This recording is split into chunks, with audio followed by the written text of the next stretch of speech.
unless you're like sitting there smacking it, right? Yeah. No, that's fine. I just want to check that. So I've got this arm from IKEA. It was like in IKEA like a few weeks back, and suddenly discovered they've got like an entire gamer section, and they've got like every accessory known to man. Yeah, they have a lot. They have. And I was like, wow, okay. So I managed to get like a microphone arm, and I was like, oh, this is actually pretty good. Yeah, it doesn't sound bad. All right, well, I shit you not, this is the first time I open it, and the reason you know it is because the booklet. You've got the manual at the bottom. Yeah. I didn't realize that there weren't that many runners. Yeah, you might end up speeding through. I reckon it'd probably be the backpack and weapons that might take you a while. Yeah, I mean, I would take a million years doing the weapons on any build. So. What, 1, 2, 3, 4, 5, 6, 7, 8, 9, 10, 11. I won't count the 2 runners. So, yeah, 11 altogether. Really? Yeah. This isn't that bad. I thought it'd be... If I'm not mistaken, yeah, I'm fairly certain that the HG has got the same amount of runners. Really? Yeah. Speaking of which, I have one of the best HGs ever right here, and I say that as the saber drops. And oh yeah, I love that. The high grade RX-78-2, the Origin, is such a beast of a guy. Arguably should have been a real grade.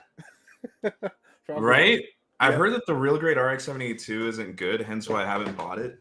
So. Yeah, it's the first real grade. So right, so you can no take frame to the bank. Yeah, no frame, no nothing.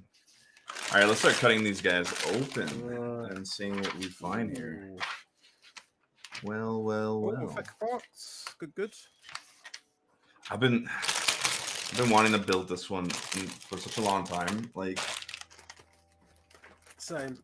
It's been on my to-do list for a very, very, very long time, especially after building the HG.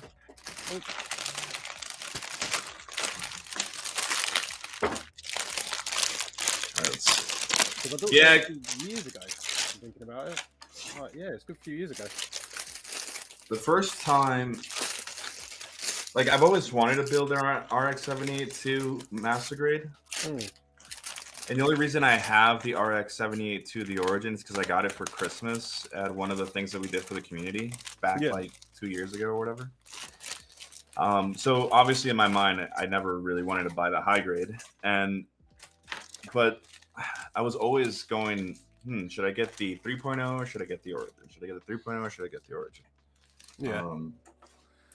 But the 3.0 has the same problem that I think you've already heard me talk about it, but that the RX-78-2 Unleashed has,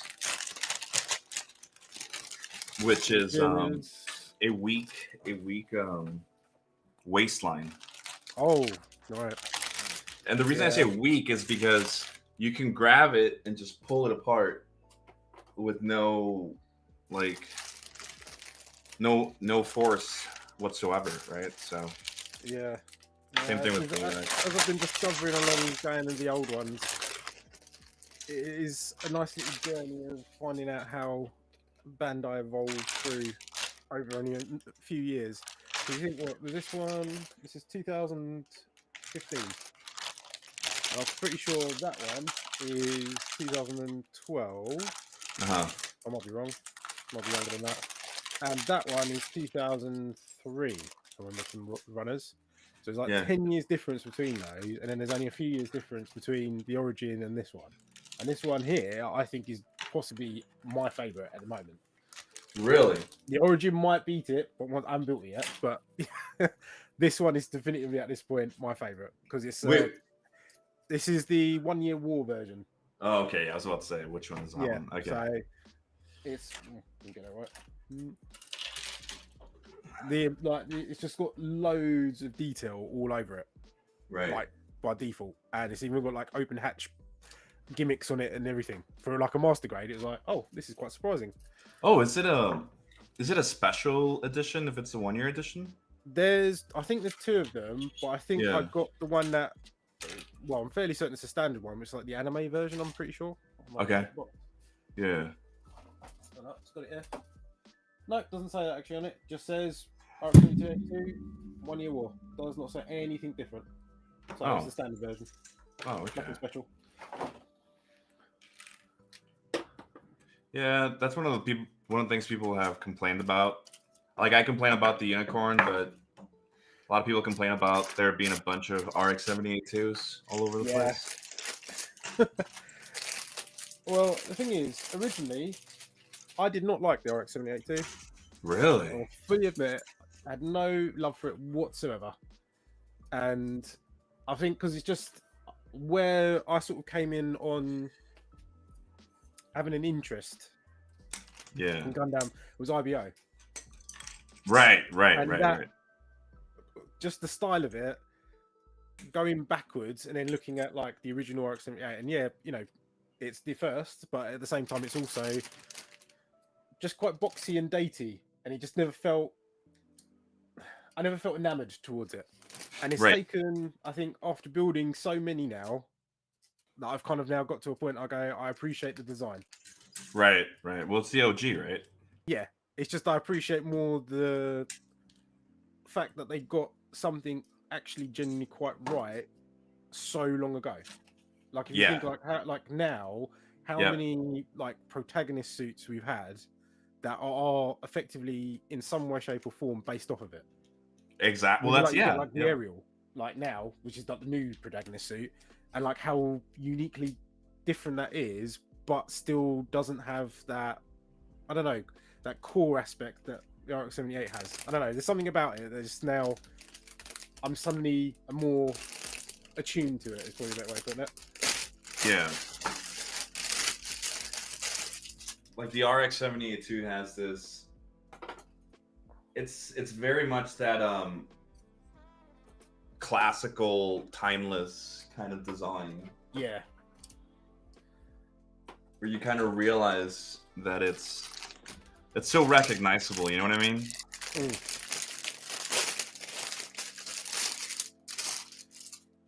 I mean, you get the color scheme with the main protagonist suits all the way up until probably, well, not all of them have them, but a lot of them copy the whole red, blue, and yellow, white kind of scheme. Yeah. And you're right. That's kind of something I haven't thought about is how they got it right the first time. Yeah, it's just surprising because you kind of go like for how many sort of variations on the theme that they've done. Yeah. And I think, I don't know, again, mostly everything else is that's come is sort of more obviously speaks to the era it came out, like a sort of more modernized version. Yeah. But it's never kind of been something you kind of go, oh, this completely wipes the floor with that design. This should be the new design going forward. Because even like when they did the G40, I think it was. Yeah, for the 40s. Sort of collaboration to kind of, you know, stick to the true original version, but still change it, and it still didn't work.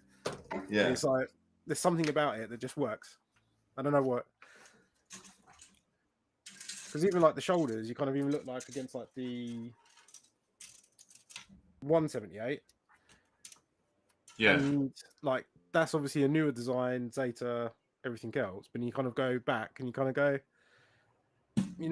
there's not much being added to it. Right. It's just sort of more flair. You know, it's not like you're not kind of really evolving past what was there. Right, I'm diving in on the weapons. So. Oh, right. I forget. Yeah, I'm going to go reverse. So many people, when I've talked to people in the past, interviewing, and we get to a part where we're talking about how they build a kit, like their process, and they're like, oh, I like to start with the head, and then I like to go down, and it's like, I'm just like, I just follow the booklet. Yeah. Now, the thing is, I found it's just over time of literally like being stringent and like following the book. Apart from real grades, because I always think real grades have always got it right because they kind of go bottom up. Yeah. Yeah. So the head's always lost. So you kind of get most of the duplicate bits out the way, both legs, both arms, then body, then your head. Right. And you kind of then, if you also like as you put it together, like on your desk, you kind of then start seeing something build. Whereas I always find like with most of the master grades, they go body, head, then arms. So you've then got like basically a ghost body kind of sitting there that it can't really stand on anything, and then eventually you get back to the legs and the waist. Yeah. And it's not until the end, absolute end, you finally actually get something you can kind of really see what you've done. So I like kind of like switching it up and going but the real grade route where I'll do legs, waist, body, arms, head. Right. And go that way. But yeah, if I can get the weapons out of the way first, I will. Because that's the other thing as well. I also find is that like once you actually you've got your body all together, you can just immediately start sticking stuff to it. Oh, okay, yeah, I get that. Because for me, the hardest part of a build, any build, and not because it's a bad build or anything, is the weapons. Like I have to force myself to build the weapons on kits that I build because I'm more enamored by the body and the design of the suit. I don't really care for the same old regurgitated weapon, you know, the same beam rifle that's only 2 pieces of plastic snapped together. I don't care for it whatsoever. Now, there are kits that, and very few kits that in my mind need their weapons built for them. There's a couple of them, like for example, the Quant. You need like the full saber Quant. There's a reason why it's called the full saber. If you don't build those sabers with it, then you just have a Quant. The most recent one, or the 2 most recent ones, are the Psycho Zaku. If you don't build all of its crazy weapons, then why do you even have this kit? You know what I mean? Yeah. It's the same thing with the Thunderbolt. But then there's, you know, as a GM guy, because I love GMs, you can't you built the same rifle 10 times and you're just like, well, do I really have to build it again? Yeah, no, I appreciate that. Definitely with GMs. So, makes things a bit more less appealing. Yeah. Though I will say, and I know that it's probably sacrilegious, on my Dominance Philip Hughes, I haven't built the Gatling guns. How come? Again, it goes back to the whole, it's so difficult for me to, because like I'm there to build the body. Like that's the thing that I love about kits is their bodies. As weird as that may sound, like I just want the silhouette. But then the argument can be made that for the Dominance Philip Hughes, the silhouette is an integral part of its silhouette, right? Like the Gatling guns. I'm being invaded by my son, so he's trying to sneak in. Nice. Hello. Is he gonna steal some kits from you? He has been over the years, but he's got a backlog of his own. So nice. I think now this is the only backlog I have. Oh, actually, that's a lie. The guys and I were talking about how I bought a military helicopter like 2 years ago, and I haven't built it. You bought it for yourself, or was it a gift? No, I bought it for myself. Like I have it in my closet. Like the thing for me, particular helicopter. I'm just curious of the. Let me see. I have it right here.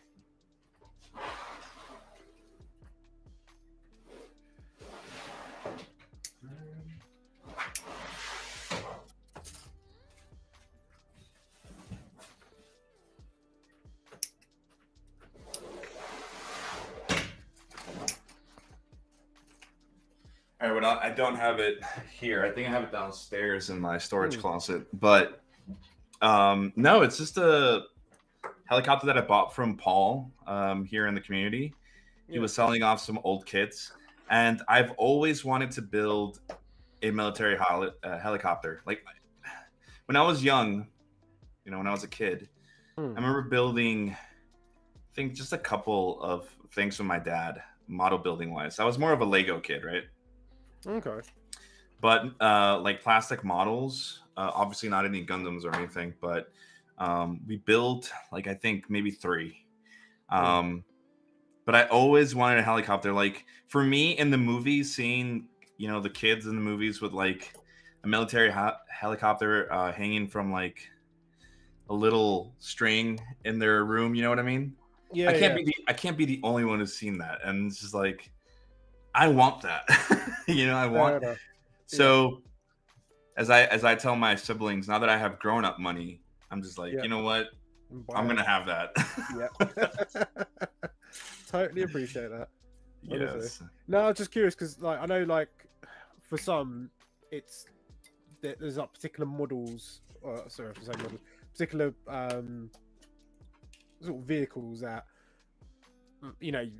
maybe you sat in at some point. You know what I mean? That you've got like a particular attachment to. No. I mean, the thing for me is, I feel like military builders have this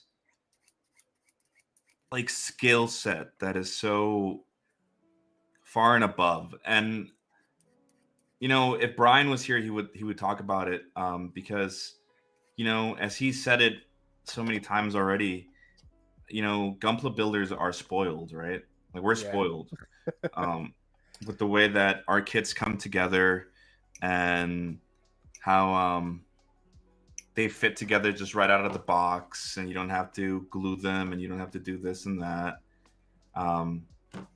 So I don't know. I guess I've always kind of wanted to have a taste of that,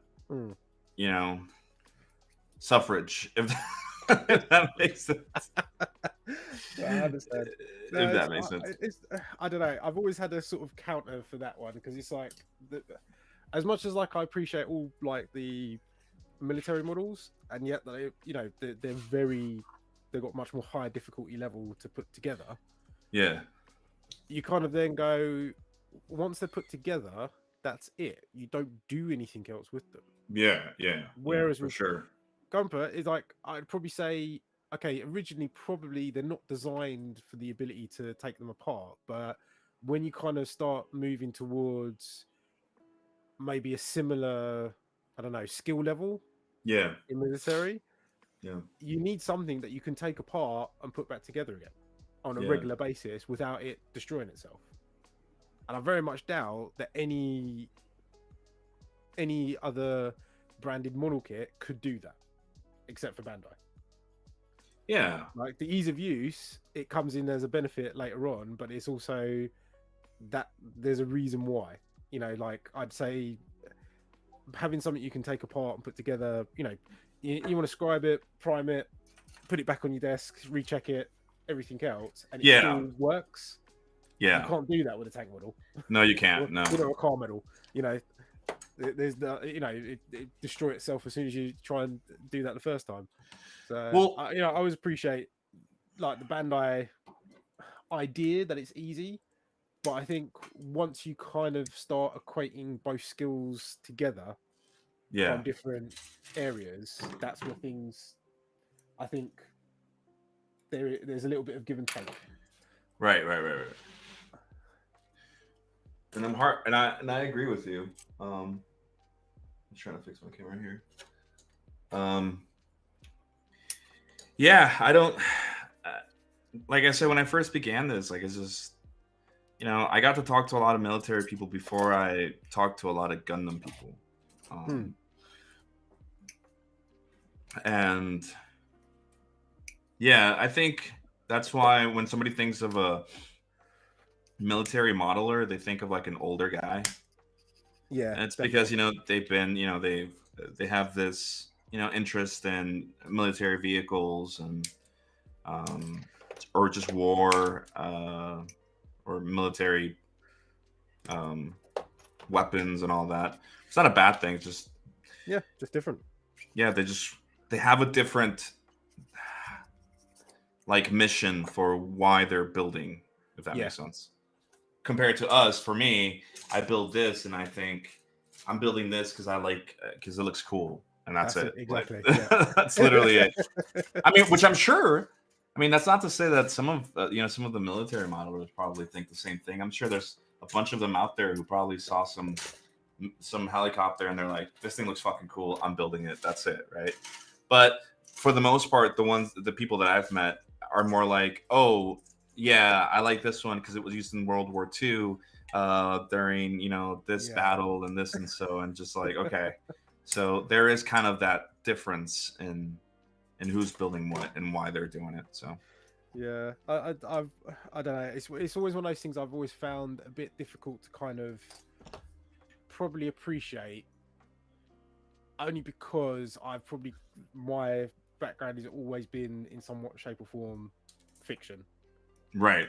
Like, I you know, absolutely love most things fiction, and kind of repeating something that exists already in real life doesn't immediately spark joy. Right. Because like a lot of military modelers, you know, hats off to them. They can recreate, you know, an exact version to scale of something that actually exists in real life. Yeah. And I find that absolutely fascinating, but I have absolutely no interest in doing it. You know, it's like, you know, like effectively, like I've got my car, I enjoy my car, but I wouldn't want to kind of recreate everything down to the nth degree, mud, you know, all the year's worth of usage at scale. Right. You know, I'd want to just drive my car, sort of thing. So I appreciate it, but yeah, at the same time, it's not. I don't. Yeah, I said it doesn't excite me. Right. Yeah, like yeah. I enjoy mecha robots. I can't For sure. Yeah, for sure. And there's something I love, just the ominous looking death machines. There's something wonderful about it. Hey, like I said, it's different things that people want. Yeah. Like I've seen, like I didn't go to it this year, but I'd gone to it every other year. Like the past, since I began the hobby, I've been to GOMS, which is Grumpy Old Men, or Grumpy Old. Yeah, is that the one you guys did the stream for, or the video compilation for? Can't remember. Yeah, that's the one we did. And man, I forgot to go this year, but I wish I'd gone. I always like going and talking to people about their builds, and then some of the helicopters that people bring on there, I'm just like, holy fuck, like this is some crazy. Like, you know, I've always felt that you know, when I record something or if I put something out there, sometimes I feel scared of not sounding genuine of how I feel, and maybe I'm just hyping it up. But some of those builds that I've seen there, and I'm sure it's the same way in other military competitions around the country and in the US and all over the world, I'm just like, holy God, you are like, your skill level is far and above beyond anything that I would hope to be able to do. So anyway, they've got years of experience doing it. That's the thing. Yeah. That's the thing, because a lot of them, like I said, are genuinely older. Yes. A lot of them are older. You know, they've got that modeling experience behind them. And to be honest, it's like, for most of them, they probably have had to rough it, you know, with like basic models, needing like, glue, a slab of plastic, and then go mad with it. Yeah.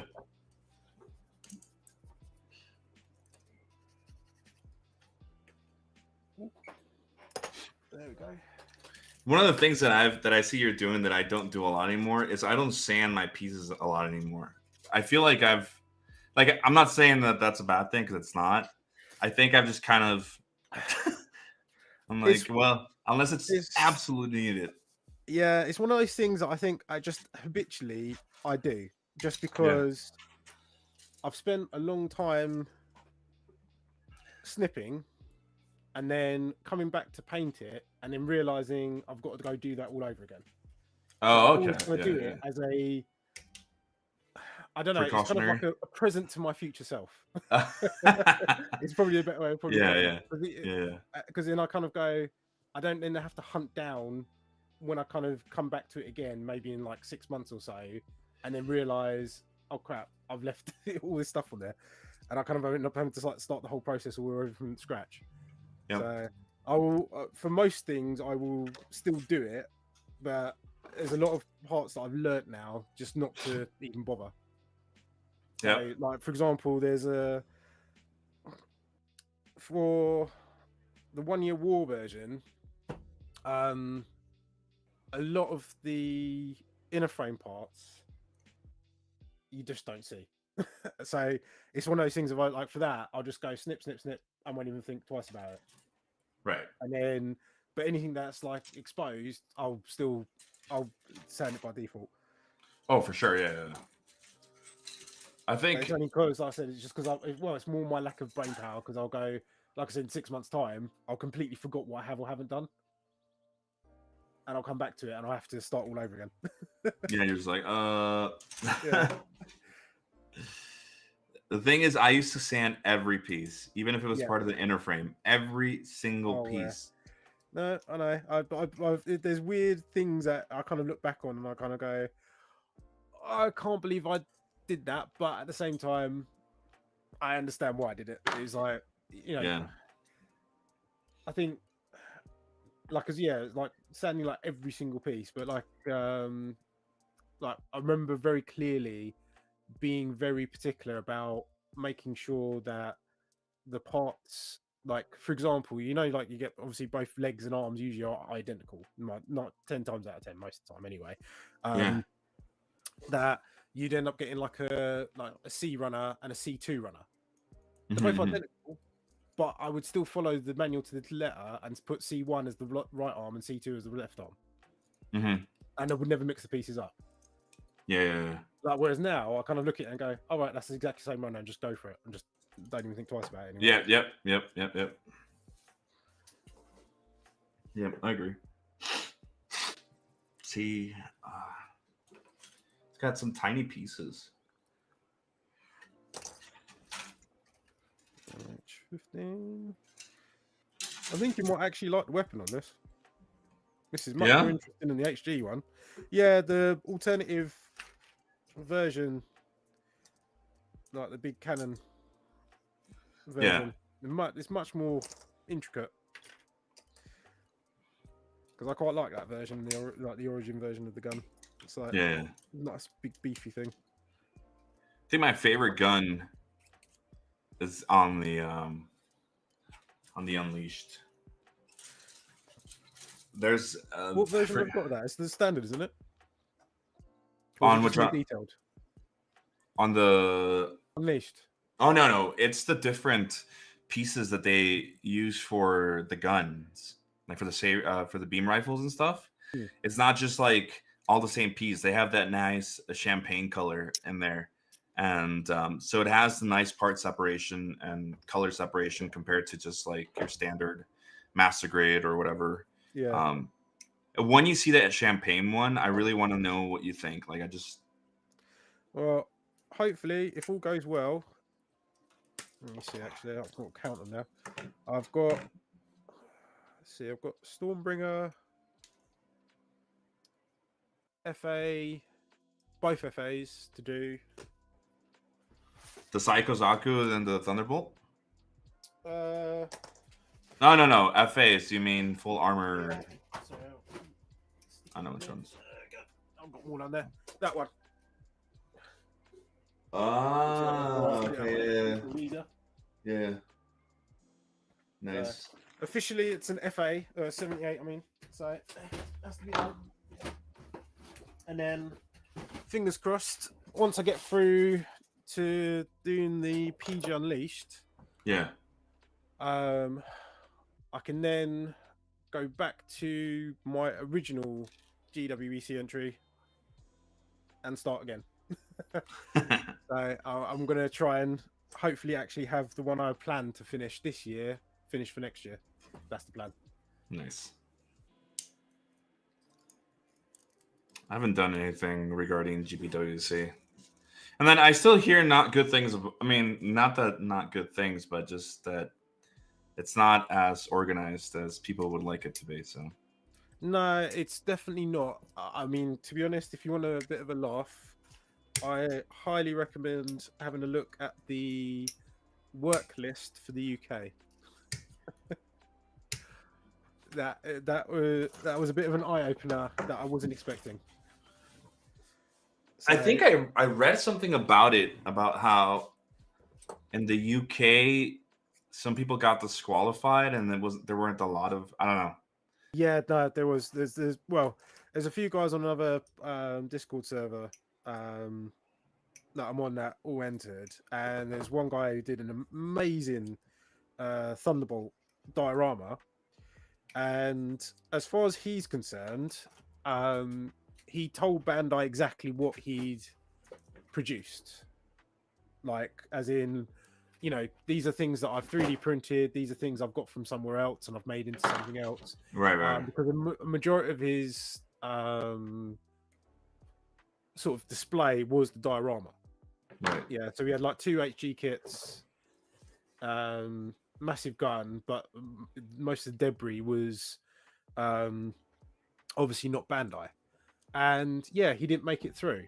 But if you have a look on the work list, what did make it through is somebody's effectively not fully finished Eclipse kit bash with masking tape still holding it all together. No way. Yes way. That's what I said. It's a very, I highly recommend What? giving a look on there, mate. It's absolute shocking. That was like, out of yeah. everybody on there, like an unfinished, literally unfinished build made it through as part of the work list. Damn, that's. It wasn't even posted, is it? No, it's just sitting on somebody's desk. No, that's ridiculous. Yeah, I mean, no, it's actually shocking. Doesn't even go as far as what ended up happening for the US one that people were talking about. Oh yeah, well, I don't know in particular which bit of it, because there's one particular thing that I saw, couldn't believe it. Yeah, you're talking about, if you're talking about the same person I'm talking about. Well, we're talking about basically entering twice. Yes, that's who I'm talking about. Yeah. Okay. Because that and winning twice in 2 different places. Yes. And that's the bit I find more shocking. Is in theory, they won twice. Yeah. And that wasn't, and once was not enough. Do you know what I mean? It's like, yeah. That's what happens when you don't get enough attention in your life, dude. You got to just go seek out validation from different places, and just fuck other people over that are trying to do things right. Yeah, no, I know. That's it. I'm still surprised. Again, I don't know the full if there was any fallout from it, or whether or not anybody actually got nothing. Nothing came of it.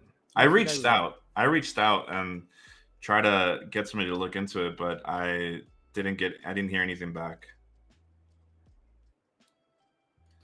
And not because it's that person. If it had been any person who'd done that, I would have done the same thing. Yeah, it's just funny that it's the same person. Yeah, like, yeah. Oh, I'm just like, okay. And trust me, over here in Canada,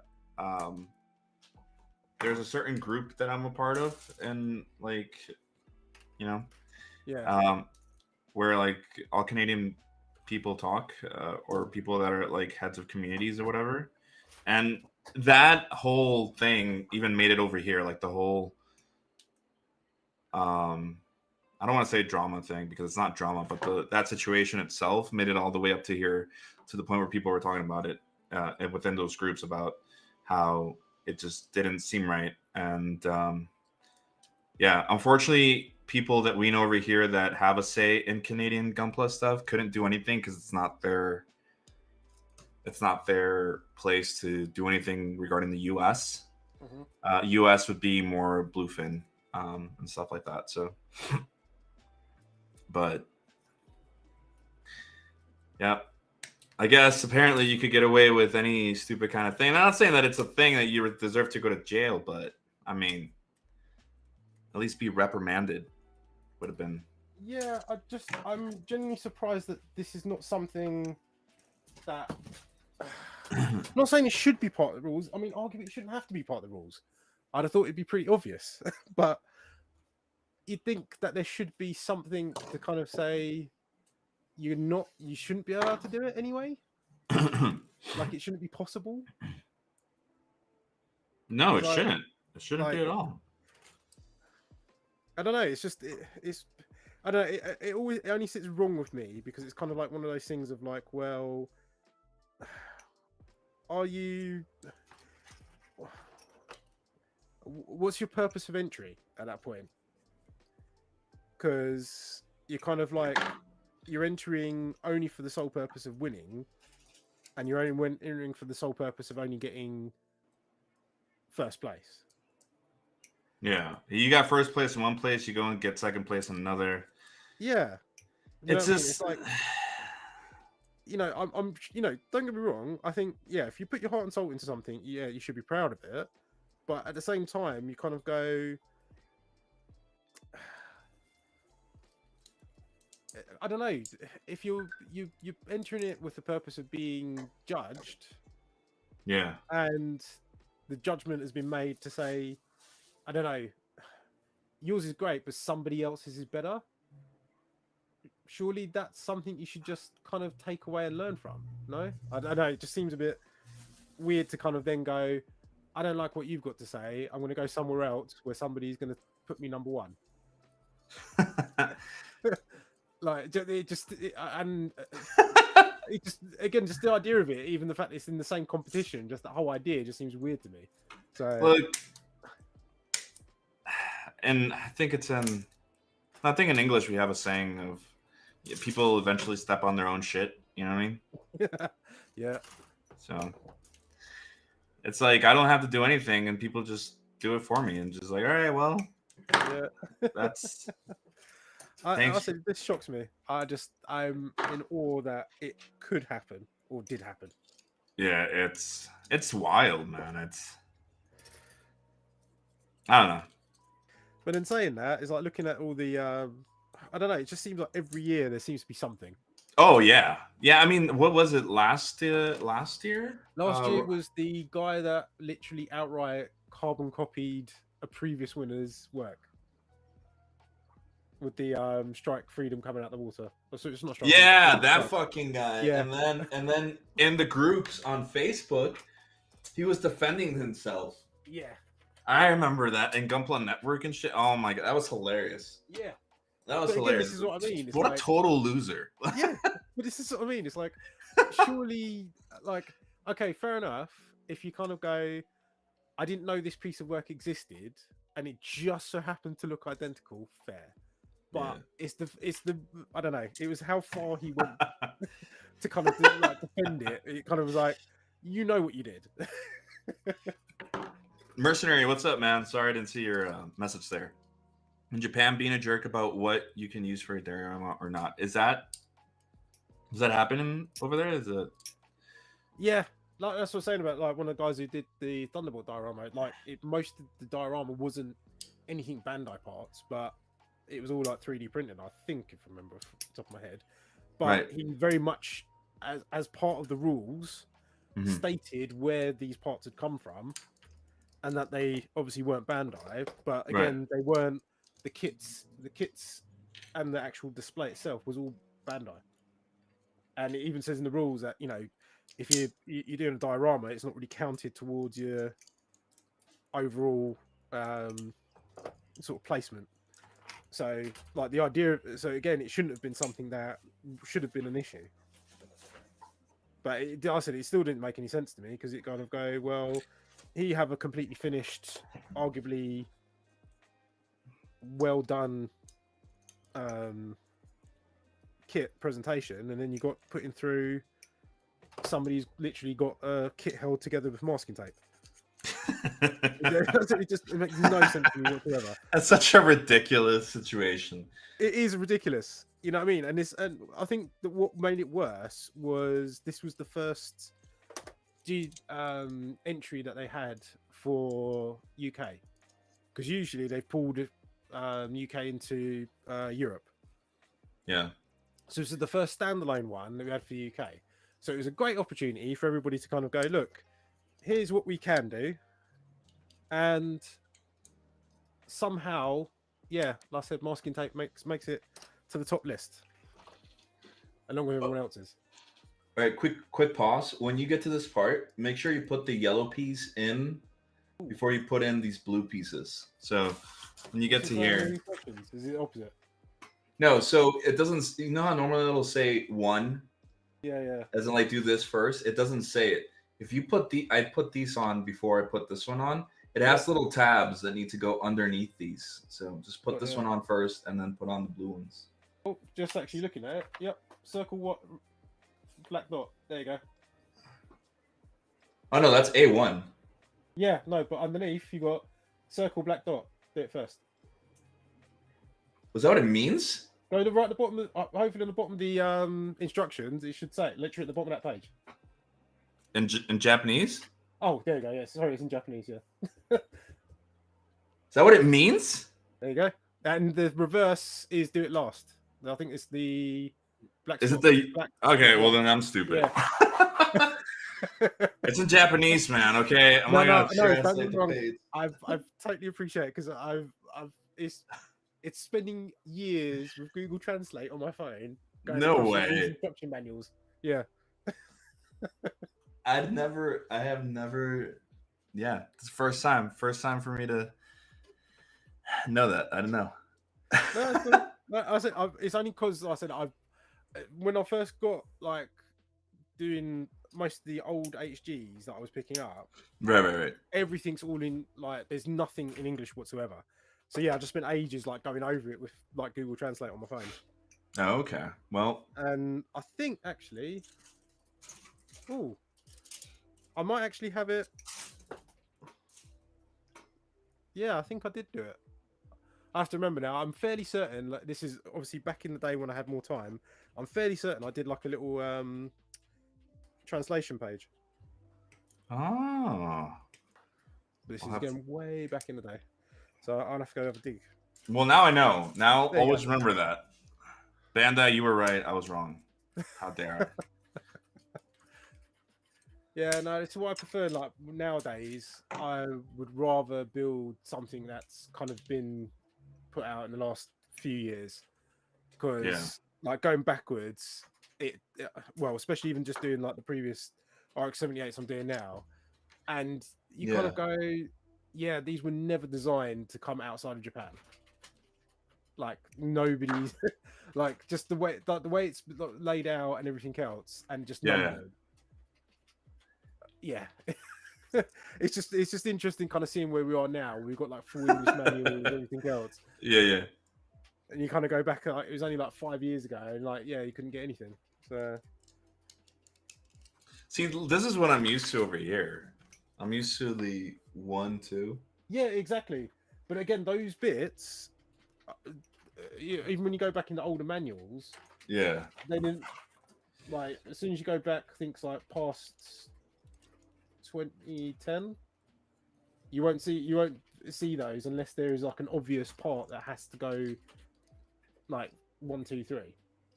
Most of the time, it just literally goes, like I said, that little symbol, and that's it. That's the most you're gonna get. And yeah, it ends up being that infuriating situation where you're kind of like, oh no, I've got to take this all apart again. Yeah, well, that's what I did. Anyhow, going back to the GBWC thing, last year was also the bullshit where Ryan Lau got disqualified because Did he actually get disqualified? I didn't realize. Yeah, he got disqualified. That was that week or those couple of days where everybody was absolutely pissed, not just because of his. Oh yeah, I remember. I know that. I didn't realize he did. What's his name? Drop Colony, I think, also got disqualified or something. Wow. That's crazy. There's like a bunch of people, and it's like, wait a second. That's what infuriates me. Like, somebody like Ryan Lau gets disqualified, but this asshole gets to go to 2 different places and turn in twice, win twice, and doesn't get disqualified or reprimanded for it. Like, are you fucking kidding me? Exactly. That's it. It makes no sense to me. And the thing is, I know it's like infuriated a lot of people, and it's just, I don't know. The problem is I have with it is the fact that it doesn't encourage you to come back. No. You know, it's like, well, if everybody else is kind of winning by any means necessary, or you don't even have to put in that much effort, why are we putting in that much effort? It's just, it's stupid. It's so stupid because Look, I've never entered GBWC. I don't know if I ever will. I don't even know if I feel like I would have the skill set to do so. But even taking that into consideration, just seeing people that are a lot better than me get disqualified with absolutely zero reason that is a valid, it just kind of makes me think, if I spend 10 months on this project, Yeah. what is the likely outcome that Bandit's going to be like, you know what, dude? How about no? And then just fucking disqualifies me. Like, what? Like, how does that make any sense? Like, it doesn't. It's demoralizing. That's basically what it is. That's what I mean. It just doesn't encourage you to kind of keep going. No, with it, because it's like, well, you go, well, at this point, what is the point? Like, should not I just spend most of my time? I'll just build resin now from now on. You know what I mean? Yep. Like, screw the rules. And you know what's the worst part for me is that I began this hobby, and everybody would speak about GBWC so highly, and you get people such as like Child of Mecca, that I mean, he was popular before that, but after his Jesta, so you have all these legends that you've heard about and people talk about and people say are amazing that have been a part of this event, right? This competition, and then all this bullshit starts happening. Now, I could easily blame the whole COVID situation for this because they had to figure out a way to keep it running after they had canceled it or whatever. But even their online one was ass. I mean, that's like, how does that even? It doesn't make any sense to me because I kind of go, I appreciate obviously, doing it online does make things a little bit more difficult, but you kind of go, surely you should have the right judges' eyes still looking at it from the same perspective you did before. Right. It did seem to me like when everybody was doing it online over COVID, that loads of people getting disqualified on effectively almost no reason at all. I think because it was like, I think somebody, I'm fairly certain, had like a full 100% Bandai build, and then literally used just decals from a third party. That was it. That's all it took. It's like, well, it's decals. And the annoyance I have always with it is the fact that Bandai don't even do decals themselves for all their kits everywhere. They give us shitty fucking stickers. By the way, you can buy an LED kit for this thing, the Jesta one. It's basically the same mechanism as the Jesta. Huh. It's got an open in the body. Yeah, look. It's I mean, you're gonna build it, right? So this thing here. I'll add one of my magnetic ones. Oh yeah. Yeah. I've been stacking those up for years. So I'm not gonna lie. I really dig these colors on this plastic right here. Yeah. These are some nice looking. Yep. I'm gonna grab something in a sec. I have my RX-78-2, the Origin, looking at me, and he's dusty. I haven't dusted him off. Nice. So I gotta. How many dust brushes have you got now? Just one. Believe it or not, this has been the one and only that I bought at the Dollar Tree or whatever, Dollarama. And it came with a bunch of other ones that were useless. And I thought you were collecting them because I would have sworn you had the that really fancy one, the Tamiya one. No, not me. If anything, that's probably Kevin or Derek. You gotta remember, when I started this hobby, I had no job or anything. I was getting by. So how do you feel about it now that you've kind of upgraded?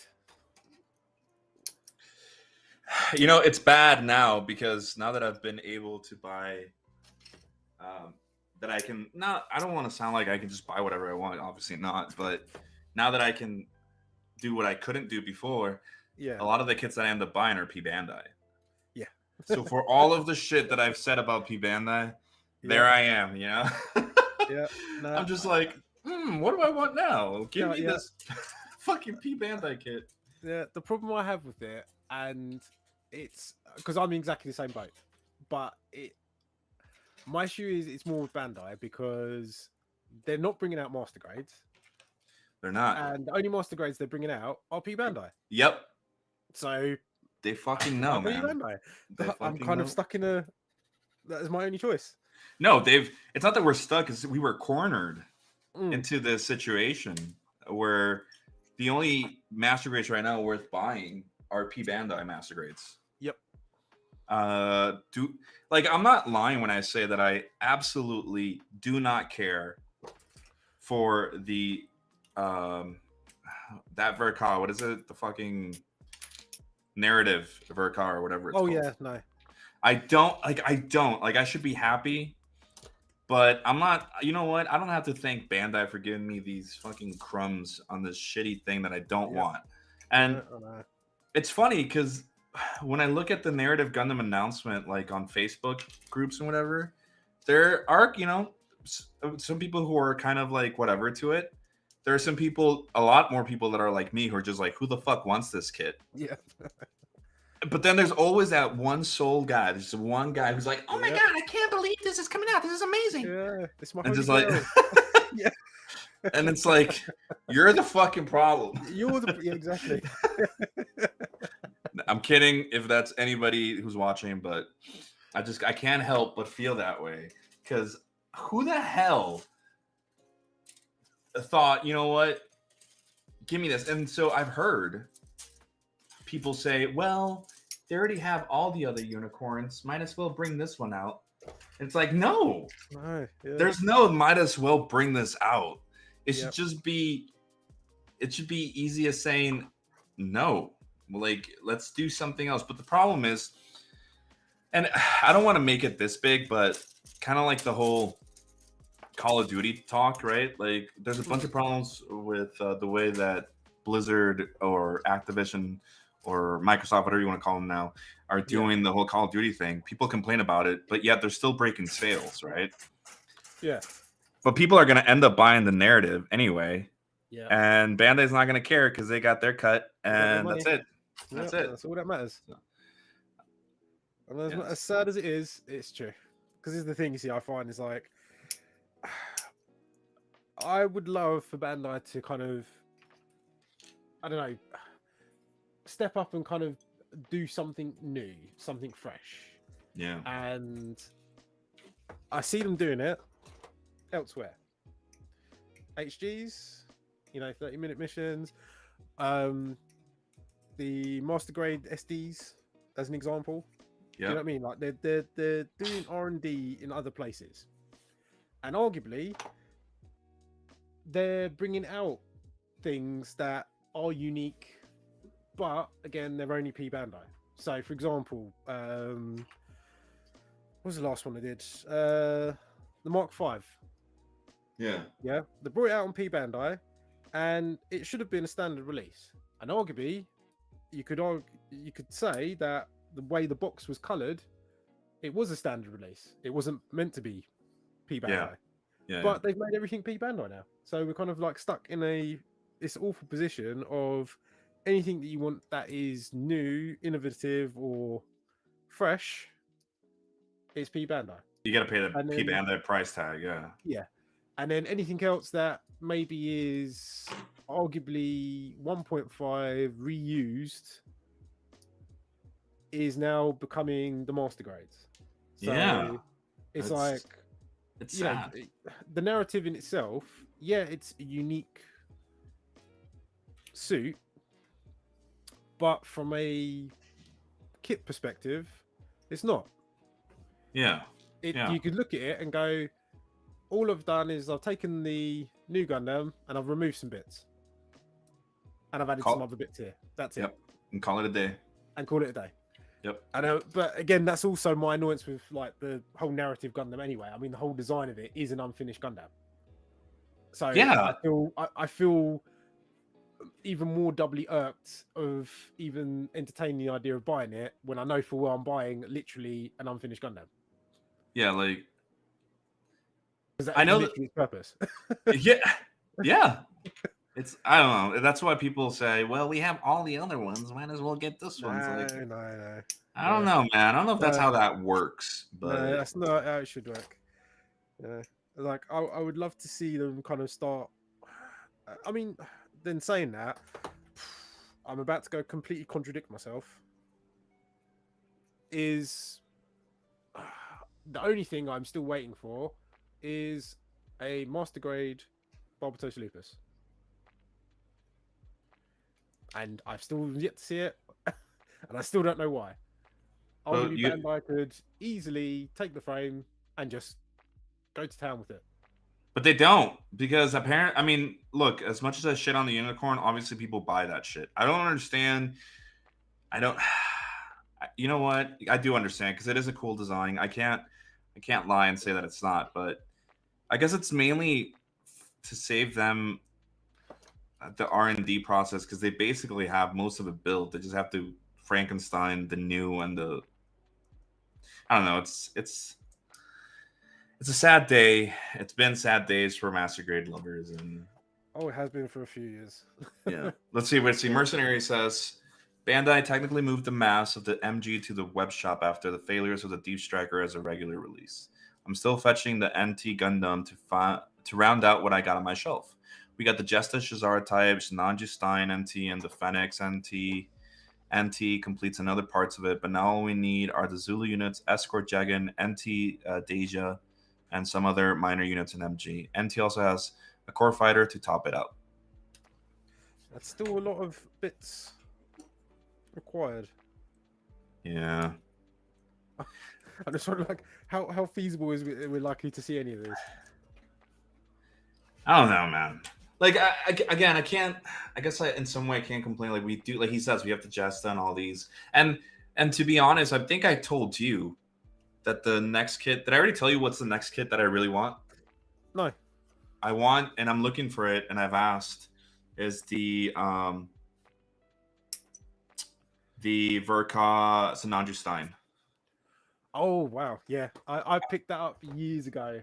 Oh, do you have it? Have you built it? Yeah, I already built it years ago, but yeah, it just at the time when I got it, I didn't realize how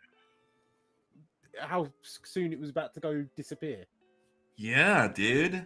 Because at the time when I picked it up, it was just part of the because I picked up a bunch of kits sort of in chronological order that I was going through, and I did I'm fairly certain it was like the Hainu, Sananju, Sananju, and then Sananju Stein.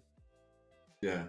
And at the time when I picked them all up, it was arguably readily available. Well, as best as I can get readily available anyway. It's mostly important, but yeah, just it's strange when you kind of like look at it now and like, yeah, it's nowhere. Yeah. Like you can't find it. It's like what I'm trying to find is the Turn X. I really want the Turn X. I love that. But it's like nowhere to be found. I don't think I've seen it. Find it. It's frustrating that is.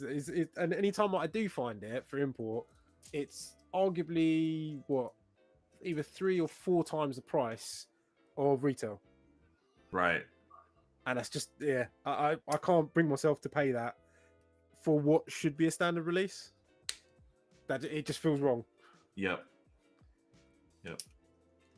Well, that's the next kit I want, and I really hope that I can find it. I mean, I'm sure I will. I don't know if it's next year though. I probably will find it next year, but I want that kit. It's is it the Verkar or you want the narrative version? It's the Verkar. You want the Verkar version? I want the Verkar. Yeah, I want the Verkar. Okay. You prefer the all white to the slight grey?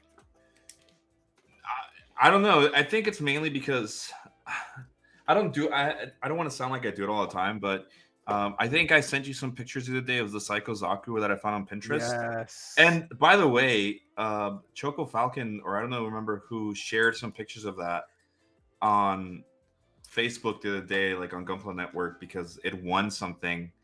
And I'm just like, hey, I was on that kit and that build. I know. Like, I thought of you when I saw that. I was like, yes. I saw it. I'm just like, damn, man. Yeah. Shush. I got this thing here. But on Pinterest, if you look up Sinanju Stein Verka, Yeah. man, the amount of people that have put some lovable, like amazing customs just with panel lines and the realistic aspect is just, and it has all these flat surfaces, and it's like, oh, it's just it's perfect. My son's made a mess. All good. Let me see if I can go wherever I found it. All good. The NT Sinanju Stein MG has all the parts of the original Verka and the parts to make it into the NT if one wanted to mix and match. It almost ended up on the workshop from looks of it. Oh, web shop, on the web shop. Oh, is that true? Does the Sinanju narrative have the Verka parts? It has both parts, yeah, because it's the identical kit, but arguably it's not identical because it's grey. Oh, and it's got the sleeves, like the normal Sinanju, like with the. I did not know that. Thanks, thing on. Mercenary. Yeah, whereas That's- this one is all white, and that's all. And what you get is what you see is what you get. So the sleeves will be standard sleeves. You don't get any markings or anything else. Ah. Okay, But so then should I get the narrative? version is even rarer than the Verka. Oh. So good luck if you do manage to find that one. So fuck my dreams, basically. Yeah. Damn. Well, regardless, I've been looking for the narrative version for a long time, and even importing, I have yet to see it. No way. Like, Well, I've yet to even like any person, even like a second-hand one, just doesn't even exist. I have a friend who's going to Japan. I know that Kevin went, but I have a friend from the States who's going to Japan in the beginning of next year, or like in a month or two. Maybe he can find one in Japan. Fingers crossed for you. Honestly, I would be genuinely surprised. So, fuck, man! Now you guys got me all hyped on that kit, man. Yeah, I said I didn't realize at the time how rare it would suddenly turn out to be. But you have to do some painting for the sleeve parts, otherwise you have to deal with the annoying stickers. No stickers for me. I don't care how many stickers. I don't care how many times or how many stickers or how many times it says it on the manual to use a sticker for color correction. No, Bandai. I will say no to your stickers every single day. Yep. So you put that evil on me. Damn, okay. Saying that, I mean, I kind of go, you know what? If I actually just stuck to just doing stickers and what was in the box, I'd probably have a lot more kits finished. Yeah. Almost all of my kits, in fact, I think 98% of my kits are stickerless or water decalless because I haven't bought their water decals. And when people ask me about my backlog, I always say, well, my backlog are all the kits that I have up on my shelf unpainted. But then when am I really going to sit down and paint? Like, I have the time. That's one of the things. Like, I have the time, and I just haven't sat down and done it. I don't know. Just how it be, mate. It does happen. As I said, this is where it's like, I've tried multiple different ways of making sure that I can get to a booth, and it's a lot easier to kind of sit down and build than it is to kind of sit down and paint. Right. Because if I paint, I know it's going to be multiple days process. Whereas if I sit and build, if I stop, it's fine. I can always come back to it a week later. Yeah. Like, it's not a problem. But if I start painting, I can't just suddenly go, oh, I'll come back to this in a few months. It just won't work. Yeah. I just always know, like, once I've started, I have to commit to it. Right.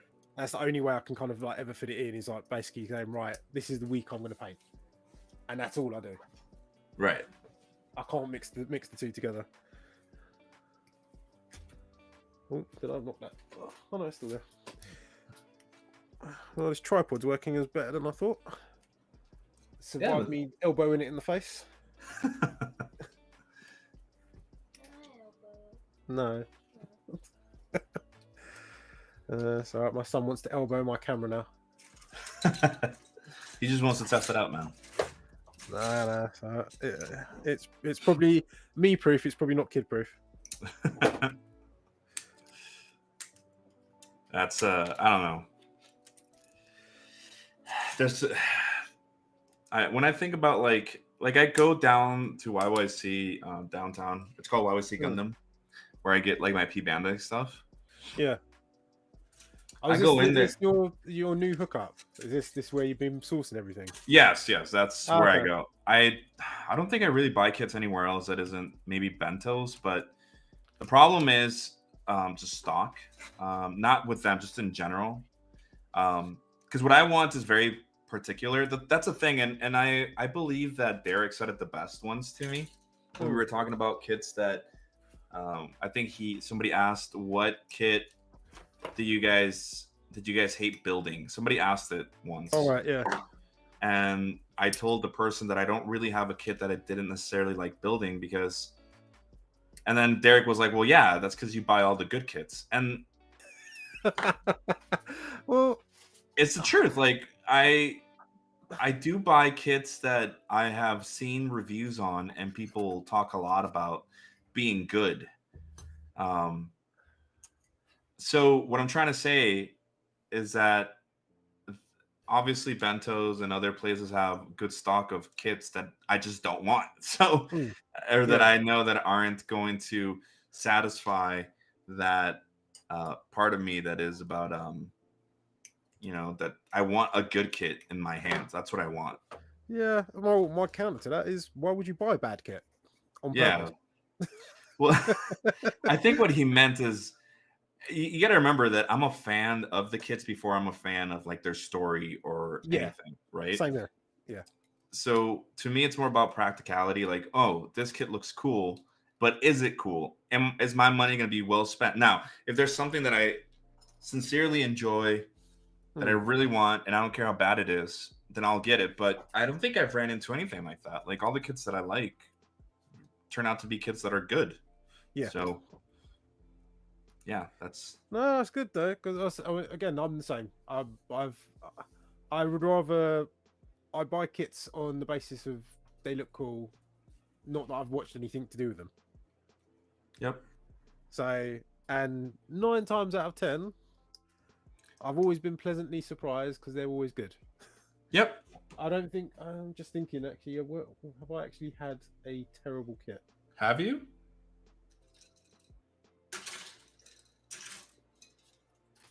But you got to take off the rose-colored or the rose-tinted glasses, right? Because I'm just thinking about it. I'm like, because for me, a lot of my kits that I have, I feel like they're my children, and I know that might sound stupid to people that actually have children. They're just like, no. But I have two, and I totally agree with you. Yeah, like they're yours. They're mine. So if I don't like, that's why I dust them. That's why I have a little thing that is literally made for their dusting purposes, because I feel that if I don't clean them, they're mad at me, and that may seem very childish, but no, it's something you put time and effort into, and you want to maintain them. So. Yep. So anyhow, with that said, don't think of them as that way. Just think of them objectively, and tell me, has there ever been a bad kit that you've built?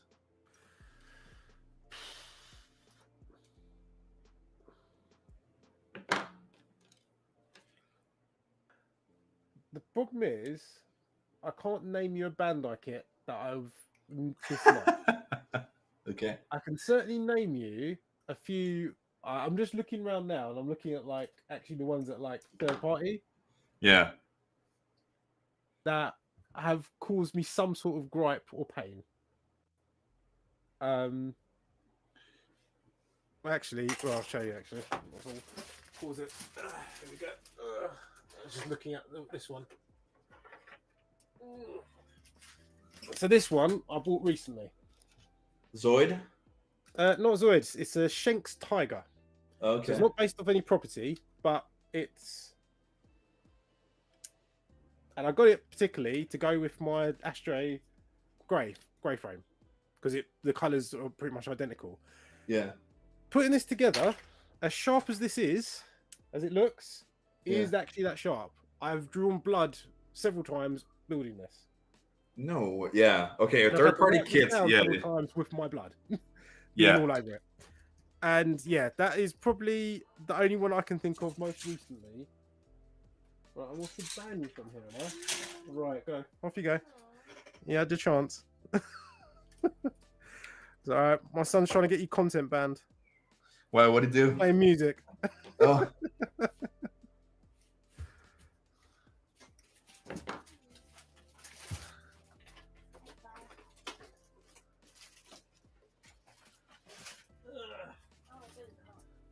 Yeah, so that's probably the only one I can probably off the top of my head think of. Like I said, Bandai wise, I think everything that as I've built it at probably the right time. Yeah. Like in sort of my skill set. I think if you'd given me a kit at the wrong time, I think I would have probably hated it. Certain kit. Yeah. Like not knowing what I know now. But it's like now, if like I love building the ashtrays, like in general.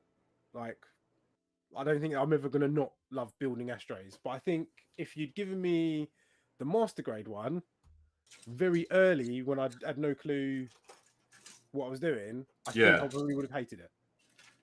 Just because there's so many little parts on it that would have probably got lost, and very new me would have probably got really frustrated with. Yeah. But as a kit, I can't fault it. So this is the problem. Is it's like I said, I can't. It's a kind of a very difficult question because I can't go and say that definitively anything that I've built I don't like. Right. Yeah, like they have faults, or there's bits that are like always the subtext bits that you kind of go, you know, with some real grades, yep, you got the inner frame, not that great. You know, with some of the master grades, like yeah, they're not that great in some like articulation wise. Yeah. But you kind of go, well, once I built it and it's standing, it looks awesome. I'm happy. Right. Yeah. You know, like the articulation level of it doesn't bother me. I mean, it's even like, well, actually, there you go. Compare it with these ones then. Like this one is meant to be the, was it the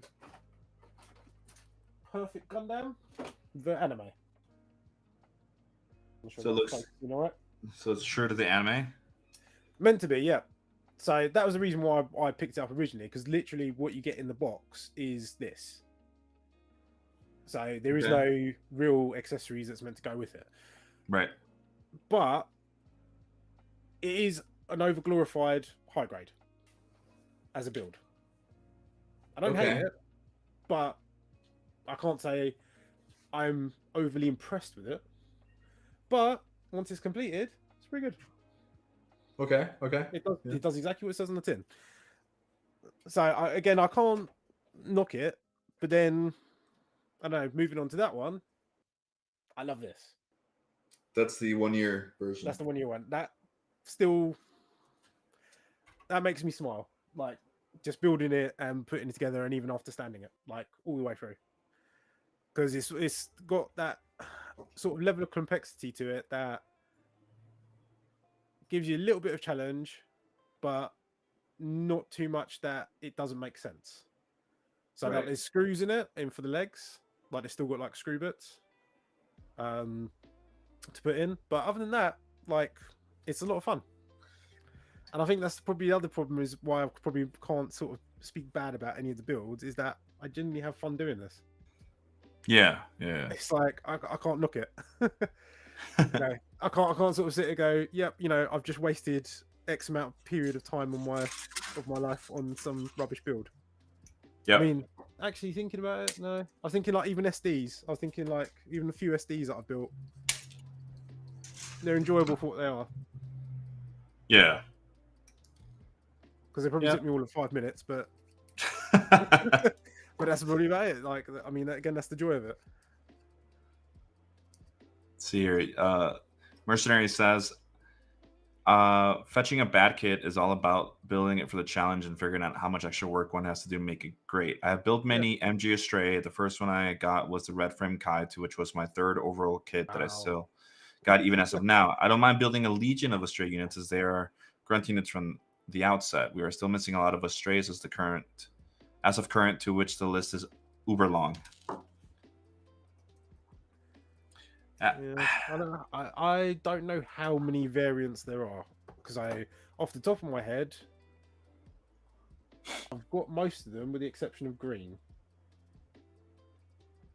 I think. Right. You're talking about green, or you're talking about 7-Eleven green? No, it's green. There's an Astro green frame. Yeah. You're talking about those. Yeah, but as far as I know, there's nothing actually that unique about it. No, just the color change. It's just the frame. Yeah, it's just.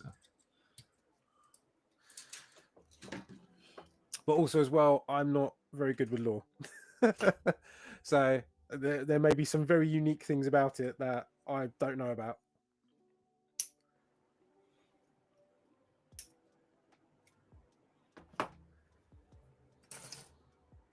So have you been finding your time off at least anyway? Well, I'm still going to work. Like I'll be going in on Monday. Like my time off this year compared to last year, mainly because I want to keep proving myself in the company.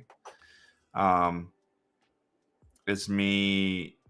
Like I can just go into work for like 2 hours and then just leave. Like I don't have to stay in there all day.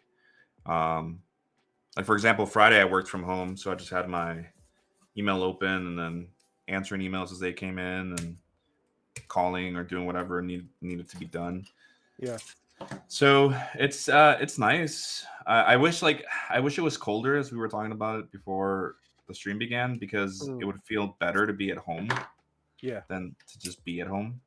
But it's nice. Like I think I've told you that one of the main things I'm doing and that I've been doing is just playing video games. So are you into the new Call of Duty or not? I wasn't gonna buy it. I ended up getting it because my friends got it. So peer pressure. And not that they pressured me into getting it, but no, it's if you've got a good group of people, yeah, you're gonna want to play with them, regardless of what the game is. Exactly. So I ended up buying it, and honestly, like I can't say that I'm not enjoying it. I am. I think they did a great job with the movement. So if anybody plays the game, just Call of Duty Modern Warfare 2 from last year, the movement was complete ass, like just bad. So it's nice to get one where it's not bad, and they fixed it, added slide canceling, and so yeah, just makes it fun. When you say the movement's better, yeah, so slide canceling, that's back. Yeah, yep, slide canceling is back. Bunny hopping, drop shotting. You're not constrained to whatever Blizzard or Activision wants you to just do, if that makes sense. Yeah. Like I used to play a lot of Warzone in the original Warzone, like Verdansk and whatever, and that's when slide canceling existed and came to be and all that. But they took it off for the next one, and it makes it a chore to play, because I feel like the movement of Call of Duty, especially in Warzone or in multiplayer, really kind of separates the good players from the bad players. So it just kind of allows one to express their ability to play well better than just running around, because it just means that you've mastered the movement, so you can outplay people. Yeah. Instead of being locked down because not everybody wants to slide cancel. If you don't want to slide cancel, then you're not. I don't want to say you're not good. It just shows that you're not. I'm a very competitive person. On the nuances of the game, basically. Exactly, and that's basically what it is. So anyway, the point is, I'm enjoying it. I mean, take that into whatever you want to say about people shilling out for the game, but being able to play as Spawn is amazing. So being able to play as one of my favorite comic book characters. I'm assuming you're well into the buying of the DLC extra and skins and everything else. Then No. So I had coins left over from 2 years ago from Warzone, right? yeah, So I just bought the battle pass with coins that I bought millions of years ago with the original battle pass. So okay, and then you just unlock things by playing. And since I get on with my boys almost every day, I make good use of it, right? So yeah, my wife came in the other day and she saw me playing as Spawn, and she's like, "Did you buy skins?" I'm like, "No, these are literally I bought the battle pass with currency that I had from 2 years ago on the game that I haven't touched in 2 years." I love the fact you've got to defend yourself. Oh, dear. Like, no. It's ludicrous though. Like, Yeah. I think one of the premium battle pass or whatever it's called is like $40. I'm just like, nah. Yeah. That's a game right there. No. Yeah, I still don't understand the pricing structure for half of this stuff, because you kind of go, if you're already paying either like half the price of the game you've just purchased for just the skin, it just means I don't know. Yeah, I don't get it because it as well for a lot of things as well, especially when it's like first person shooters and Yeah. you're not even seeing the skin. Yeah. So it's for the benefit of everyone else, not for you. Yeah. You know what I mean, like for other games, I know, like Fortnite, where you're like third person.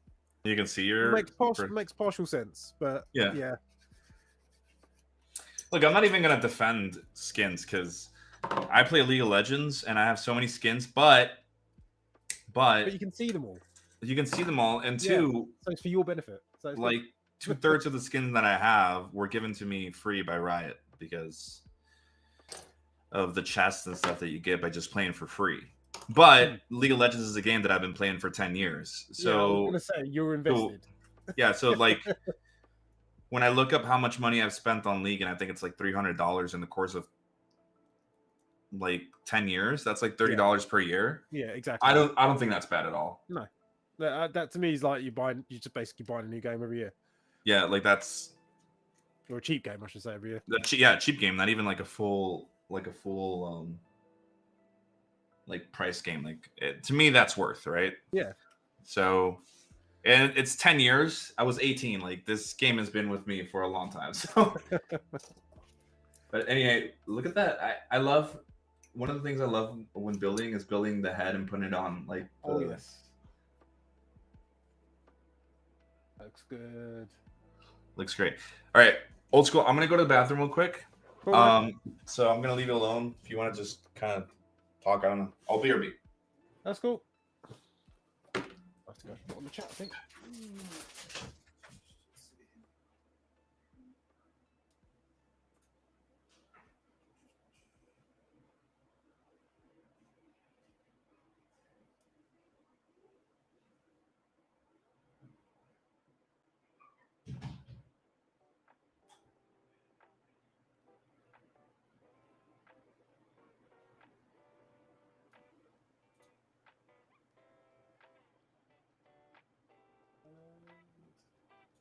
There we go. There's a chat.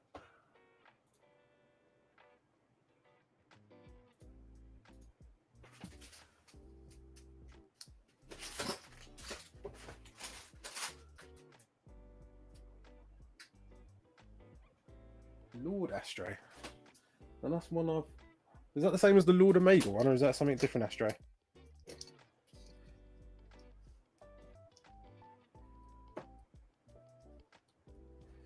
Because I definitely have the Lord Omega Astray in waiting.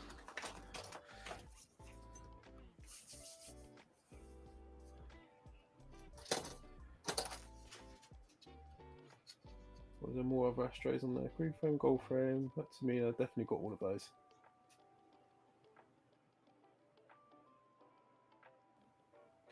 Orb Union one. Now that one, I'd have to figure out what that one is.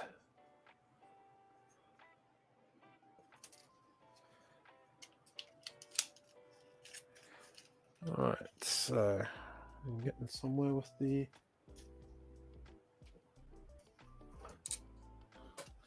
shield. Now, let's make a movement here. Hopefully onto the main suit and catch up with Jess.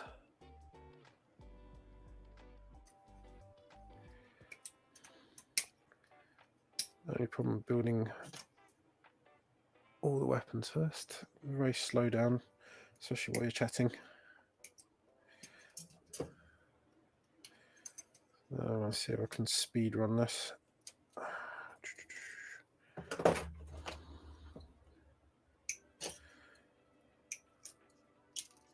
And for those that do know, what I should have had is a master grade already built in the background. And just put it on my desk and go, here's one I made earlier. That would have surprised him when he comes back from the loo.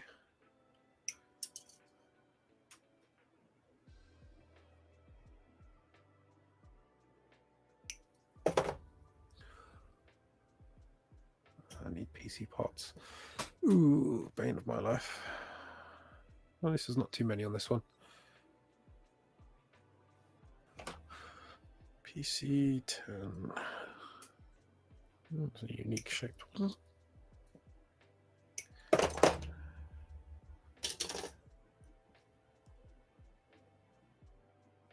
So, I've got this right order. No. So I get friggin' annoying PC parts to dismantle this one again.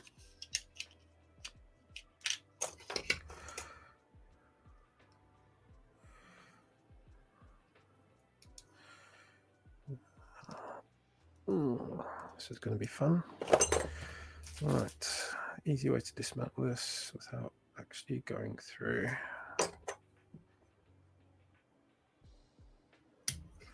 Magic. Let's try that again. So,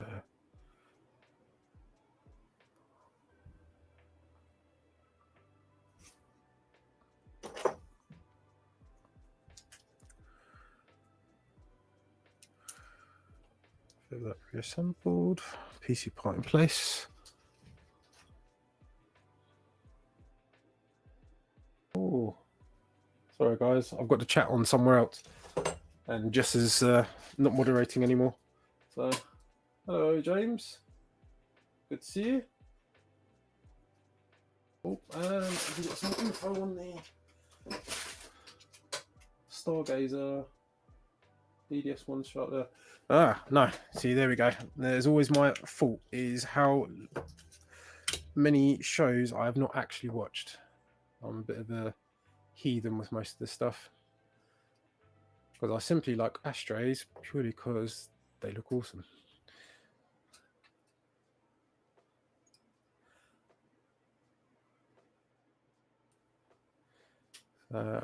One day I should actually probably watch all of the related shows, because I didn't even have no clue there was another one in Stargazer.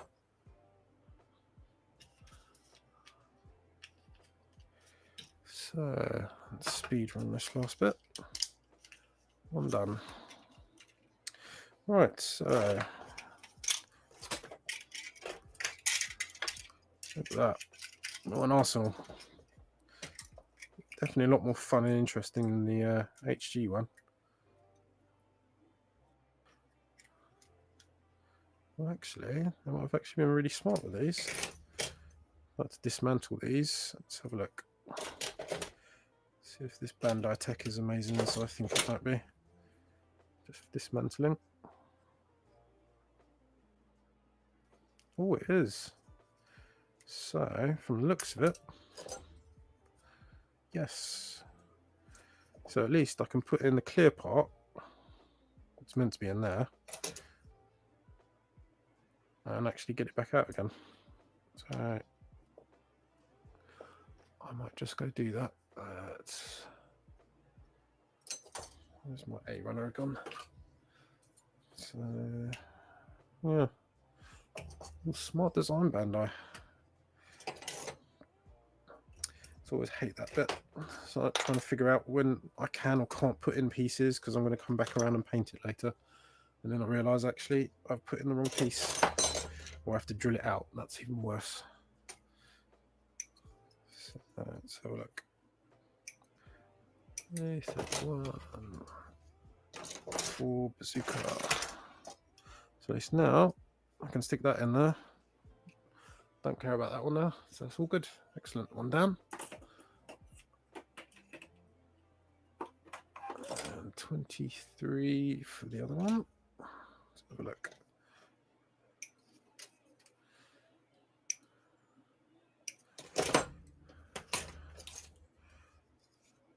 That one goes. Not bad. There we go. All these clear parts. It also means I don't have to forget these runners later on.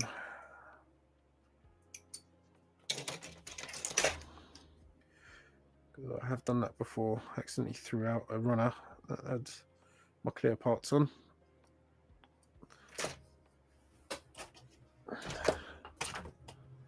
Right, next up.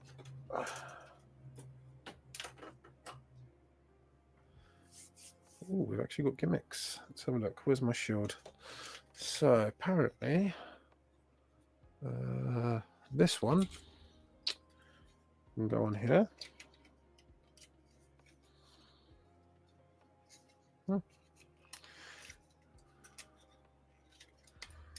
That's pretty cool.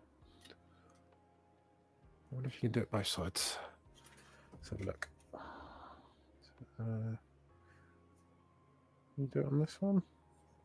Don't think you can. There's a little bit for this. Oh, maybe there is. Let's see. Yeah, oh. Looks a bit dodgy, but could be done. Try a different way of doing it.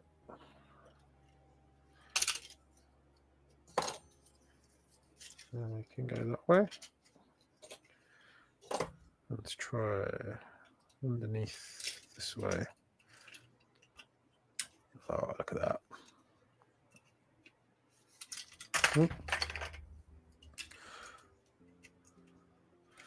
Gives me nothing but pleasure when a kit can hold every single accessory. Or attempt to, at least, anyway. That's pretty cool. Take that all down. Right. Apologise in the background. Just one of my little dogs. He likes to bark at everything. Right, what's next? So we have...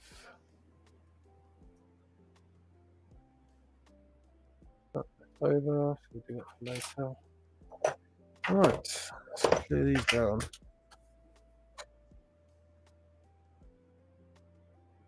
Oh, look at that.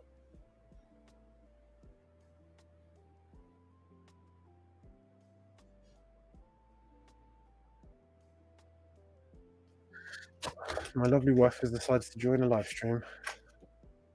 Hello.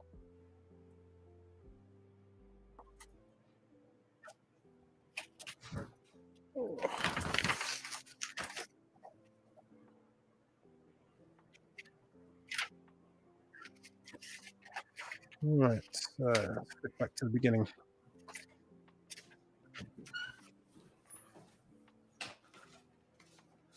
Sorry about that. It's all right. Are you all good, mate? I'm doing well, yes. It's all right. That just creeped I've up been on trying me. to keep it going and chatting to myself. But I think there are people in the chat. You have No, so I had to go flick it on because I didn't actually have it on earlier. I didn't realise. You got Taco I think there. Taco Builder showed up for a few seconds. I'm not sure if he's still there. Hey Bernice, hello, welcome. Yeah. Mercenary is still here. Hell yeah, awesome. Sorry about that. Took a little bit longer than I expected. But anyhow, what were we talking about? We were talking about the games, right? Yeah. It's all right. Just Mercenary's filling me in on the different bits of where ashtrays show up. Oh right, yeah, he knows a lot about that I had no stuff. idea ashtrays showed up in Stardust. The nightmare. Wait, Strays show up in Stardust Memory? Apparently, we mentioned there's a. What did he say it was? There was a DSSD version of the What? Astray, which I had no idea existed, but apparently shows up in Stargazer. That's news to me. Yep. Problem is, like I was saying earlier, is that I don't watch enough of the shows to know every single background of where each one comes from. Well, I think Mercenary also is a pretty big manga reader of it, if I'm not mistaken, because he knows a lot about. There you go. That's probably my. Oh, Stargazer. Yeah, not actually ever. I don't think I've actually. Well, actually, no, saying that. Thunderbolt. Red Thunderbolt one. Oh, Thunderbolt's amazing. Yeah. The first one, because the second one, I'm not gonna lie, the second one was kind of meh, but I think what I didn't like about it was it felt very odd to have basically the Psycho Zacko still there, but then on the other side they got all the full upgrades. yeah, And it just felt very imbalanced. Like it didn't feel the same. Whereas like the first one felt nice and gritty, and both sides were kind of part of the same coin. And then the second one kind of went, we're going to now give the big advantage to one side only. yeah. And it didn't really feel as, gritty as the first one. I agree. I think the first one had a good grasp on making it seem like everything was kind of fucked up. Yeah, exactly. And the second one I felt went more into the realm of how do I explain it? Like it took its I don't want to say it took itself less seriously, but it was more of a Gundam one. Yeah. It was more like I don't want to say generic, but it was more to the style of just a Gundam show, kind of. Yeah. And then, to be fair, I am not a fan of that design of the ski of the Gundam on the ski shit. Atlas. Yeah, the Atlas I think is a shit design. And the reason I say that for people out there who like it is that you can't go from a beautiful RX, fucking full armored with all the shields and the iconic everything, and then just go to this weird ass design. I can't be the only one who thinks that, because that is just, I don't know, it's so weird. My issue with it is that it becomes, it kind of goes from something that feels machined mechanic to sci-fi. And I know it sounds weird to say because it is sci-fi already, but yeah, it just feels like it goes like the Atlas looks like something that should be maybe 1,000 years ahead of where it was. Yeah, it looks out of place. Yeah, it just doesn't feel it goes with where they are at that point in time. Exactly. Like even just considering that the first movie felt grounded. Yeah. And I don't want to say grounded in realism with fucking flying mechs in space and whatever. Okay? I don't mean that at all. But I mean it felt grounded in like the conflict, right? Like these guys fighting, and they're kind of, it's not blind fighting, but it's just kind of what I would feel somebody who is kind of brainwashed into thinking that what they're doing is correct on both sides, right? And just kind of being desensitized to war. Yeah. But yeah, no, I just feel like number 2 didn't really kind of live up to that. And again, just it's probably difficult to capture lightning in the bottle like that twice. So still my favorite. For sure. Overrun for sure. Yep. Like I remember watching it and telling you, dude, I am a believer now of Thunderbolt. Like give me more of that. That's all I want. Just give me more of Thunderbolt, and I will be a happy camper. Yeah, see, that's what I think they are definitively missing out on, is just that grittiness. Yeah. And I think that's like as well, like same with like the new, what was it, Witch from Mercury? Well, they like, did the first season was like so for lack of a better sentence, anime, and then we finally got a sort of hint of something gritty like season 2. But I really think they could have gone really far with that. But they didn't. They played it safe, I feel. They're way too safe. And they kind of lost that magic that not even the first season, because the first season, like you said, is very anime, you know? Yeah. They're in a school, they're fighting, it's all high Yeah. school kids, blah, blah, blah, blah, blah, blah, blah. And then you get to the climax of the first season where it ends, and the whole famous splat scene. Yeah. I don't think it really... I think that was the highest point of the series. Because after that, it was just like, okay, well. Yeah, and I think like that whole bit at the end, I think only was so shocking because of how light-hearted it had been up until that point. But Right. as like a actual, I think it would have been better if they'd really stuck with the story they were going with. Yeah. But based around that whole scene, because the whole thing is basically, obviously, it then goes, wow, this is serious, you've just murdered somebody. And then they kind of don't really make a big of a deal out of it as they could have done. Yeah, they like could when have it comes back around again. Yeah. And it could have been like quite a good like moment to kind of go, because you kind of go, these are still school kids. Yeah. Like, Or it could have been a much bigger deal than it was.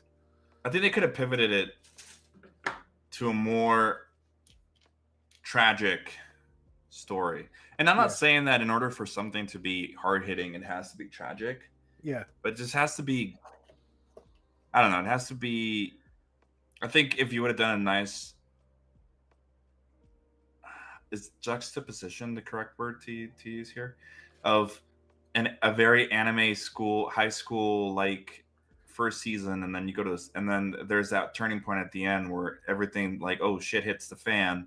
Second season just comes out pulling punches and making things realistic, where they realize that this isn't just, oh, we're gonna have a little duel in school and be safe and blah blah blah, nobody dies, but oh no, like the stakes are real. You know, things can happen that we're not kids anymore. Yeah. Or this is how real world works. They could have done so much, but they didn't. So yeah, that is a shame. The thing is, it still bugs me how they ended it. So because it's just such a rush job.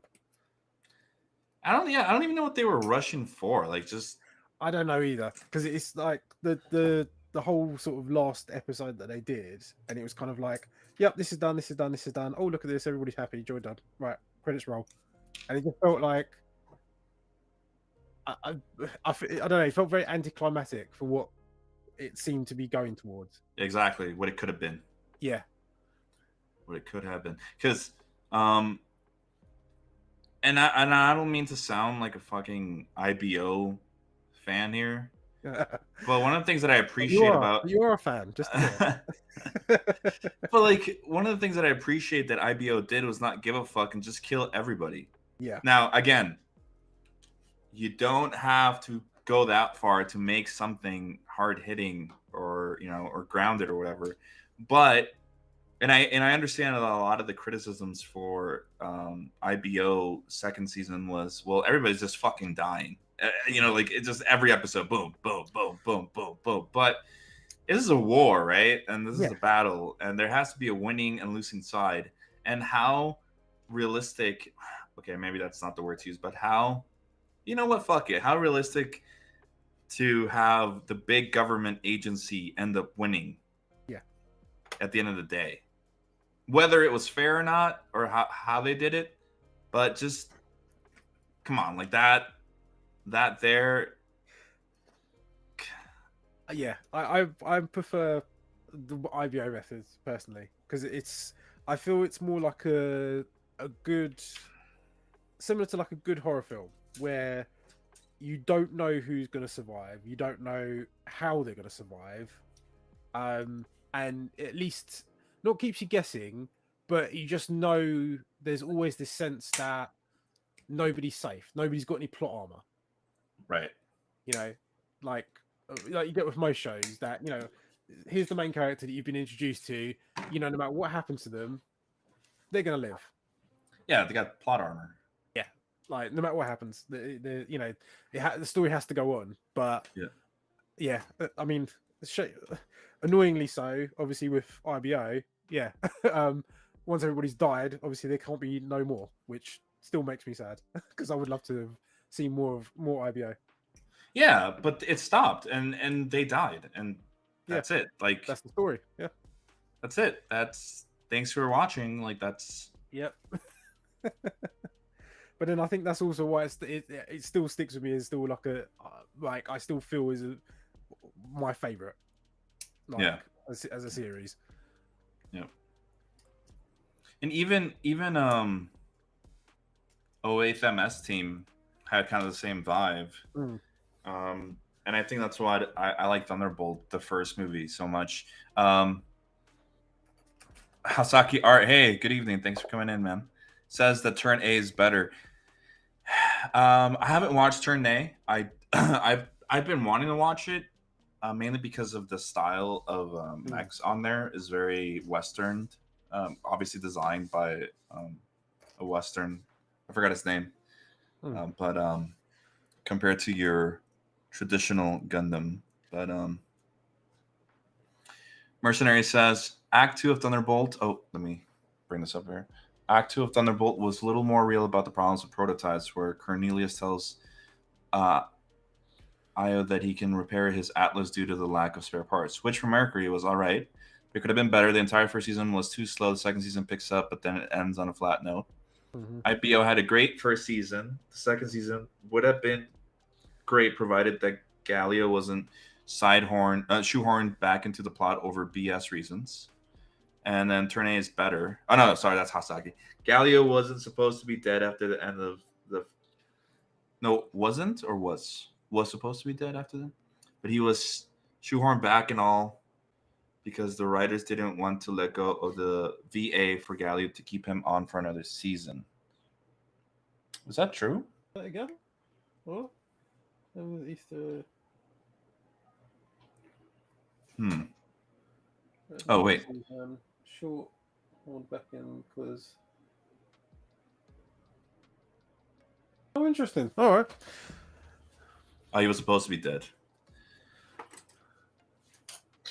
I don't know. I just fell in love with all of the what's the name of the Tekkadan. I fell in love with all of the Tekkadan crew. So I mean, saying that, was IBO kind of the first one to give you kind of that crew? Like, rather than like most series where you kind of have like your main protagonist, a love interest, your kind of sidekick character, and then you got the antagonist. Like, was IBO so far the only one we've got a crew? Like, everybody is a character. Like, Tekkadan as a group is a character. I don't know. I won't pretend to speak on that, mainly because I haven't watched every single Gundam series there is to watch. Is that what you're asking? Like, it compared to I'm just wondering. I'm just thinking, like, because off the top of my head, I'm like, most anything I've heard any references to, it's usually, like I said, it's usually a main character. Right. You don't usually end up having everybody as like a crew being the character. That's a good question. Let me think. Huh. I mean, like, I guess to start removing everybody from Tekkadan, even if you removed it all the way down to like one person, you still wouldn't have it. You wouldn't really have a show. Right. I don't know. As a main with one person. Well, I think the whole story of IBO is literally Tekkadan.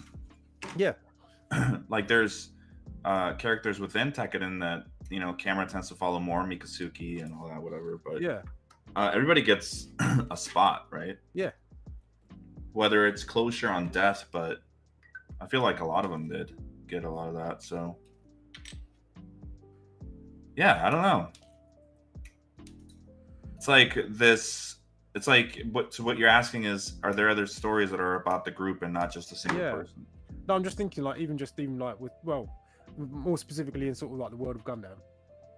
Oh, like the kind of thing, because I'm sure there is other ones where it's more focused on maybe Gundam Wing.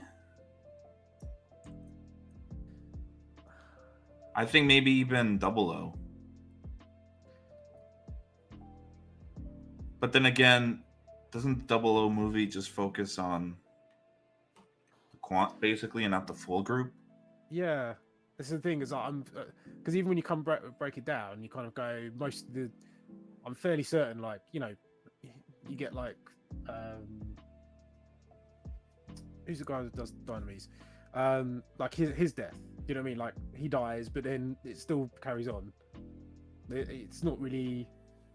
It doesn't really change much in the dynamic. Right. And arguably, as well, I'm fairly certain. Didn't they bring him back? Like, didn't bring his twin brother back, who looks from out of nowhere? I believe so. You're talking about 00? Yeah. I'm fairly certain that it was one of the storylines. Like, they effectively killed him off and then brought him back. Effectively brought him back because he had a secret twin brother. So it was like, well, what was the point of killing him off in the first place? Doesn't really make much sense. And the fact he had like conveniently a twin brother. Yeah. I don't know. I can't. Like I said, I can't speak on it. I don't. Yeah, I said I don't watch enough shows. Yeah, I don't watch them. Again, it all goes back to what I've mentioned so many times on stream is I'm not an anime watcher, so it's difficult for me to say I'm gonna go watch this right now because I'm gonna get bored, and unless it's a super captivating story. And then again, even if the art, to me, the art has to be up to par. I mean, sorry about it, but I talk about the original Gundam, and I know a lot about it because I've read like lore and all that. But watching the show, I can't. My eyes, they bleed. It's too dated. Gundam Wing and 00 got lots of source content. EW focuses on what the pilots do after the war and some of the stuff that needed to be wrapped out from the main story. Lyle is Neil's twin brother. That's what you were referencing. Yeah, there you go. I don't know, man. I think it's difficult to build a bunch of likable characters in a group form. Yeah. And like every single one of them.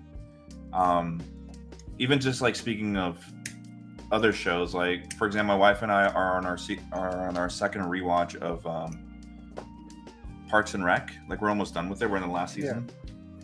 Yeah. And we love that show. But watching the show for a second time, I absolutely hate Tom, but I like everybody else. Like every other single character I like. So what I'm trying to get at is that there's even like The Office as well. There's characters that you hate, but most of them you like. I don't know. It's tough to build enough story to like every single one of them and be intrigued by where they're going and what they're going to do next. I feel. You know what's a good example? I guess maybe I was gonna say Cowboy Bebop. You care about all of them. True. Yeah, that's true. So but then I suppose then the story of that though is them coming together as a group, not necessarily being the group. Yeah, and then at the end of the day, it also just revolves around Spike, right?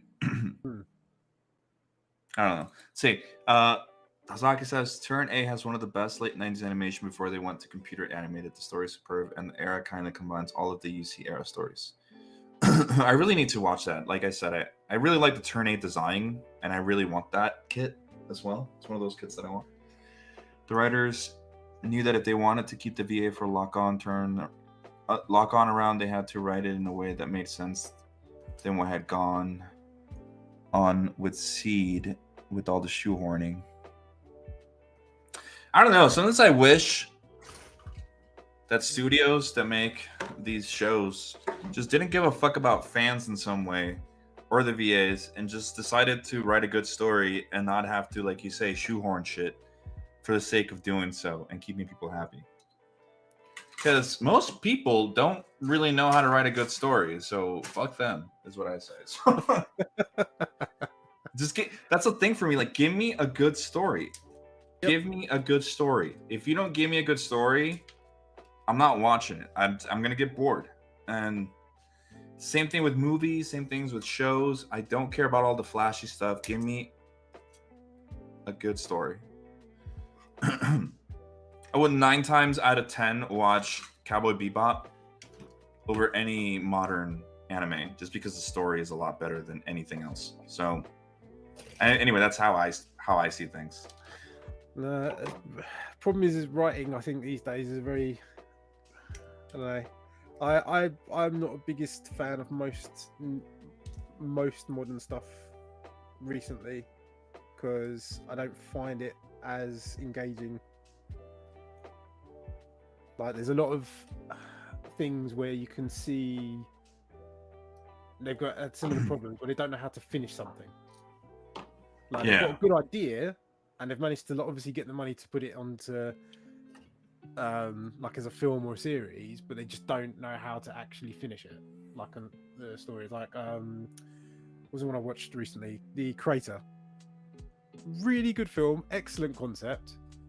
Ending is in completely rush job.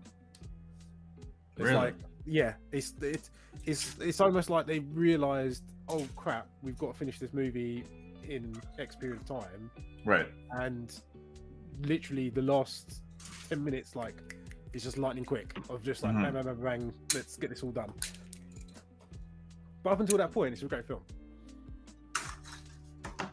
But I see that a lot with a lot of things recently. There's they don't seem to have a complete idea and just not be able to like completely tell or finish what it is they wanted to kind of put across. I think a lot of the problem is just people. Well, I feel like a lot of shows fail to commit to what they originally wanted without, like I said, it's just unfortunately for us. For a lot of things, it's what the main public wants in most ways that is going to decide what happens somewhere.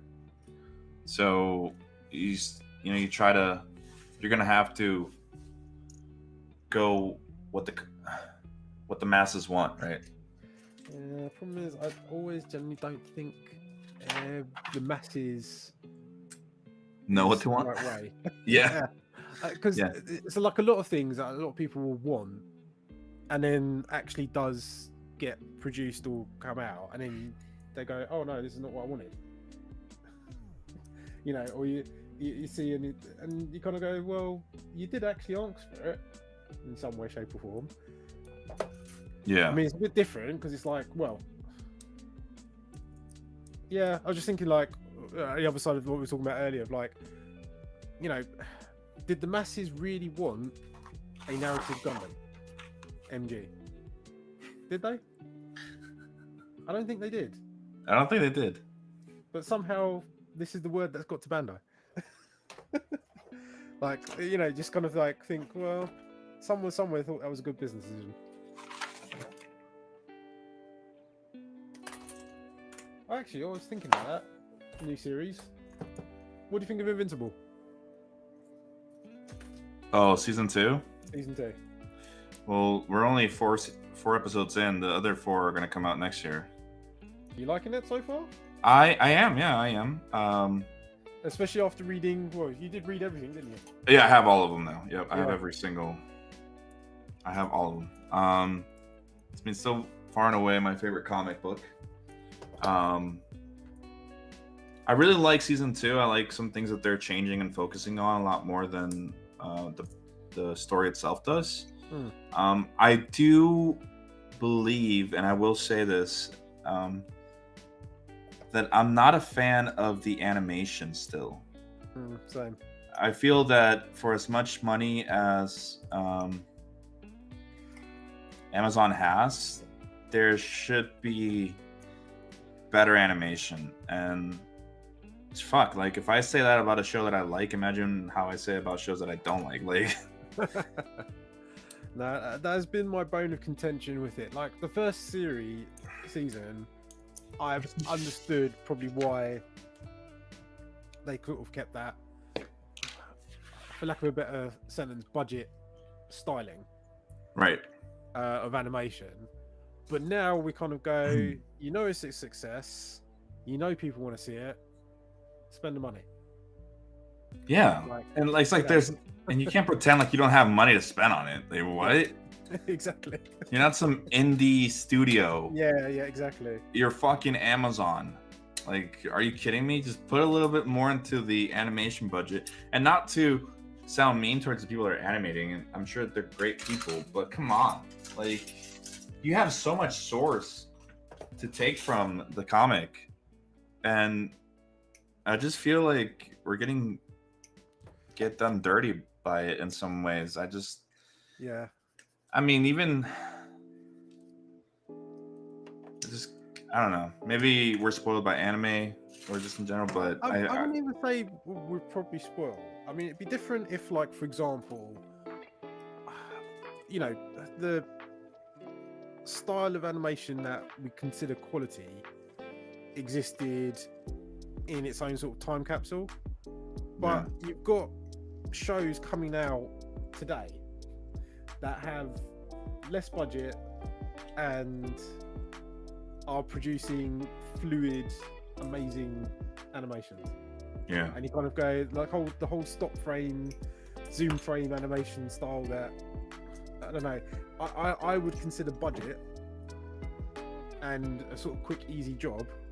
I don't think should be on something that at this point is as popular as Invincible.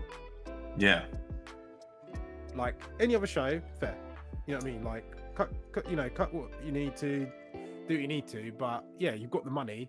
Why aren't you using it on that? Yep. You know. Well, the way that they've got enough, they've had enough money to obviously get the the voice actors that they've got. Well, that's where I feel all the money is going. But even still, do you know what I mean? Like, it's Amazon. We're not exactly small time. Yeah. No, I agree with you. I feel like I did something wrong because this is not going in. Oh, which part are you on? On the arm. That's why I've been finicking with this whole time. Let's check what the fuck's wrong. Was it the shoulder bit? I'm just having a look at it. No. It's like the actual arm. Like the actual arm. Wow. I feel like I put something in wrong. I'm gonna have to go back and retrace my steps. Yeah, I agree. I feel like there should be better animation for how popular it is, and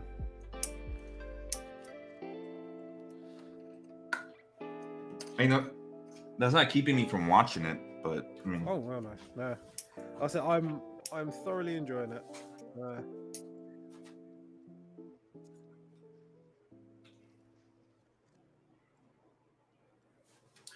it could be done better though. All right, let me check where the hell I went wrong here, because this is how this looks. This all the arm. Yeah. I put it in the right way, I feel. No, I didn't. I'm stupid. Let's see what I did.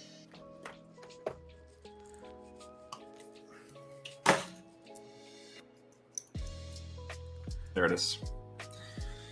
What was it? It's you know how it has to have an opening where like the shield can go in? That little like peg. I covered it, so then obviously things are not going in correctly when you're trying to finish the whole arm out. But it's my fault. User error again. So you want to put it in backwards? No, just put it on a different side. Whatever though. It's fixed. But yeah, no, I'm enjoying it. I'm looking forward to the rest of it. I just really hope that with this season 3, because obviously there's going to be a season 3. I just hope that they put more money into the animation of it, because yeah. So where they are in, because I've not read the comics in full. Right. Where we are at episode 4. Mm-hmm. Where is that in relation to the end, or effectively where it is in the book? It'll be around. I have it right here in front of me, actually, like because I have them with me. They're on volume 3 of the, which I mean, I don't know them by actual issues. Yeah, but they would be somewhere around. How many volumes are there? There's 12 volumes. Oh, geez, so they got quite a bit then. Yeah, they're halfway through volume 2, as you can see here. Let's see.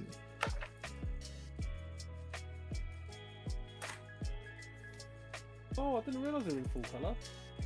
Yeah. I mean, I'm not gonna show more because I don't want to spoil it for you. No, that's fine. I'm now curious. I didn't realize they were full color. Yep. Look. Ah. Amazing. Look at this. All right. I may have to invest. Yep. I have all 12 of them, brother. All of them. Nice.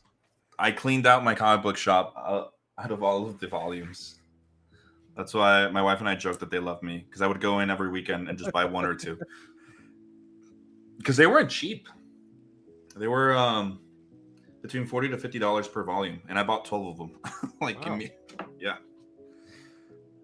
I would just sit here and read the whole fucking day.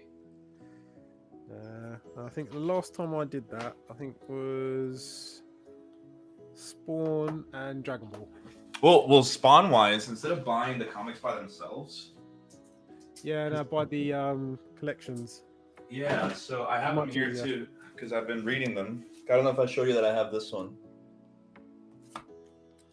This is the latest Spawn Batman collection. This is one of 25. So for every 25 copies that they sell of the original issue, they made one of these. Yeah. So I have. Oh, and then I also bought the original the first time that Spawn met up with Batman.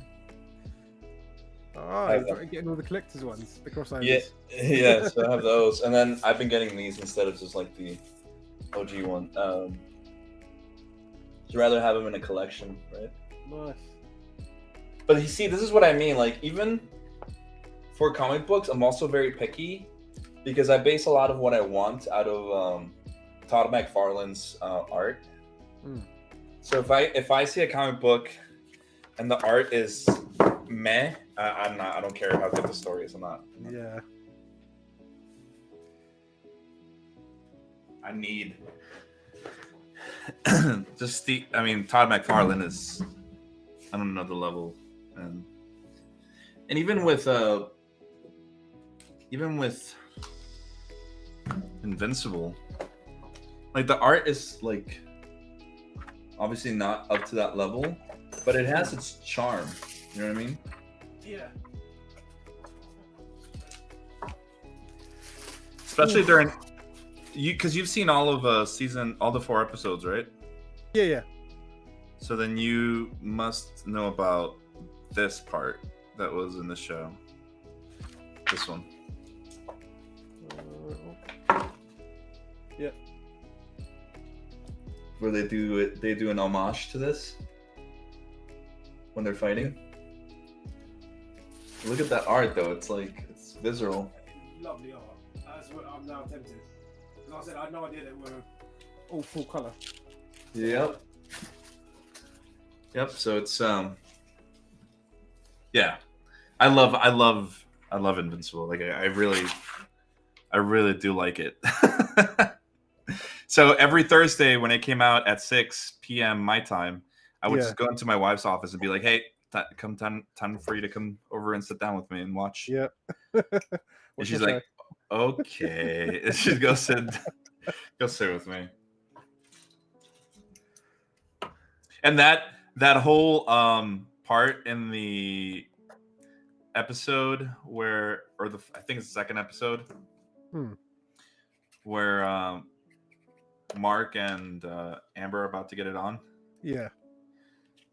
And the narrator, when they were about to start doing the deed, I told my wife, I'm like, are they about to do the whole narrator thing that they do in the comic? And lo and behold, immediately you get, The narrator going, it's time to give them some space. It literally happens in the comic as well, dude. Ah, see, I didn't realize that. 'Cause It I did think it was a bit out of the blue when they did it, and I was thinking, okay, Yeah, because the narrators never existed, right? yeah. But no, it literally happens in the comic. Let me see if I can Ah. find that.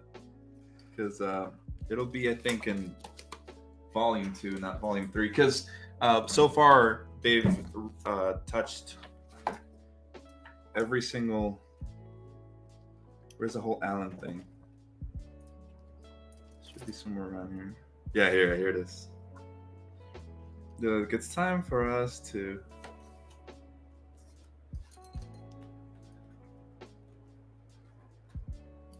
see, look right here. It's right here. So they're about to get it on, right? Yeah. And then they turn off the lights, and you turn the page, and the narrator says, "And so, dear reader, we turn our attentions elsewhere to give young Mark Grayson and Amber Bennett some privacy. This is a family title, after all." Wow. I was just cracking up the moment they did it on the idea. show. Yeah, I was like, no way they did that, and they did. It was awesome. I'm telling you, you should read them. I definitely will now that I know they're in full color. Yeah, they're all. Always just assumed that they were all like manga style. Oh no! Because it's just like one of those things of like after seeing most of the fights that do happen, and I'm like, I don't know if I'd get the same vibe if it was all black and white. Oh no, you would. Oh no, sorry, not in black and white. Sorry. Yeah. No, there's some. I mean, I would show you more, but I'm not gonna spoil things for you. But there's so many good, moments of the show. I mean, sorry, of the comic book. The thing about it though is that Kirkman's art, who is the was it Kerry Walker? Yeah. So the way that things work out here. Yeah, Kirkman's art is pretty different to Ryan Oatley's art. So Ryan Oatley is my favorite artist of the comic book, like of Invincible. But Kirkman has his own charm. He's the original, right? He's like the creator, right? So it's not as great as Oatley's, but it has its charm, if that makes sense. Mm-hmm. So anyhow, what I'm gonna just keep talking about Invincible here, but yeah, it's it's great. I mean, and the thing about it is, for as great as the show is, obviously it has to skip over, certain subplots and such. So if you read it, you get a lot more insight, and it's fun to just kind of pick at the little Easter eggs that the animators put in there along with the writers. You understand more things, and yeah.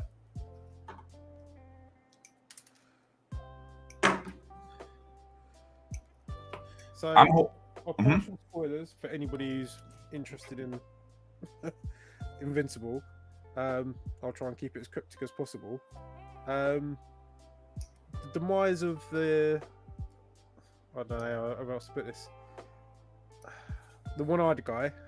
That's pretty isn't it?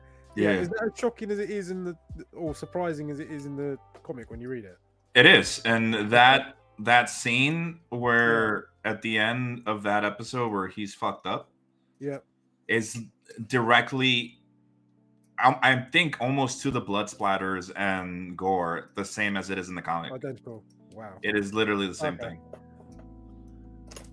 Yeah, see, I didn't know how much they chat, because to me it was very much shocking. That's how it is. I was not expecting, and I was like, "Oh, is this something they've changed?" Nope. Like, I didn't know if they'd basically put, change something with that particular character, or from the actual original material. But from the sounds of it, it sounds like they've been doing everything identical. I mean, I really doubt we have like 20 million people watching, and I'm spoiling things for them, but I'll show you. Which is fine. I don't care if you don't have 20 million people watching. It's fine. Yeah, look, he's just chilling, right? Yeah. And then, straight in. straight in. Jeez, so that literally got tick next page. It's literally the same thing wow. as the show. Jeez. So, yeah. Okay. No, definitely might be something I have to invest in. Yeah. To me, it's like for comic books, it's very much like I don't read my comic books all the time. Like it's not like I'm sitting here reading them every single day. Yeah. It really depends on the mood, if that makes sense. But like for Spawn, I think it was like 2 weeks ago that I was just straight reading Spawn. Like I was, ordering and just everything Spawn. And then I just kind of stopped, not because it's boring or anything, just because I was like, okay, time to focus. Yeah, time to focus on something else. But yeah, there's something nice about just sitting down and being able to read and getting a story like that. And I tell you, what's the cool thing about Invincible for me is the fact that there's closure to it. Like there's not like 900 issues and different timelines and we're doing a new timeline now where this happens or reboot. No. The story ends. Good. That's what I like to hear. I much prefer stories that have a completeness to it. Because I think that's always been my frustration with a lot of probably older materials is, just like I said, when nothing's final. So there's no sense of dread if basically it can always be undone. And the story I think always suffers from that if you can never kind of commit to kind of going, right, this is the story we wanted to tell and we've done it, full stop, rather than always having this extra potential out that you can kind of go, oh, well, if we feel like it and we don't like what we've done, we can always undo it. Yeah, not really tell a good story at that point.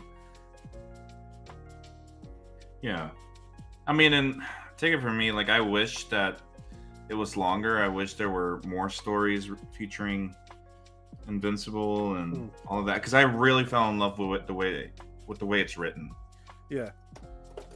You know what kind of sense it gave me, and I don't know if I've ever talked about this, but I love Harry Potter. And when I was young, like I read all the books, and I grew up during the time where Harry Potter wasn't complete yet. So I remember standing outside of Montgomery Public Library in Chicago, waiting for I think it was the 6th book to come out or the 5th book to come out, Order of the Phoenix. Yeah. Like that's how big I was into it, right? And like I would go in and rent out the hardcover because there were other people that were waiting in line for the book. I'm not talking about the movie. I'm talking for the book. And the thing is, for me, those stories, I would there was like this sense of emptiness that I would feel after I finished reading them, and I would miss Harry and I would miss Hermione and Ron and the world of it. And it's the same thing that I get with Invincible. That's why I would end up buying like 1 or 2 or 3 volumes per weekend, was because I didn't want to leave that world. Yeah, and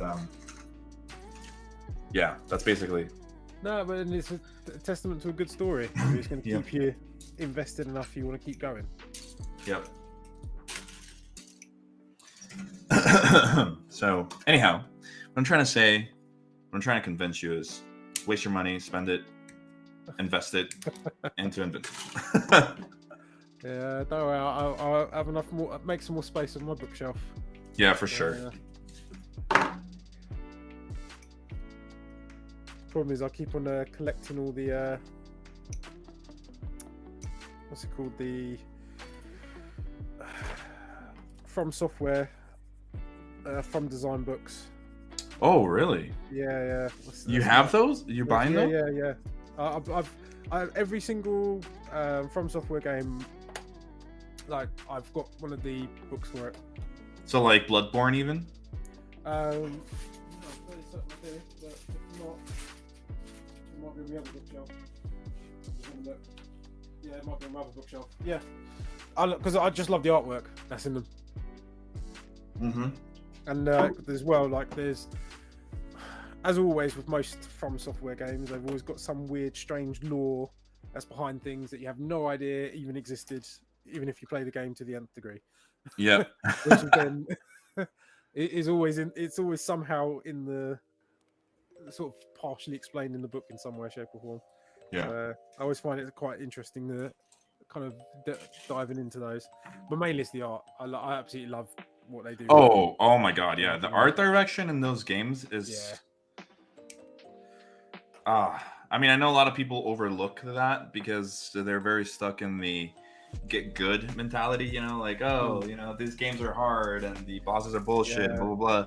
But you know, when you get good at the games and you learn, you know, and you understand their little nuances and whatnot to be able to progress, and you're not worried about dying to some general normal enemy, you can take some time to look around and just think to yourself, holy shit, like this is fucking sick. Yeah.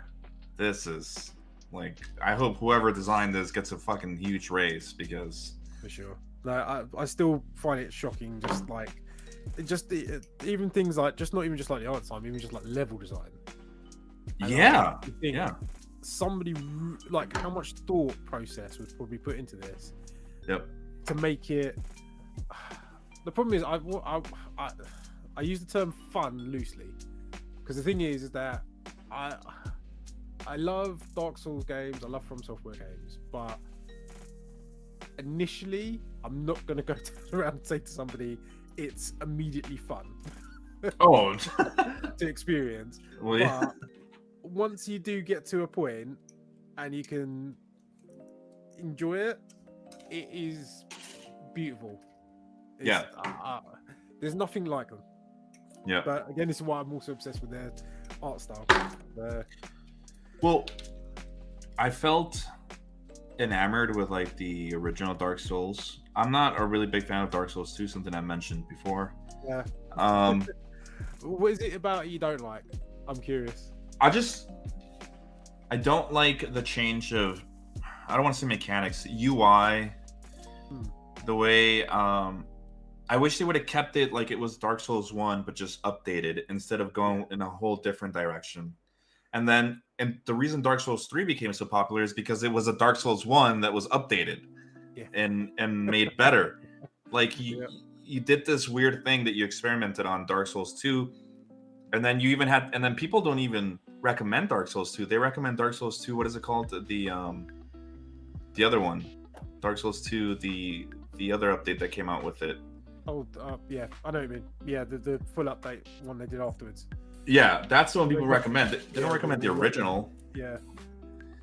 And then, you know, and then that same formula Dark Souls 1 has was carried over to Bloodborne, which is hands and above one of my favorite FromSofts.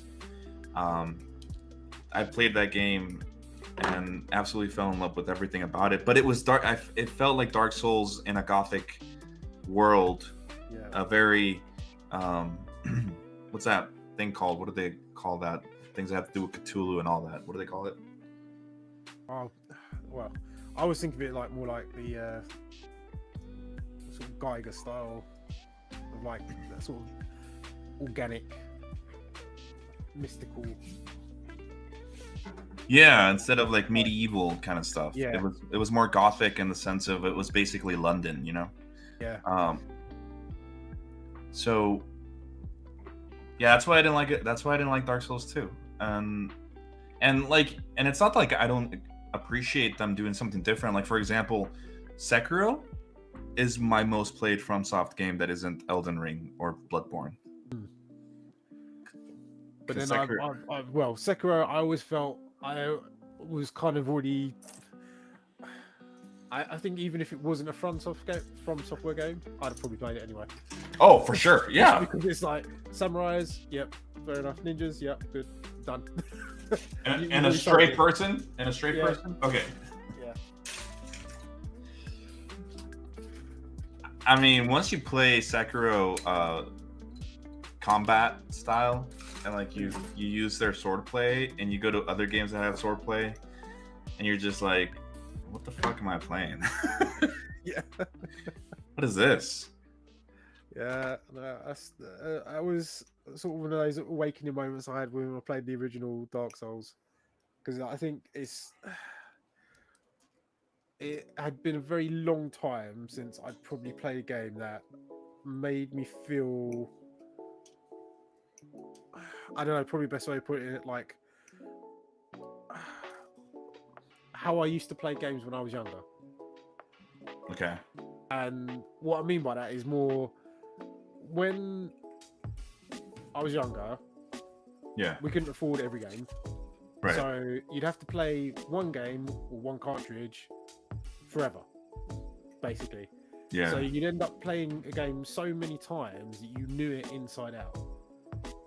Yeah.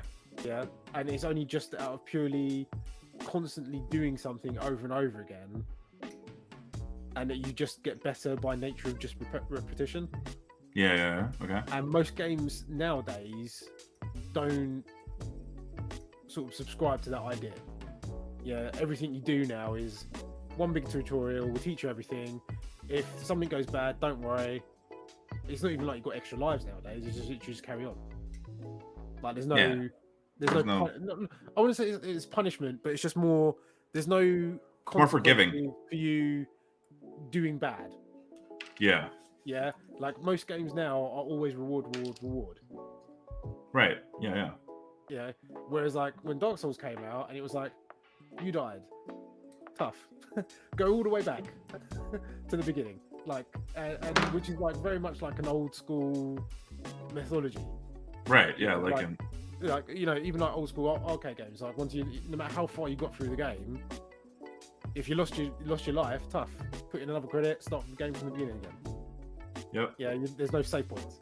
And that's why I genuinely loved that game. I was like one of the sort of lovely moments I refreshed myself playing games after that, because there's nothing else like it, and there still hasn't been. That's the bit that still bugs me more, is that everybody else seems to try and copy it, and it never ever seems right.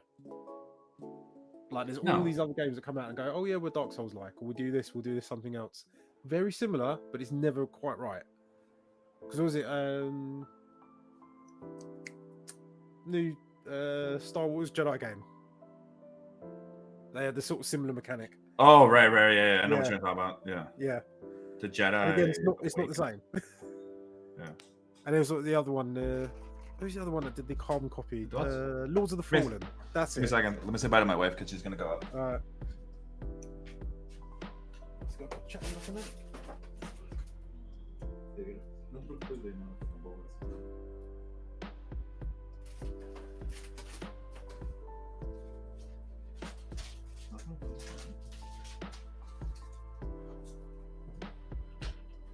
Alright, I'm back. Sorry. So I was just looking at chat. No, Mercenary, very right. Yeah. The tutorial is the main game. It's not separate. Oh, well, I mean, Dark Souls and in general, most FromSoft games have a tutorial area that you can't skip. It's like you're gonna get your ass beat here. I wouldn't even call it a tutorial. You know, even like Dark Souls 1, it was literally walk through a corridor. There was a couple of prompts to kind of go, oh yeah, you can use your weapon here if you like, and that was it. Now get fucked by this thing here. Yeah, exactly. And then I'm pretty sure there. So yeah, you walk down the corridor, you walk up, you meet your first guy who gives you your Estus flask. You walk downstairs, and immediately there's your first boss. Yep. Now figure it out. Yeah, exactly. And it's not. That's how it is. I mean, even the first area, Firelink Shrine. Yeah. Getting to. It's very difficult. No, sorry, not very difficult. You can either go to the right or to the left. If you go to the left, you're gonna get fucked by these skeletons that are gonna fuck you in one hit. You go to the right, and then get hit by a bunch of enemies that pop out, and if you don't know that there's a fire or that there's a shrine here, then you're just gonna keep coming back forever. Over and over. Yep. And yeah, it's like this sense of discovery that a lot of games don't have now, because now you could quick save and you're there. Yep. But no, not those games. Not even Elden Ring. Yeah. And even they made it a little bit more mainstream with the whole resurrection shrine.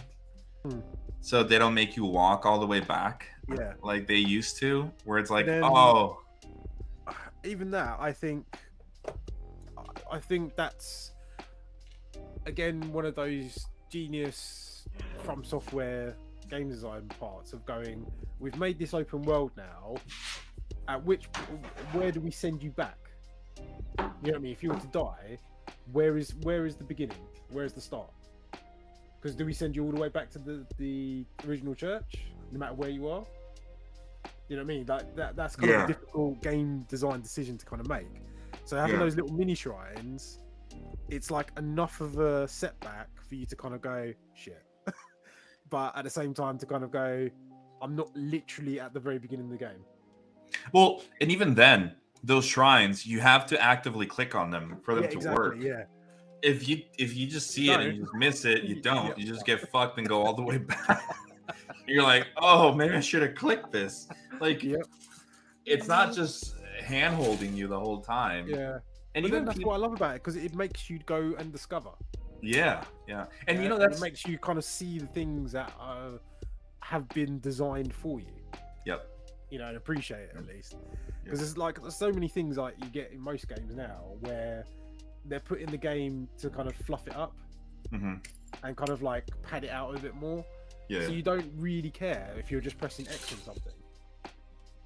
Or A on something. You know what I mean? You generally don't really process what you're doing. It's just basically, right, the game's taught me to do this function, I'm going to do it every time I get to this point, that's it.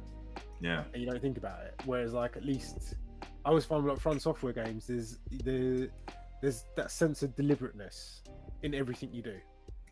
Yeah. Like, even whether it's the design or even just like the game, like you just, the commitment to even swing your sword. Oh yeah. It has to be deliberate. Do you know what I mean? You can't just go, right, I'm just going to go up to a boss and press X 50 million times and he's dead. Yeah, there has to Are be you that sure about deliberateness that? of, you know what I mean? There has to be that deliberateness of, okay, I'm going to swing my sword now because I've thought about it. And this is the best time I can think of. Yeah. Even if I've had to wait 15 minutes to get my opening. Yep. Yeah, I agree. Tenfold. I think that's the beauty of those games, and I honestly think that the only people that have come close to doing something like that is Nintendo with Breath of the Wild and Tears of the Kingdom. But I would say that it's very different. I mean, I'm playing Breath of the Wild right now.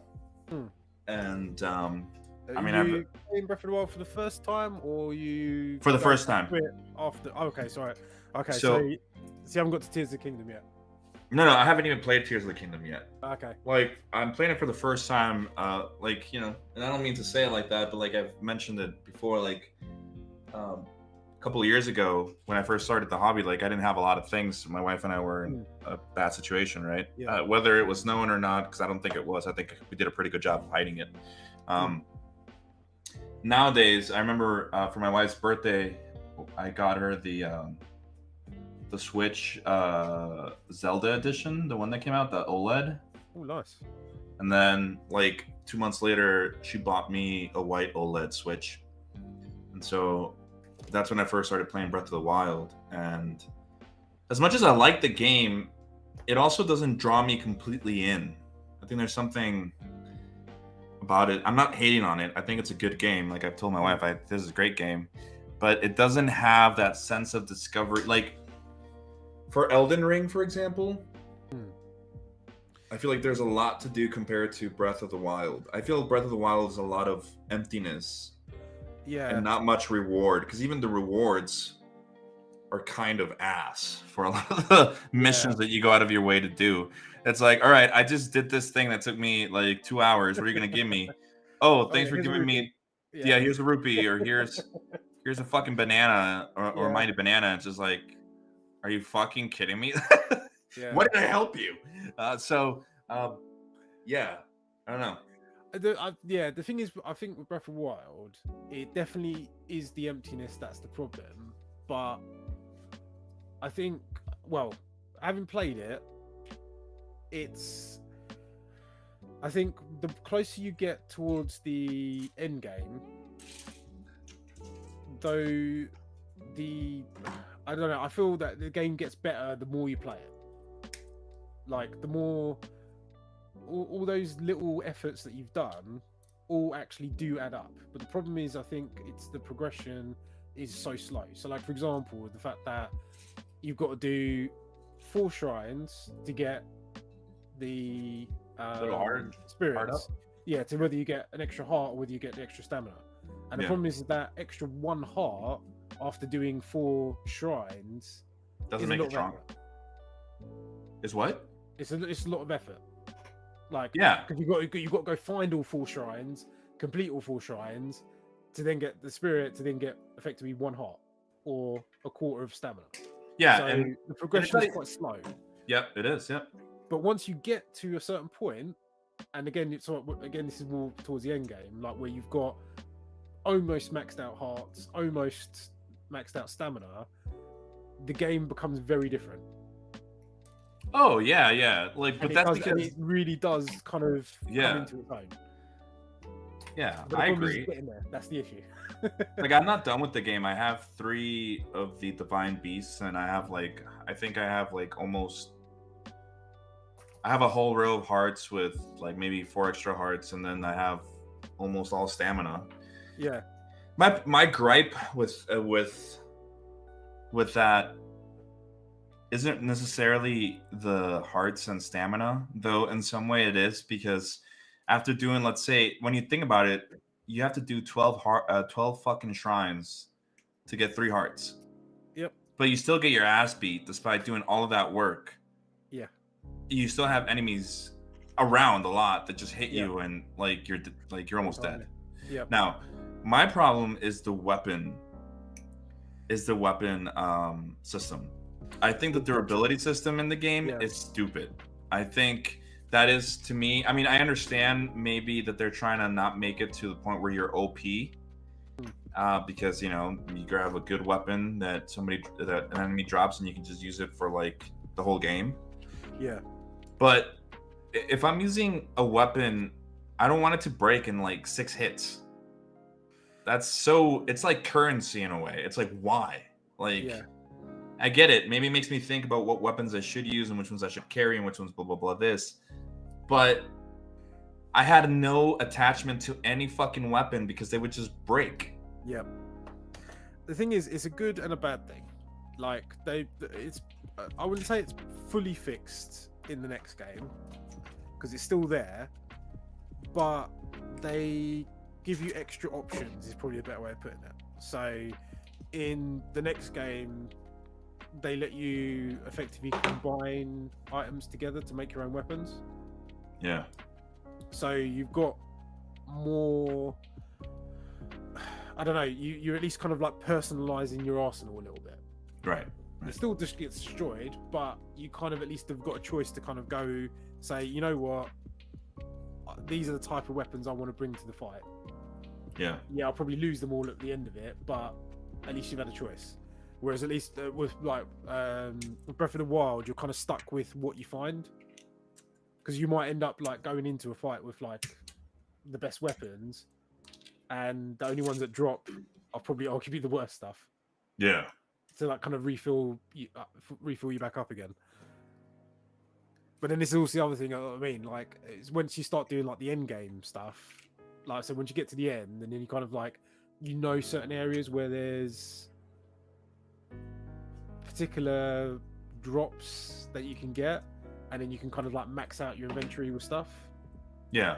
But that option only comes to you when you've got enough health and you've got enough armors to kind of deal with it. Right. And that's the problem, is the fact you've got to get there at that point, and it is very slow. Yeah. Especially like compared to other games anyway. Yeah, I guess that makes sense. Let me just see here. FE6. So, what is FE6? Final. What does FE mean? Does this mean Final Fantasy or FE? I don't know. What is FE? Yeah. Fire Emblem. I think it's Fire Emblem 6. Okay, there we go. Allowed me to get straight into the action with no handholding or any kind, with its tutorials being separate side story if the player wanted to go through it. Fire Emblem 7, on the other hand, had way too much handholding upon playing it out of the gate with no option to disable and handholding until you have beaten the whole game once. Yeah.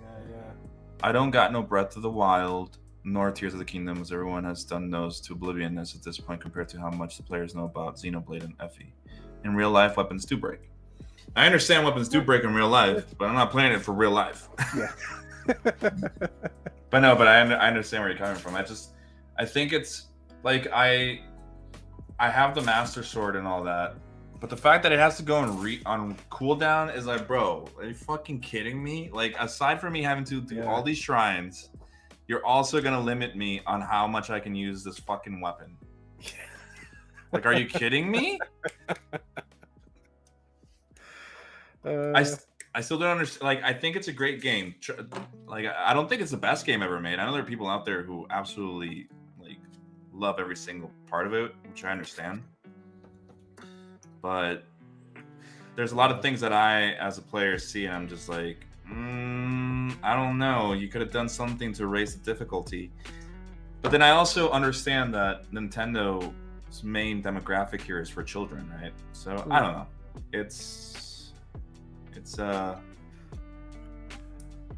Yeah, I don't know. I only hope that whenever Nintendo decide to release whatever they're doing next, they really do push the boat with the work for the next Zelda, maybe. I hope they do, because I feel like Tears of the Kingdom, I think is definitely up to the ante with like the story, but it's very much the same game with one new gimmick. Right. Talk about Like, the building great. thing. Yeah, basically because you get effectively like very early on, you get the option to kind of like combine everything in the world. Yeah. So you can build whatever you like and everything else, and that creativity level is awesome because it does really open up things. Yeah. And at the same time, it's not, the world itself is still the same world that you had in Breath of the Wild. Right. Like, it's still very sparse, wide open, with like pockets of Nothing. Yeah, and Oh. yeah, but probably large spaces with nothing, with little pockets of activity. Right. Because, like, you know, I mean, the thing is, it does give you a lot of things fun to do in Breath of the Wild, because you'll be like obviously rolling through like one area that's got nothing, and then you'll stumble accidentally into, I don't know, one of those Hinoxes, the giant ones, just out of nowhere. Yeah. And then you end up basically stuck in a fight, and it does add to those elements, but I think it's just because it's so far spread out that you don't really feel, I don't know, the world doesn't really feel as full as it could be. Yeah. That I can. Yeah. I mean, and I see a Breath of the Wild. I feel they could have. Like, I've one of the things. The reason why I say all this, because, you know, seeing other people play it and having friends talk to me about it. You know, one of the things that came up is that exploring is very rewarding. I don't feel that. I personally don't feel that with the game. I feel that it's very tedious to explore. I don't think there is enough reward to explore. And when there is a reward, you don't feel like it's the correct reward. I'm not saying that I feel like a reward should be something OP that's going to make me the strongest being immediately. But I feel that they're very stingy with the rewards. Definitely. No, sadly, it is literally that way, like I said, until you get to more deeper in the game. And it's a shame that it takes that long to kind of get to that point. But what is nice is that once you are at that point, the game feels a lot more interesting. But is there a new game plus? Or is there just a master, whatever it's called? Right. master So yeah. mode? So when you finish the game, effectively, your save point. You've got basically sort of a not New Game Plus, but you've got kind of like a after world version that you can go finish up what you wanted to do. Like, so if you haven't done all the shrines, everything else, so everything's still there that you haven't done. Yeah. The New Game Plus arguably is what's called Master Mode, and I personally think Master Mode is the worst thing ever you could try. Really? Personally, because I think it's unnecessarily Difficult? I don't want to say difficult, because I would argue that's probably the wrong word. I think it's just they've added a mechanic in it, or sorry, they've changed the nature of the game in a way that I don't feel makes it fun. Okay. So effectively in Master Mode, the major difficulty spike is the fact that the enemy's health regenerates all the time. But they've not made any other changes in the game to kind of balance that out. So if you're annoyed with weapons breaking at the moment, imagine going into a fight where your weapons break, and yet if you leave the enemy alone for, let's say, 30 seconds, he's now got full health again, but you've got no weapons. Oh, okay. So just yeah. Because you've just burnt them all trying to get him down to half health. Right. And all your weapons are burnt out.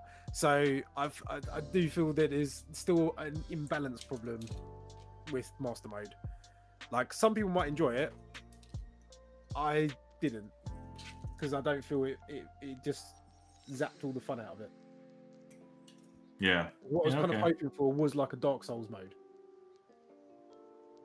And it just felt very much like, okay, I can go off, go collect all this inventory, have all of these weapons, go into a fight with like a basic guy, all of my weapons break, and now I've got to go find more weapons, only to go back to the guy and find he's at full health anyway. So yeah, so it basically feels like it's either now or never, and if it's not now, then it's going to be never. Or It's permanently never. Because effectively, when you go off, unless you're finding, especially in like the early game, you're not going to be finding some massively OP weapon to be able to kind of take him down to like death. So the only weapons you're finding are the exact same ones you just got into half health with. So you're still in this kind of constant loop. Yeah. And then you end up avoiding most of the enemies, which is fine, but then it becomes more of a stealth game. Oh, yeah, no. Yeah. I'm not a fan of the stealth on that in Breath of the Wild. I'm not. Yeah. And that's what I mean. It's not, by its nature, it's not arguably a good stealth game. So, yeah, when you kind of get to that point of like, every time you see an enemy, basically it's more effort. You'd rather do the boring thing of creep around them for ages, just so you don't have to fight them. Even though you're capable of fighting them, you just don't have enough inventory to beat them. Yeah. So you're kind of like, okay, well, that's the only choice I have now. So I felt it just felt like they just weren't balanced enough for me, anyway. I'm sure there's like somebody out there who's like, Master Mode's the best thing ever, but yeah, I'm not a fan.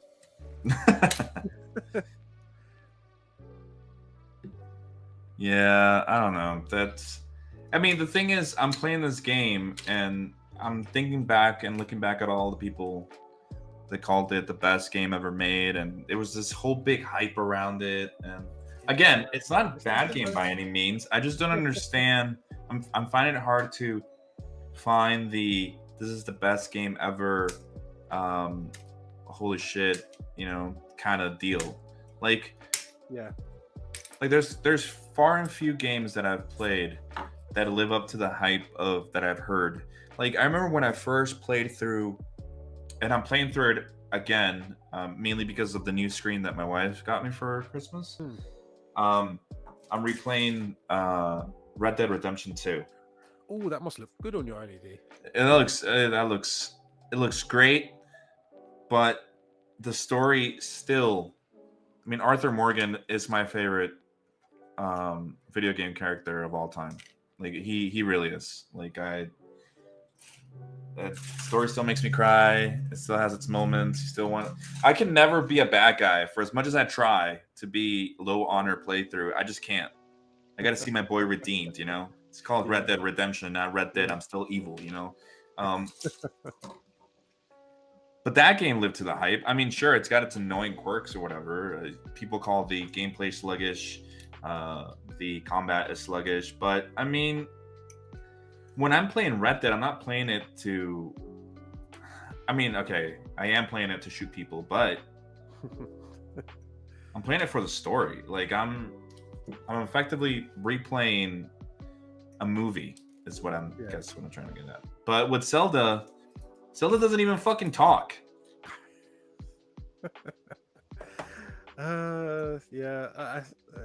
Again, just joys of Nintendo. It's one of those things I think I think for Nintendo, it is an excellent game. But if you're going to kind of compare it against other things, I think then you kind of get into, yes, it isn't necessarily the best game of all time. Yeah. I think for Nintendo, it definitely is a great game. Like, considering the fact that you kind of go, at the time it came out, Zelda at that point had always been a very... it was close to getting there of being more open, but it was still a very linear experience. Like you know, basically the general most Zelda games is, you know, you go pick up all of your armaments, go into a temple, and it's usually you know, you pick up whatever next armament you need for the next temple, and so forth until you get to the end. Whereas with this, it was like, well, just do what you want, which is kind of unheard of. But I think that hype is what built behind it, of it being something unique that nobody had seen before in the Zelda series. Not necessarily not in gaming, because there have been plenty of that open world games. But I think just for Nintendo, that's what made it special. Yeah. You know what? But I like that. Now, not so much. I like that. That's a great fucking way of putting it. It's an amazing game, amazing, you know, game of the year game for Nintendo. I like that. Yeah. As long as you can like put it in that context, I think you might be able to understand the hype behind it. And I think playing it now, you are going to see the holes in it, and you are going to see the kind of lack of stuff versus other games, especially like, you know, you're currently playing Red Dead. Yeah. Do you know what I mean? Like that's like full of activity, everything's going on all the time. Yeah. Well, even then, it's also that's the thing that I enjoy about Red Dead, is that there's quiet moments in the game, a lot of them, maybe more than people like. But for me, riding my horse through fucking mountains and just going around being a cowboy, you know, that to me is like peace. I just, you know, look at foxes and look at wolves doing their thing, getting attacked by a grizzly bear. I'm just like, you know, loving life. Yeah. See, Breath of the Wild and Tears of the Kingdom had to bring in something new than just keep doing what they've been busy doing with prior Zelda games with unbreakable weapons. Okay, it's a mechanic that they added. I can agree with that. Red Dead 2 is a prequel to the first game, which they have given it something else and put a 2 at the end of that. Yeah, I agree. Let's not talk about what Rockstar did with the remake of Red Dead Redemption. It's fucking bullshit. No, that's not a remake. But then saying that, I'm gonna say something otherwise. It's like what Rockstar did with the remaster, is infinitely better than what Konami did for Metal Gear. Are you talking about the zombie shit? No, just basically Konami brought out the remastered collection for Metal Gear and literally released a worse version than the original PlayStation. Oh, right. Yeah, I remember that. And I'm like, I can't believe that. Like, this is like one of the most revered games of all time. and somehow they brought out a worse version. It does not make any sense to me whatsoever. Konami is famous for doing that. They did the same shit with Silent Hill collection, HD collection. Oh yeah, I remember that actually. Oh yeah, They fucked it, and then they doing the same thing right now with the fucking dumb shit that they put out of Silent Hill, the story thing on Twitch, where it's like an interactive game where the community decides, but it's all a paywall on the app. What's this? It's fucking cancer. That's what it is. It's fucking Konami taking a shit on the fans, I think. So and then, it's an interactive online experience, or is it a game? it's it's a fucking abomination, is what it is. But so basically, what it is you have to download an app, right? Right. And you download an app, and then you watch the stream. And based on what you decide on the app, or a collective community decides on the app, is what the game will play. But all right, hold on. Let me just process this. So, app, stream, game. exactly. Okay. And the worst. So that's not even the worst offense. Like, it's so bad that people have been saying that it seems like fucking AI wrote the story because it's just that bad. Wow. 2, the general community doesn't decide what happens. It's the whales that decide what happens. It's people that are paying that top dollar for their points to count Hold more. on. So on top of this, right? So I've got to download an app, watch a stream to have an effect on the game, but then I've also got to pay money. Yeah, if you want your vote to matter more. Wow. Yep. I'm in awe. Absolute fucking preposterous. It's just so bad. And I just don't understand. Board meeting. I don't understand. I don't understand how you can have such a beloved IP. Like, just imagine, like, you have this dedicated fan base to a fucking IP that you haven't in any way given love to in like the past, I don't know how many fucking years. And then you come over here and you like throw this abortion of a game into it. What do you call a game? Like, no. Like, it's so bad. It doesn't sound like a game. I'm very confused of where the game part of it comes in. Oh, you're not the only one, dude. We're all confused. Because it really doesn't make much sense to me. Doesn't make sense to anyone. Anyway, that's what fucking Konami has been doing with that. Just fucking us. It's very disappointing. Because I don't genuinely understand. Like, years ago, when they decided they were out of the game business and they were going to go off and make pachinko machines, I was like, okay, fair enough. Off you guys go, no problem. Yeah, make money, they whatever. weren't doing anything. You know what I mean? They weren't fucking something up, for lack of a better sentence. And it's now that they come back and you kind of go, okay, well, what have you learned? And clearly nothing. If anything, they've worse lessons. Well, I'm just hoping. I'm hoping that they don't fucking drop the ball with the Silent Hill 2 remake. With Bluebird Team. Look, I know. I'm holding out a little bit of hope. If they had done something amazing on the Metal Gear Collection stuff, I'd be all with you. But after seeing what they did to that, I have no hope for them doing any sort of effort at all with whatever they're going to come out with next. Like, because it like the Master Gear Collection effectively should have been an amazing celebration of an amazing series, and I don't know how you can kind of release something in the state it was and go, yeah, this is our, our tribute. So, I have my doubts when they go, we're going to remaster something and we're going to put some effort into it. Well, this one's a complete remake, though. This is like a complete from the ground up remake.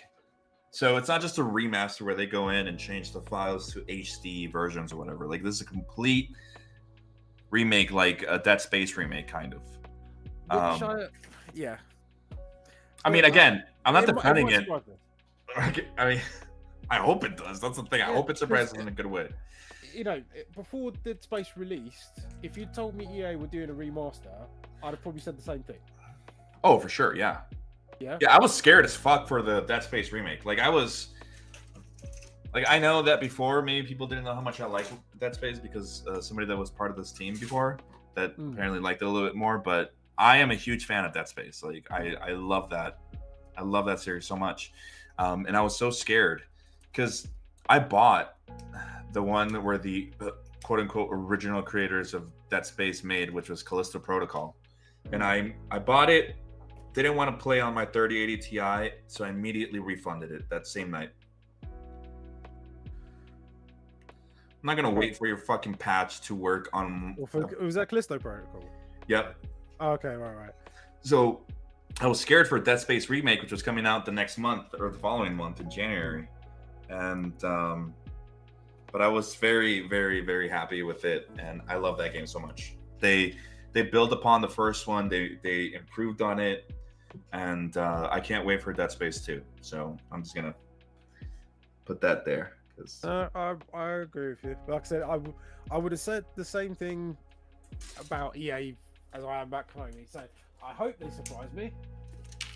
I really do, but I have my doubts. Again, look, one good thing doesn't cleanse fucking EA from all the bullshit they've pulled throughout the years, all right? Fuck EA. So but then again, like there's little to no good publishers nowadays that are left making games. Like, I guess the only one that I can forgive nowadays is like Capcom. Because they fucking did amazing with Resident Evil 4. Remake. They've done amazing with Devil May Cry 5 a couple of years ago. I mean, let's talk about Resident Evil 3. I know not a lot of people like the remake. I liked it. Resident Evil 8 Village, Resident Evil 7, Resident Evil 2 remake. Like, they've done a lot of good things, and I hope they keep on this trajectory. And I would even go as far as to blame them for all this remake stuff that's happening.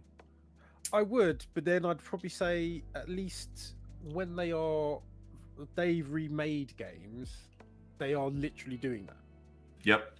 You know, it's like, I know a lot of people probably did have a problem with like Resident Evil 4 being remade when it was effectively a classic in its own right. Yeah. But I think they did a bang up job, to be honest. They did an amazing job. I was on that fucking game from the moment it came out. Yeah. And I said that, like, they've proven they can do it. I mean, to be honest, even like when they did the original, and we're talking this is years ago now, obviously back in like GameCube days, when they did the original remake of Resident Evil 1. Yep. That was fucking amazing back then. Yeah, it was great. Yeah, it was great. I mean, It's still revered as amazing. Yeah. They've proven they can do it years before it was a trend, you know. Yep. But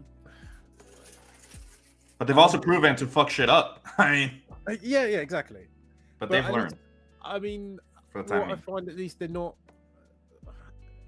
At least with Capcom, I feel that at least they seem to, in some way, shape, or form, learn.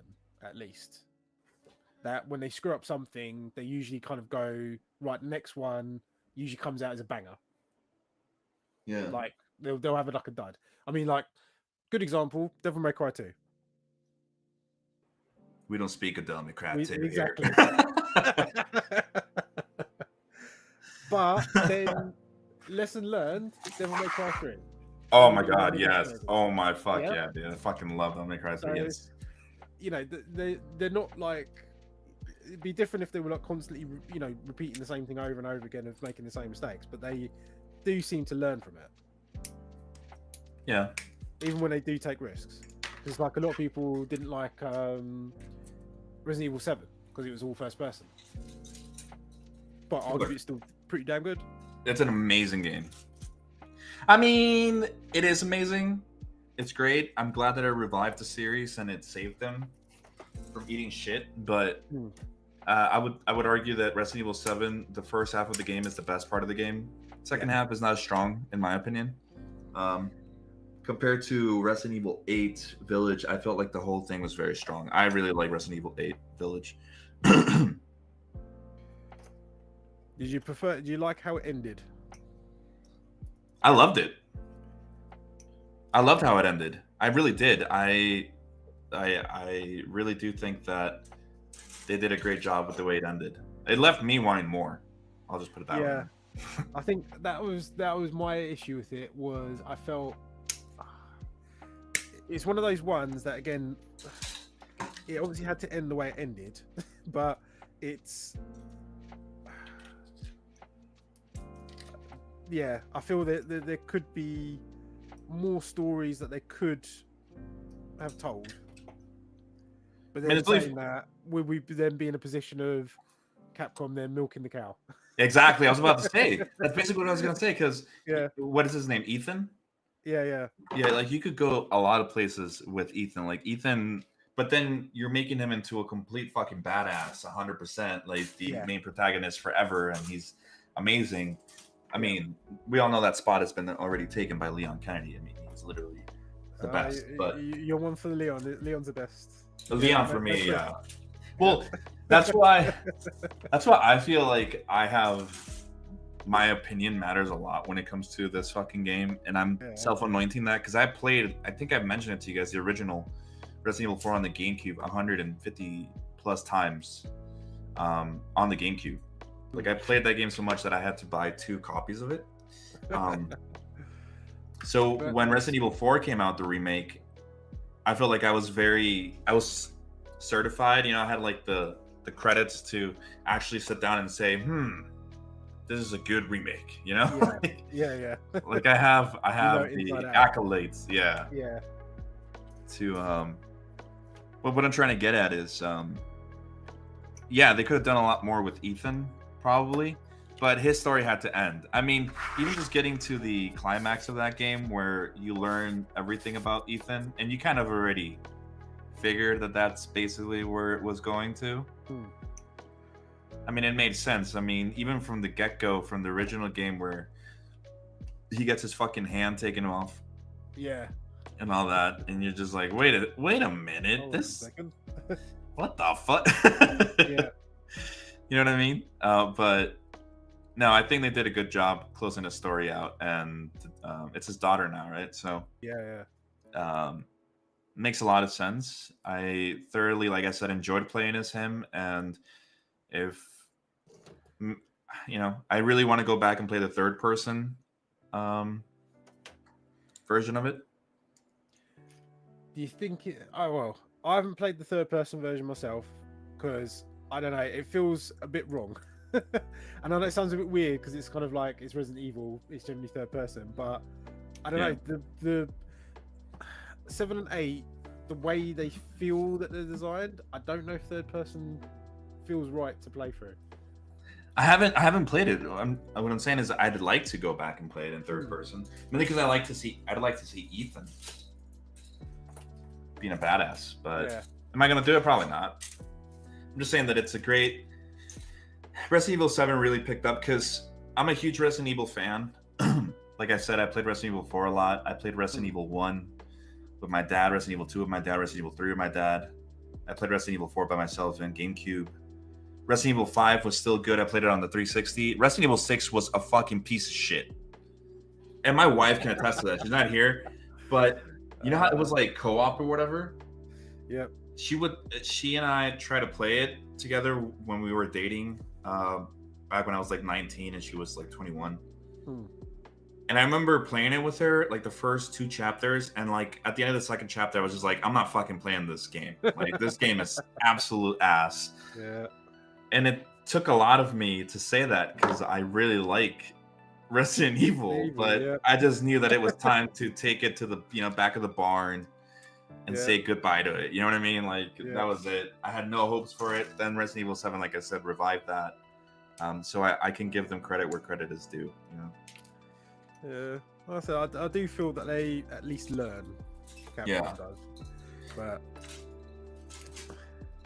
even when they are trying to milk the cow, at least they, I don't know, at least trying to do something different with it, at least. Well, even just fucking Devil May Cry 5 Yeah. is literally a love letter to the fans of Devil May Cry. Like, for the longest time after Devil May Cry 4, I thought that I had been forsaken by God when it came to Devil May Cry because I love Devil May Cry. Yeah. But they pulled through, and when Devil May Cry 5 came out and I played it, I was like, you know that Ratatouille meme where like the critic is eating the ratatouille and he goes back to being a kid. That's what I felt like. That's what I felt like. Just felt like a fucking kid again, playing Devil May Cry and just loving every single minute of it. I mean, and I understand that people don't like Devil May Cry 2. I enjoyed it when I was a kid. But again, I was a kid. I was stupid. But I don't know. Devil May Cry is a great series. I can't wait to see what they do with Devil May Cry 6. Despite them obviously letting us know that they're hoping to retire Dante and Virgil and putting Nero as the protagonist. So I have my doubts with that one, but yeah, I know. But I am very excited for the anime, the Netflix anime. oh yes, yeah, I saw that. I was very impressed with that. I was like, yes, finally. Did you actually, on that note, have you actually watched the Castlevania Original? No, the Castlevania?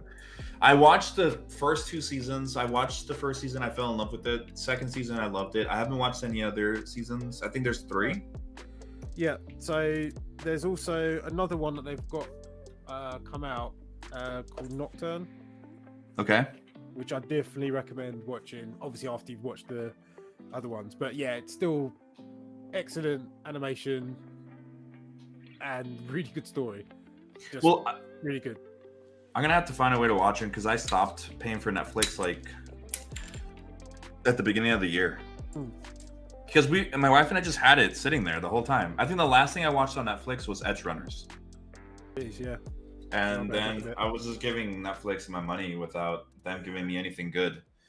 Yeah, So to be like, honest, if no my more. missus wasn't always watching it, I would probably not have it either. And then, I mean, we even went as far as to cancel Disney Plus. Yeah, no, I did as well.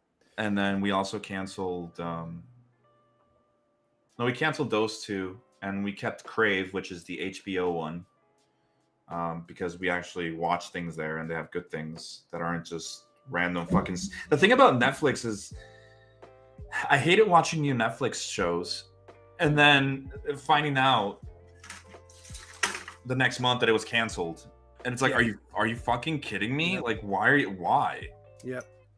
No, that's been my biggest frustration with it, because especially when they seem to have got a good show, or at least the beginnings of a good show, and then the story's not even finished.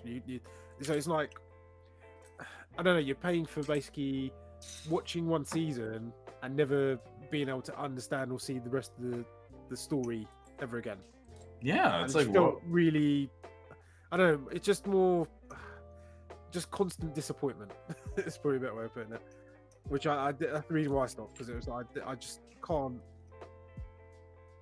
unless they're willing to kind of put out multiple seasons and go, right, here it is, it's all finished, or at least commit to doing a one story, one season type of show. Yeah, don't leave me hanging and then blue ball me and tell me, well, we're never making it again. It's like, exactly. Yeah. Yeah, like, I can't stand it. I haven't watched the last season of Sex Education. I love that Still series so much. Still And good. then when I found out that was the last season because they're not making it anymore, I was like, are you fucking kidding me? Yep. There's a lot of stories they could be telling in that. It's not even like, I'd argue that there's a lot of stuff that they could keep going with that. So I still don't really understand why they stopped. I don't get it. And then they also did the same thing with this Brazilian or Portuguese one that my wife and I were watching. Of like, they were like an angel that fell from the sky or some shit and fell in love with this woman, and like it ends on a cliffhanger, and then I haven't seen anything on it ever again. It's like, why do you do this? Like, who hurt you? Like, what the fuck is this? Very frustrating. Like, I've dealt with canceled shows in the past on TV, right? Where you're like, man, But at some point, it just becomes abuse from fucking Netflix doing it every single time. Yeah. It doesn't even surprise you anymore. It's like, oh, well, this show's probably getting canceled. Yep. No. Well, actually, did you cancel it before One Piece came out? I did, but the thing is, I would never watch One Piece. You should. Have you ever watched One Piece, the actual original? No, I would. Okay. Yeah, it's not worth doing then. Yeah. No. I was gonna say, like, if you've watched the actual anime, it's surprisingly good. I've heard that it's good. Like my best friend in Texas, he's a super huge One Piece guy. Like the anime itself. Yeah. But even with the anime, I'm the type of person who's just like, I'm not like my friends and I poke fun at him because fucking One Piece fans always like, yeah, it gets good after like episode 30. It's like I'm not sitting down and watching fucking 30 episodes of some show just for it to get good. Like no. I would argue that this is the other reason why I think the live action one is actually surprisingly good, because it kind of speed runs through the faff in less time. Because the thing is that with One Piece, you have to also understand of when it originally came out. It was that era where effectively anime was a weekly show and I had to keep going until the next week for 7 days.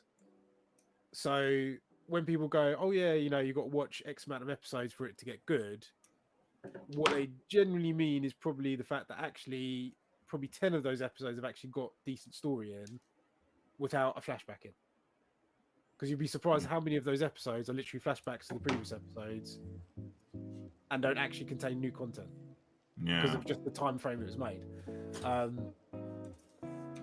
And again, I would never turn around and say to somebody, oh yeah, by the way, if you ever want to watch One Piece, at this point, I think we're getting up to like something like 2,000 episodes. Yeah. Like, there's no way you're going to sit down and watch 2,000 episodes of a show. Nope. How good it is. No, I don't care how good it is. I'm not watching that show. I'm not wasting my time. Goodbye. Exactly. That's what I tell my friend. I'm like, dude, I love you, but no. There's no way you could commit to that. But this is what I said, like, on the other side of things, where the live action one, I think, does feel a very good alternative. Like, if you've never watched it, you kind of get the good gist of it. If you have watched it, it actually is surprisingly good. So, but yeah, if you ever go back on Netflix, definitely recommend watching it. But I'd probably say there is actually better stuff you could probably watch on there. Well, that's one of the shows that I really want to watch, but I'm just waiting to have enough shows that I want to watch on there for me to warrant paying for it. Shows that they at least keep sticking around with, at least. Yeah. Because I remember the Cowboy Bebop fiasco. Oh jeez, don't remind me of that one. Oh. Well, that was my biggest fear when they said they were doing One Piece, that they were literally just repeating history. It was like, oh, we're just doing live action for the sake of doing live action. It's faster to read the manga for One Piece. Also, it doesn't start on chapter 1, but on 5 or 6, and skips back over to 1 while cutting out Luffy going out on his own from the manga. Maybe one day I'll watch it. Maybe one day I will, but today it's not that day. Yeah. Like one of the shows that I've been watching right now, and I'm just waiting for it to stack up again because it's still coming out, is a remake of Kenshin. Oh yeah. No, I'm waiting for it to stack as well. And I like it because I'm just glad that one of the best animes ever is getting attention. But I also miss a lot of the direction of the old Kenshin. Yeah, there's a classical feel to it that isn't the same. Yeah, there's this. Yeah, again, it's not bad, but I feel like it's missing a lot of what. No, okay, that's a bad way of saying it. I think it's missing some things that made the original a very strong contender, for an amazing anime. Again, it's good. I'm thoroughly enjoying it, but don't take that as I prefer it over the original, because I don't. No. And you, okay, The nature of a lot of stuff you're going to find now is it's all going to be rehashes, remakes that aren't quite as good as you thought or remembered. no. The main thing I absolutely do not like about the new Kenshin, and that I will take and say, is the fucking intro song. I don't understand who the hell was in charge of saying yes to that fucking terrible song. Like, it's so bad. It's so bad. Like, I don't think I've read anybody saying or praising it. The original theme song of Kenshin was so perfect for the show because it just encapsulated Kenshin. Yeah. With the Batosai side being all and then it just goes into this cheery because it's the new Kenshin who has decided to, you know, not kill people. And then you have this new one that's just like, what is this? Like, are you insane? So, you know. Yeah, I know. At least my takeaway is at least that is the only fault. It could have been worse. My wife was like, well, they have to try to make it appealing to the people. I don't give a fuck what other people want. This is ass. No. I don't understand choice either, because it doesn't make sense to me of like the feel. Like, it just doesn't seem right. No, it doesn't. And it doesn't seem right just the way to that's how you're kicking things off. You know what I mean? Like, that's your intro. Like, and that's going to be your intro for the entire season now. It's like, it changes. It changes. What? So second episode's got a different one. Not the second one. The I think halfway through the season it changes to a saxophone one, which is also still. I mean, it's better. Okay. It's better, but when I say it's better, it's like it still doesn't reach the original. It doesn't do this. Again, I think they really missed the essence of the original. Like, I'm not saying that the song for the original is a classic song that everybody listens to, because it's not. Yeah. What I'm saying is that theme-wise, there's a reason I feel that the original fit the show so well. Yeah. And I think they missed that mark with the new intros. I think they really missed why the other ones worked perfectly, but whatever. It does seem to be a ongoing theme with most of the newer stuff. I know, like, when they did was it One Punch Man season 2, they went completely the opposite direction with most of the stuff on that. It made no sense to me whatsoever. Yeah. Like, they had like an iconic tune, everything, and then like went completely opposite direction in season 2. So, no idea. Yeah. Then again, it might be one of those crazy background stories that Mercenary may know about. Oh wait, what did he say? Kenshin's original anime run never wrapped up out the final volumes of the manga. Hopefully the reboot wraps out the final volumes of the manga. The thing for me, the original anime ended after Shishio was defeated. After that, the arc afterwards, I don't really care for. So we'll see what happens. We'll see what they do. There's something about the original Kenshin that I absolutely love. But yeah, this is how far I've gotten with that. Oh, so I'm slowly catching up to you. I know, and you've done the weapons. I haven't. So I'm trying to just get through all these little bits of the inner frame. It's like surprisingly fiddly. The only thing is I'm absolutely despising is the fact I realise that we've got these awful master grade crappy hands. Oh yeah. So anyway, some fingers already popped off for me. Already? Wow. Yeah. So, and I have to add some super glue to those and thicken them up. But this is looking good though. Holy shit! Yeah, definitely. I love the colors on this guy. Oh, I'll get to the shoulders quickly because I like the way those shoulders separate. Oh, here? Yeah. Look at that. I like that.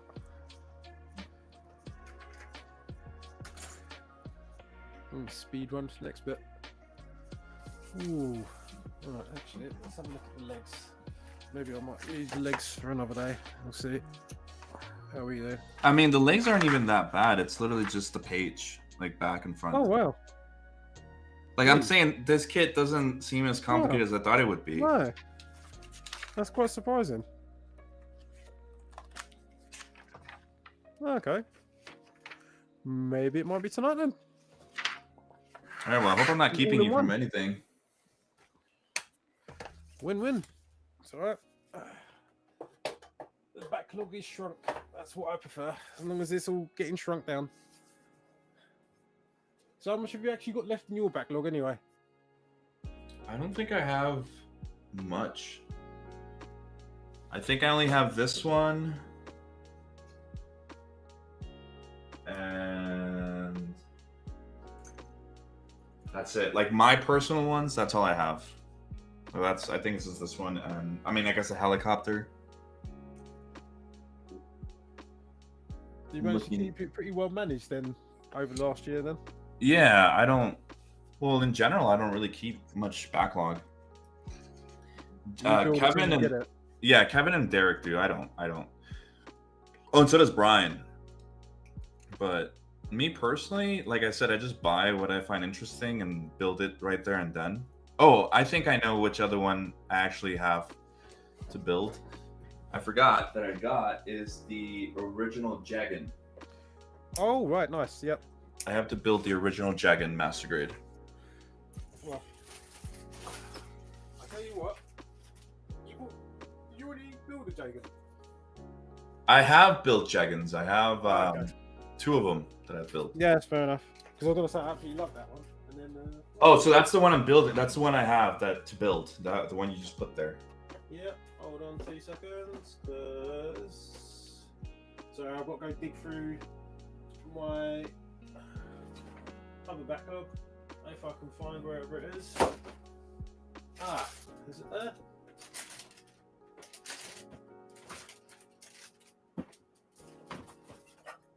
No, that's not the one. Where are you?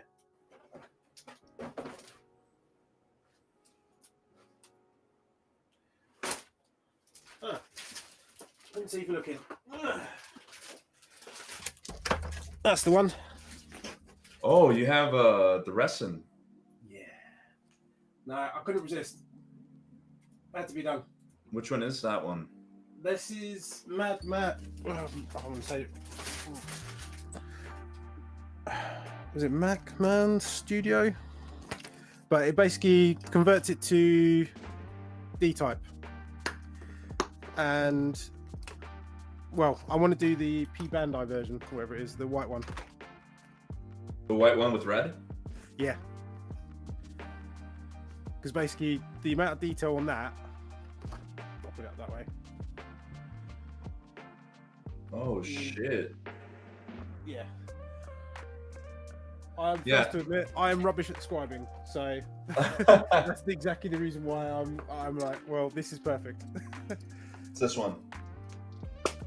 Yeah, exactly that. That's exactly the kind of scheme I'm going for. What the resin get? That's my first. That's the first Jagan I built.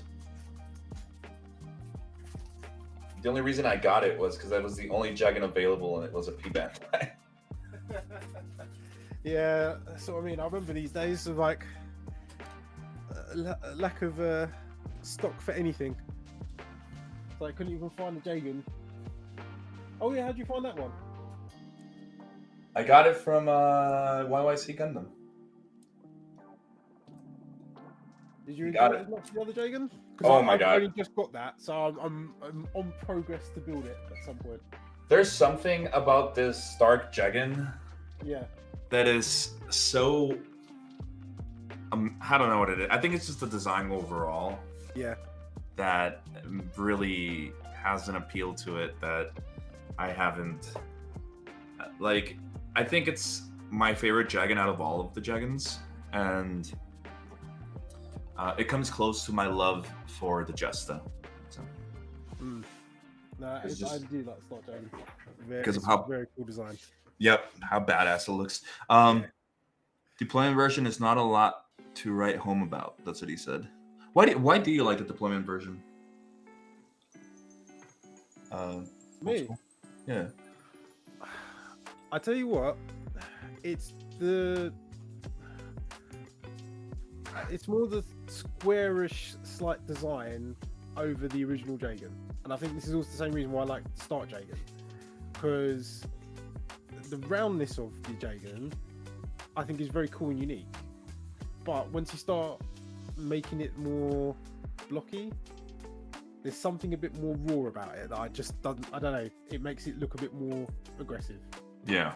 Okay. And I much prefer that over like the original Jagan. Like, don't get me wrong, I think it's beautiful on its own.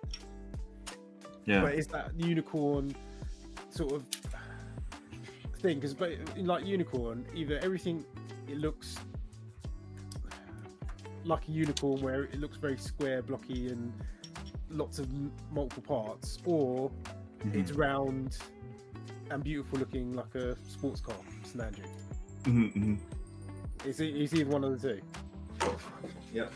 So I like the combination of taking a Jagan and making it into something a bit more, I don't know, industrial. Yeah. Well, the one I hope they come out with is the Jagan that we saw in Anne Hathaway's Flash. The ground one? The cockpit. Yeah. Yeah. I want that one. See, that's another thing as well. You think like Bandai would actually have kind of capitalized on that a lot more. No. Like, actually got a whole new feature film. I think we only got 2 HGs out of it, wasn't it? Yeah. No, sorry, 3. Mesa. The Penelope? No, sorry, not the Penelope. The Dorito Gundam. Yep. So the Zai Gundam. The Messer. And what's the other one? I'm blanking. Was there another one? I don't know. Oh, see, I'd like a Gustav Karl as an MG. That'd be nice. Didn't Gustav Karl come out way before the film? Yeah, it did. Yeah. But it's only in high grade, I believe. Yeah, no, it is. Yeah, another one of those ones that's will never see the light of day in any other form. I just wish I understood their way of deciding which ones. Like, all kidding aside of, whatever, like, I'm sure it's popularity based, but in some way, I also feel like it's not. Because, I mean, I know that what I like isn't necessarily what everybody likes, but I feel like I've been in tune with the community in some way to kind of understand what the general people like in this hobby. And I can tell you right now that the fucking narrative Gundam, I've never heard anybody before say, I want that kit. You know what I mean? Yep. Like, no. It still surprised me. Like, I don't get it. Like, do they have like these fucking like certain suits and a hat, and they just pick out which one it is, and they're like, well, someone's not gonna be happy, but the hat has spoken. Like. Yep. But the hat's always wrong. The issue I have with it, it's like, the choices they make of like, okay, well, a few years back, what was it? They did the poll, and I'm fairly certain that the polls that they did, it was G-Self, and I'm sure they did one for IBO, and what was it, the Florus, that was meant to be the next MG. Yeah. And that was the poll. Still haven't seen anything of those. But we got narrative Gundam. Yeah, like I said, I don't know. Like, I feel like really it is a hat thing, bro. And I tell you, the Barbatos is somewhere in that hat. Probably stuck at the bottom with friction and just never made it to the top. Yeah, see, at this point, even if Bandai turned around and went, okay, it's P Bandai, we're releasing MG Barbatos Lupus. Fair enough, cool. I can live with that. But it's just like how many years we've gone by and we have the frame. Yeah. they've gone as far as now R&Ding it into an SD frame. So arguably all they really need to do is R&D the armor for whichever next version, and keep the frame. I just don't know why it's not happened. It's a bit. I'm still like in awe of like. To me, it seems like easy money. Like, I don't know why. You could easily kind of go, bring it out on P Bandai, take a risk. All you've had to do is then print off some armor pieces, but kept the same frame. Yeah. And if it does well, we'll do the Lupus Rex. Yeah, but no, that's too easy, dude. Right. But yeah, again, I'm not an expert at model kit making. clearly, there's very different business decisions that they make that you'd think should make sense. It's probably one of their sons who's deciding this shit from like the shareholders or whatever. Then Probably- again, who probably- votes for narrative? They go that guy. Like, hey, look, my kid saw this shit on the wiki the other day. It's like the NT Gundam or some shit. We want that. But sir, we were gonna bring out the Kasatra. No. Do you pay the bills? No. Yeah. Fuck what you want. Give my kid dumbass NT. Okay. Okay. That's how it is. I have good word that that's how it's done. I'm just letting you know right now.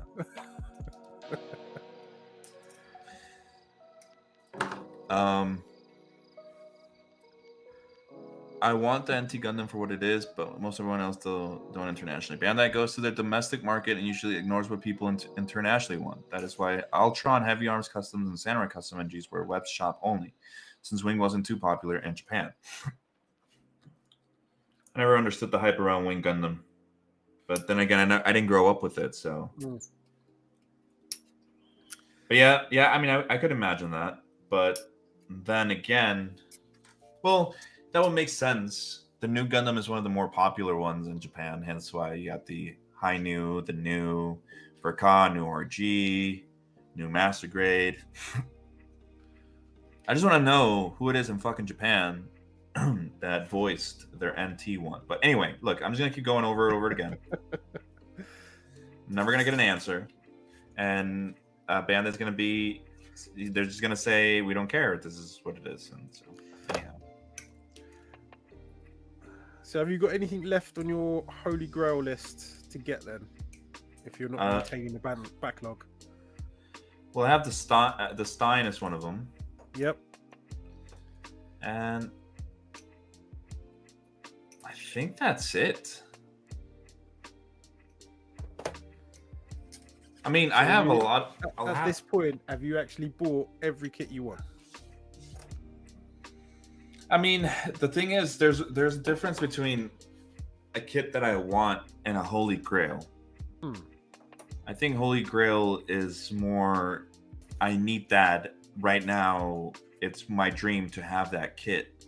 And I think a lot of those, I've already had the fortune to, to have them. Like one of them being the first one was the Sasabi Verka. Yeah. Would you ever buy another one? I would. Yeah, I would. I honestly would. I've thought about it. Mainly, so one of the things I've been talking to my wife about, and also the guys, is the idea of just. I think what's happening is that you guys, like I said before, for a lot of people, their backlog are their unbuilt kits, right? Yeah. But for me, my backlog, the way that I see it is, my backlog are all the kits that I haven't painted or anything like that. But maybe what I need to do is maybe just buy decal up some of these kits that I might never paint, throw on a matte coat, make them and panel line them, and that's it, Yeah. Instead of just being bogged down with the idea that I have, and it's honestly because it's my idea, right? That I have in my head of, oh, Everything's gonna get I painted. should paint it. I have to paint this. I have to Yeah. paint this. I have to paint this. And so every time I look at it and I haven't done it, and I haven't done it because it's my fault. I don't have the discipline to sit down and do it. So I'm not blaming anything else other than me. But it's this idea that just kind of demotivates me, and I'm just like, oh man, and I'm overwhelmed by the idea of having to do all this. Maybe I just have to, and do that. Like that's one of the main things that, or that's what I was thinking while building the Saikozaku. Yeah. Is when I'm building it, I'm thinking, oh, I don't like these veneers in the front and the chest, and that because I sent you examples of what I want to change. Maybe instead of doing that, maybe in the future, I'll just buy the same kit and panel line it and do this to it. But this one will be finished and look nice in display instead of just sitting there looking. Like I know for a fact, like for example, if we take even just this guy here, right? Like just panel line, add some decals to it. Yep. Flat matte coat, and perfect. Like it's done. Yep. No, I will agree with you on those ones because it gets to a point where you're kind of setting yourself up not for failure, but just more of probably disappointment of not being able to achieve what you have in your mind, of kind of going, every kit I have has to be painted, or every kit I have has to have everything done to the nth degree. And you kind of go, like, for example, like something like the Virtue. How many different ways are you going to display the Virtue?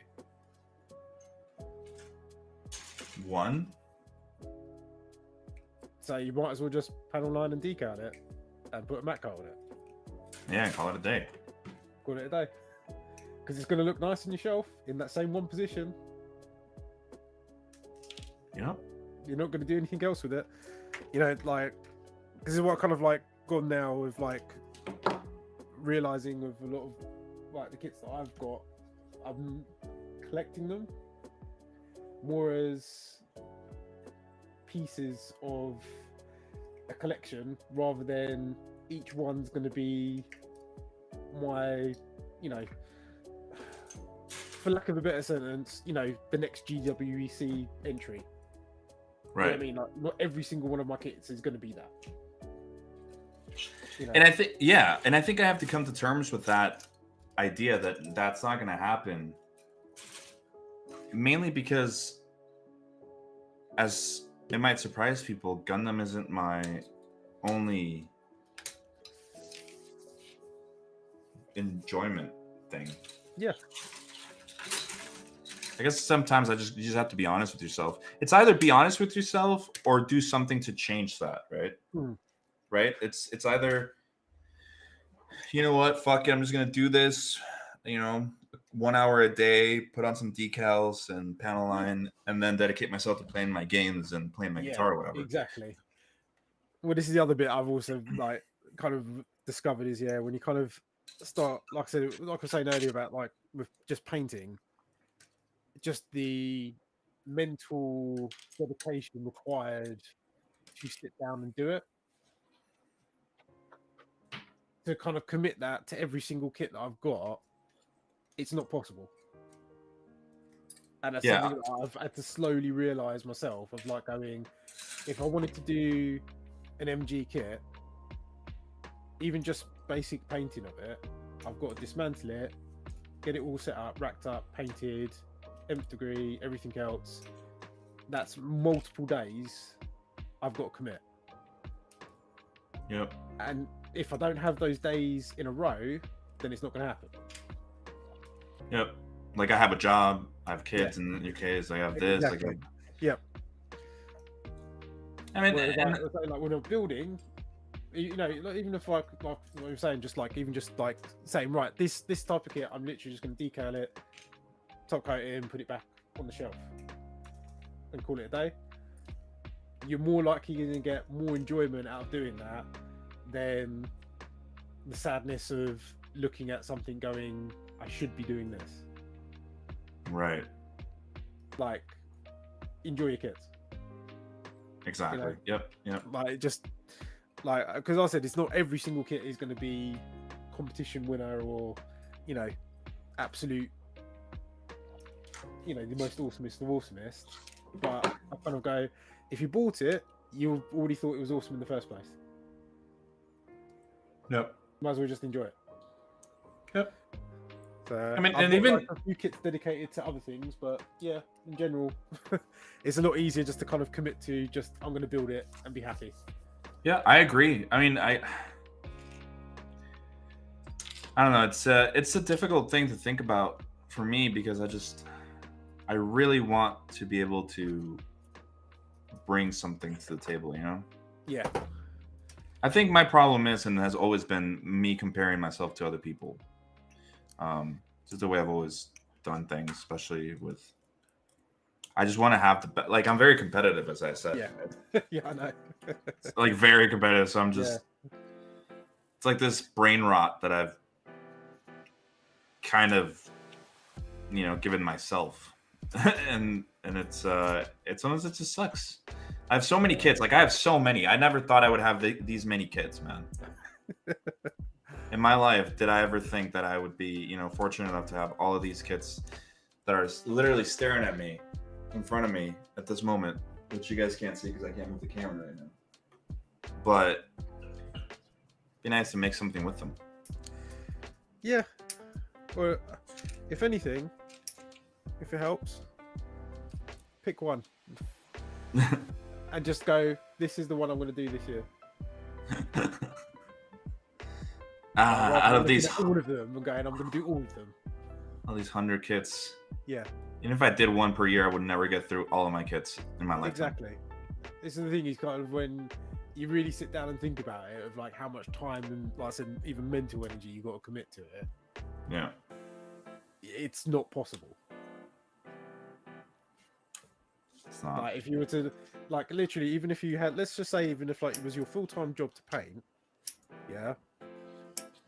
How long do you think it would take to paint everything you've built to date? Yeah, a long time. Yeah, and that's Like- that would be if that was your full-time job. Yeah, an asinine amount of time it would Yeah. take. So you've got no chance doing it when it's not your job. All right, I'm gonna go get something to drink. Give me a second. Cool, man. Someone left Roman?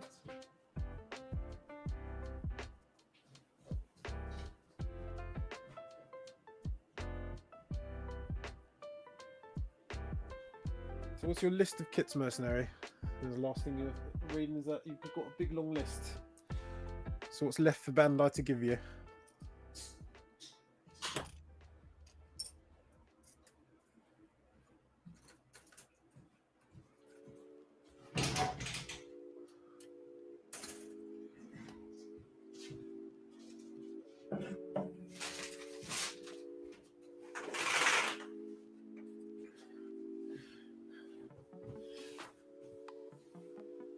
I just realized that we've been on for almost 4 hours.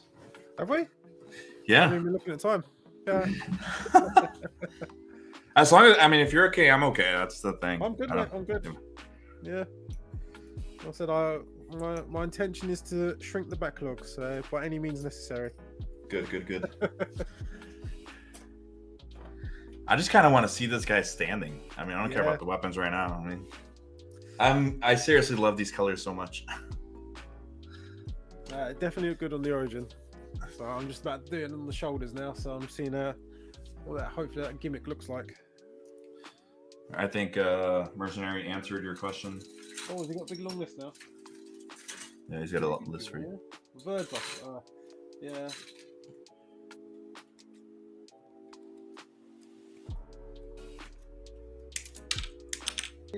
Again, that's a lovely list, but I know in my heart of hearts, Bandai, I'm not gonna do them. I would love for Bandai to bring out an actual Bird Buster MG. That would be amazing.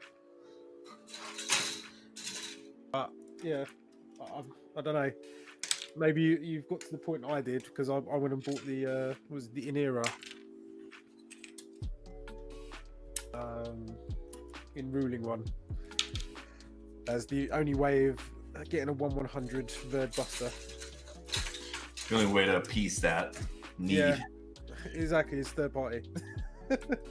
As much as I hate to say it, it's just how it is. Like the amount of stuff that they've been bringing out lately is just ludicrous.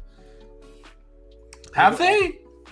Oh yeah, mate. The new one they've got coming, the Stargazer, like actual 1/100 one. And Oh wait, not Bandai. You're talking about not Bandai. No. I'm just saying, if your only hopes of getting any of those kits in MG form is third party now. yeah. I've personally given up with trying to think that Bandai is going to do the right thing. Yeah. Well, even I don't know. I think maybe Bandai has also realized that the hobby slowed down after COVID, lockdown ended and stuff. Maybe, but I'm fairly certain before COVID, like there were multiple MG releases every year, Oh, not maybe just one. there has to be a reason behind all of this. Yeah. Because it's really hard to beat MG Jess without that many MGs coming out. Well, especially when you've built them all. Yeah, it's like, what the What fuck? have you got left?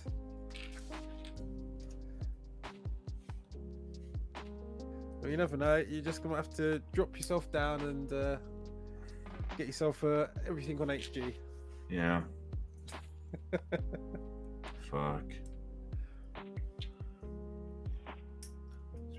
This goes. So I will say this though, I've definitely totally put myself off HGs entirely after start building MGs. Like my love for HGs has just totally disappeared. For HGs? For HGs, totally. Yeah. Really? Yeah. Wow. One over. I don't know what it is. It's just like before, I was always liked it because I could get through them, and it was quite nice to just do them up, everything else. But it's like now I can't. It's the scale of it. I can't deal with it. Yeah, they're too tiny. It just doesn't. I don't know. It doesn't invoke that wow factor No, of like when I finish an MG. I agree with you. I agree with you. Like I think that's it just adds to the problem of like when I've got my MGs and you put the HGs next to it and you kind of go, yeah, this looks a little bit dilly. Yep. That's the thing. Like for me, that's what it is, and I think I mentioned it before, but it really has to do for me the showman kind of thing. Yeah. Where I'm gonna put like, I love this kit. I love this high grade. Yeah. I love it. Okay, I don't want anybody to ever think that I don't. I fucking absolutely think the Origin RX-78-2 is one of the best high grades to ever exist. Okay. But we know after tonight that is in the trash after you built the MG. But look at this. Yeah. Look at my hand. Yeah. And look at this. Okay. Yep. Now we're gonna go over here. Look at my hand. Yeah. Look at my hand. Mm-hmm. Like it's a sense of scale Yeah. of, I think it's the rewarding aspect of it for me, where I feel like my 4 hours of sitting here building are going to be rewarding after I put it up on the shelf. Now, again, everybody has a different mindset. Some people may find high grades rewarding, and that's awesome, but there's nothing to me in the Gundam realm of finishing a master grade. And I understand that people will say, well, how about a perfect grade if we're going to go by size? I think perfect grades different. is very, it's a different beast, right? There's a reason why there aren't, a bunch of perfect grades.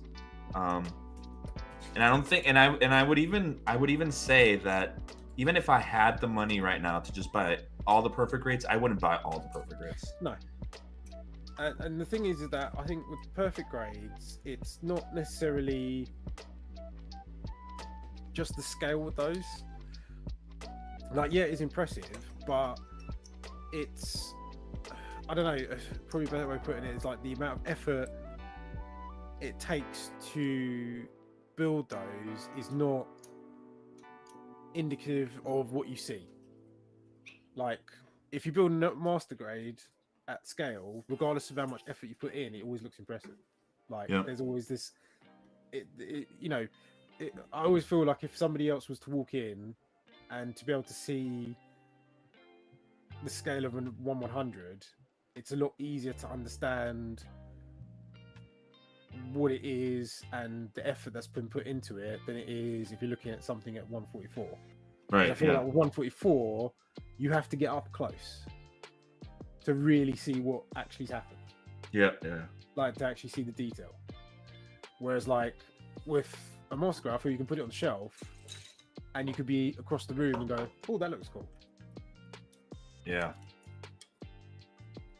Yeah, I agree. Perfect grades, yeah, I said, I feel that's even though it will look impressive in the sense of scale or size, I don't think, like, if somebody was to walk in and go, they just go, oh, that looks cool, would be the same level of, oh, that looks cool as a master grade. Yeah. I think for me, master grade just hits that nice balance between obtainable, cool, and just showmanship. Like, for me, like, I love the Sasebe, right? Yep. And I love every single. I mean, we have 2 SD Sasebes. We have the real grade Sasebe. We have the master grade Sasebe. We have Sasebe bust. But when I put them all together, I'm always going to go for the Sasebe Verka. Yeah. No matter what. There's something about that. There's a reason why, like, just think about the idea when people talk about what kit is like the end all of all. It's the Verka. It's the Sasebe Verka. And I don't think it's because it's difficult. I think it's just because it's a menacing looking kit with its size. It's not over the top and it's not tiny. It's the perfect size to look super badass. Yeah.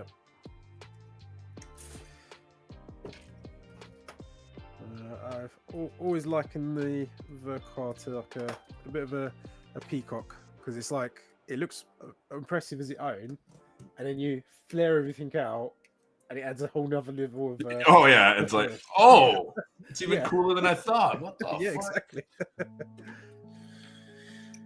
Yeah, I agree. I mean, and because I think Mercenary even mentioned this when I was building the Psycho Zaku. He mentioned that the reason, I will say, just before you continue, he does call it a fancy brick.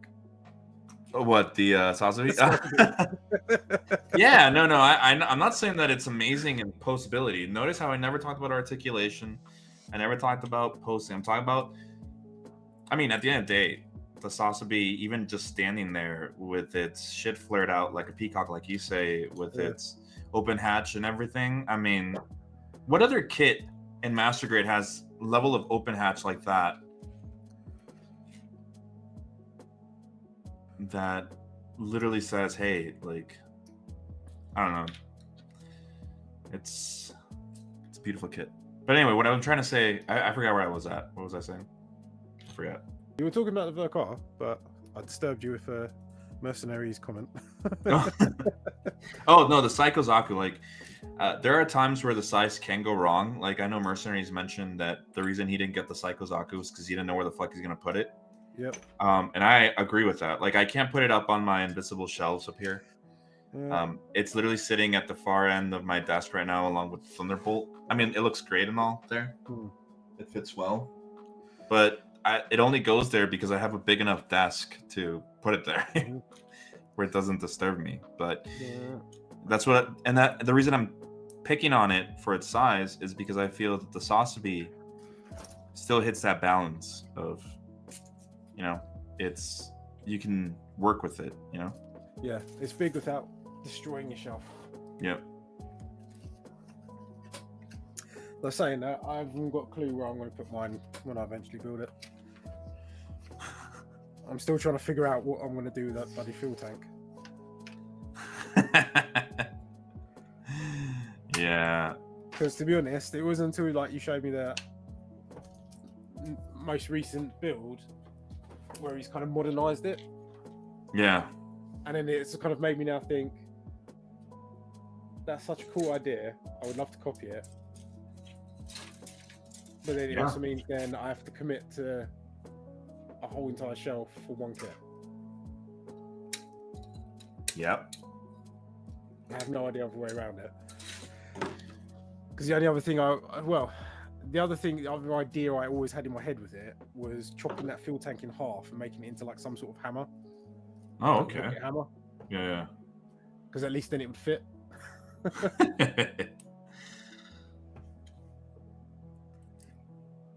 I don't know. It's a big fucking thing. Like, It's ludicrous for no reason. I can show you guys where.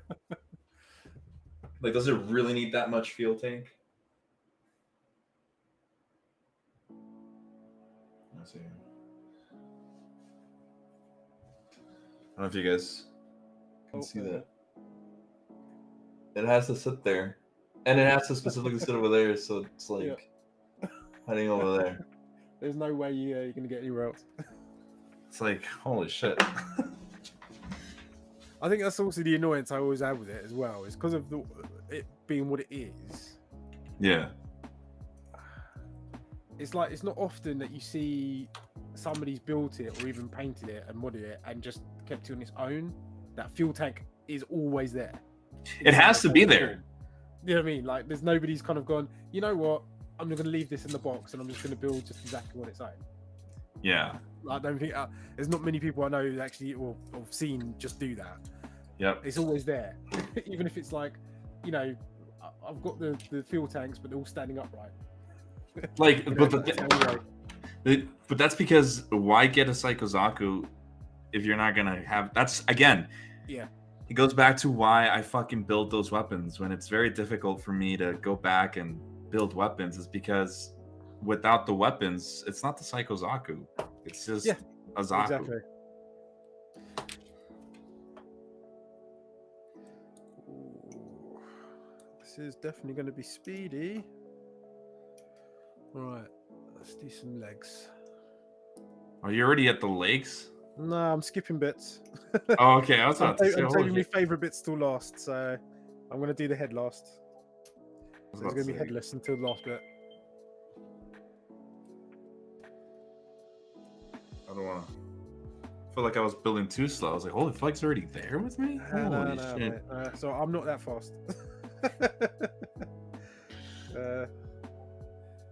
Notoriously, I've always been slow, so, or at least in my terms, I've always been slow. So Nothing wrong with that. Taking your time.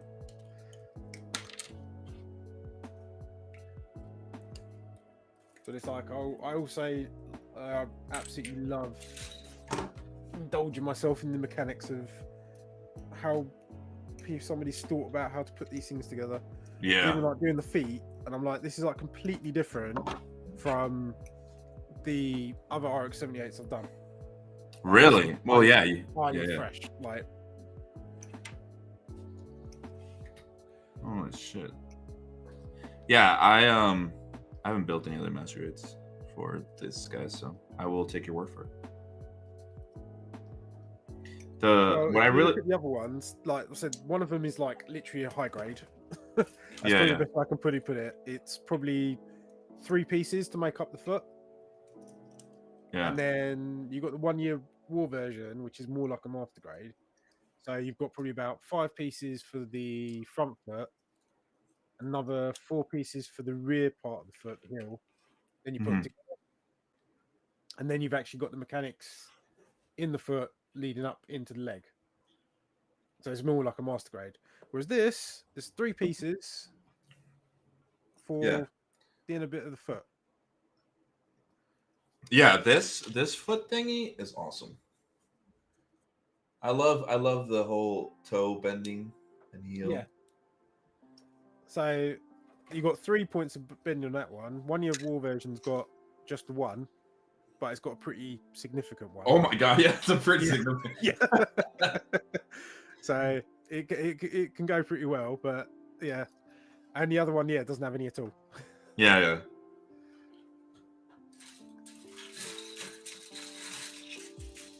One of my favorite things when building a kit is seeing the runners slowly become empty. Yep. There's nothing more of a satisfying feeling when you kind of go, oh, this run is empty. Off you go. And they're kits you build, and you're like, wow, look at all the leftover parts. I paid for all of this. Yeah, that is my curse with having to buy P Bandai. Like the amount of extra excess I've got sitting in my box. Yeah. It's like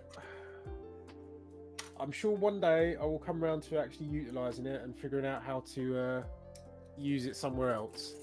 But yeah, I think was it the last one I did was the Shiki Crash, and the amount of extras on that just unnecessary. Really? I'm fairly certain I can probably build another Gundam out of it.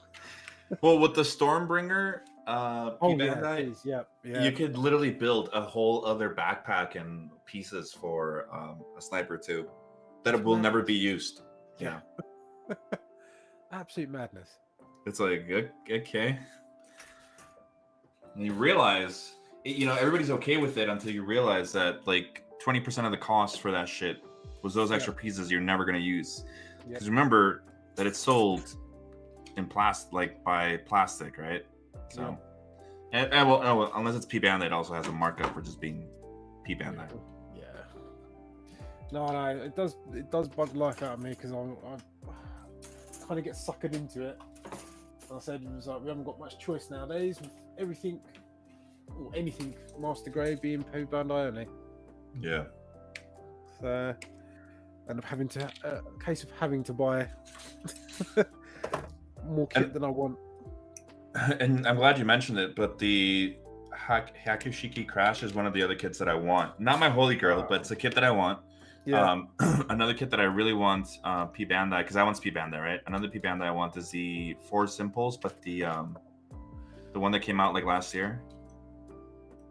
What you mean the EX Impulse? The EX Impulse, there it is. Oh, right, the Noki one, yeah. I want that one. So Probably say if you can find it, get it quick, because I think they're already up to like the 3rd reissue of it, I think. Yeah. And I've got a feeling that once the new Naoki one comes out, it's going to be a long time before we see it again. Because they got the Camphor Schwer, which is also meant to be from the same line, and I'm fairly certain once that's gone through its rehash, we won't see it again. Yeah. I have used the spare parts before, but it's situational at most. It is. Yeah. It is. I wish there were like good spare parts. Like, that's one of the things I forgot, and I have it in my wallet. I found a 3D printer guy. I'm gonna ask him to print out these pieces that hook up to the Barbatos, because this is my first Barbatos, right? Like the first one. I have another one. The reason I bought another one, aside from me liking Barbatos a lot, is because those pieces broke on the original from me moving them a lot. So which pieces? Sorry. It's the one that hooks to the leg. Fuck, how do I explain it? Oh, so did you already build the waist? Yeah. So what Barbatos you mean? Yeah. Yeah, it's like this piece on the Barbatos. Oh right, I see. Yeah. Okay. Like it's the ring that goes in that broke. Yeah. It's just too skinny. It happened to both of them. And I like to think that I treat my Gundams well enough for it to be me just being like overly like rough with it. Yeah. So I'm gonna ask him to print those pieces for me and just Were you trying out the Saintism pose? No, but the reason I want to do that is because I want to build my other Barbatos and paint this one with the LEDs and everything, and then have another one. You know what I mean? All right, yeah. It's the only kit I have 2 of that's mine. Because the other kits that we have copies of are the RG Sosby, which my wife has one, and then I have the one that I painted. So we have, Right, let me know if you can hear this. Hopefully it won't come across on the microphone. Does that provide any weird background noise? I mean, I can. No. Good. It's all right. It's quite cold now. So no, it's okay. Oh, not it's all good. It's all good, man. My wife still has to build the Neo Zong. She has it in her office. I'm always bugging her about it. I'm like, when are you gonna build that fucking thing? Hold up, the proper HG ginormous epic thing. Yeah. Wow. When Yeah. did she get that? She bought it from Kevin. Jeez. Yeah, my wife she really likes like the bad guy suits. I mean, yeah, I mean that is definitively like a bad guy suit, but it's the real world space. That Yeah. thing's ginormous. Yep. She has it in her office right now. Has she got a plan of where she's gonna put that? Yeah, in her office. Wow. That's like literally a small child. She had no idea how big it was until Derek showed him the fucking picture of like a kid next to it, and she's like, Yeah. "Wait a second." I'm like, "Yeah, Yeah. It needs its own nursery. So welcome to this fucking kit."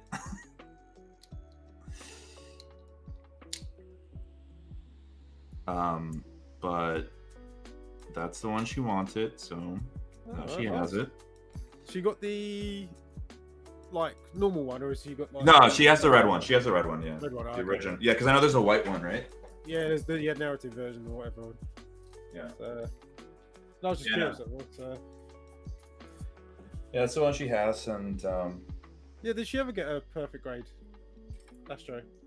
she has her. Yeah, no, that's the first stray that I ever laid my hands on building. Hmm. She built it.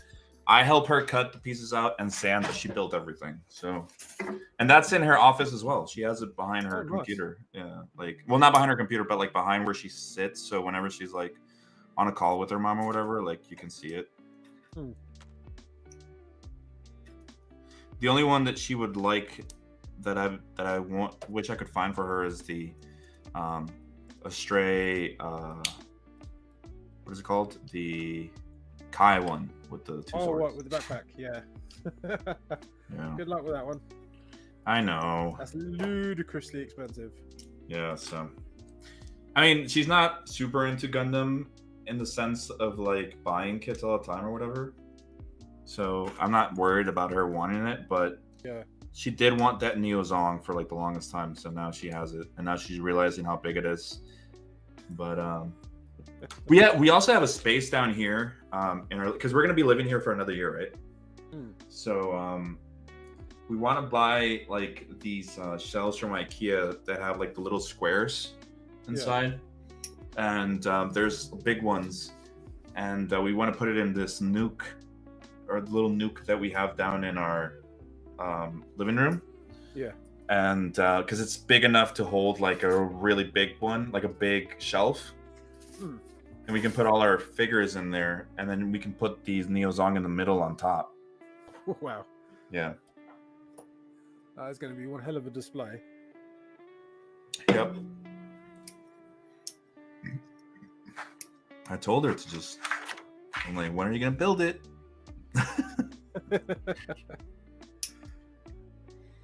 So you're not planning on getting any other big kits then?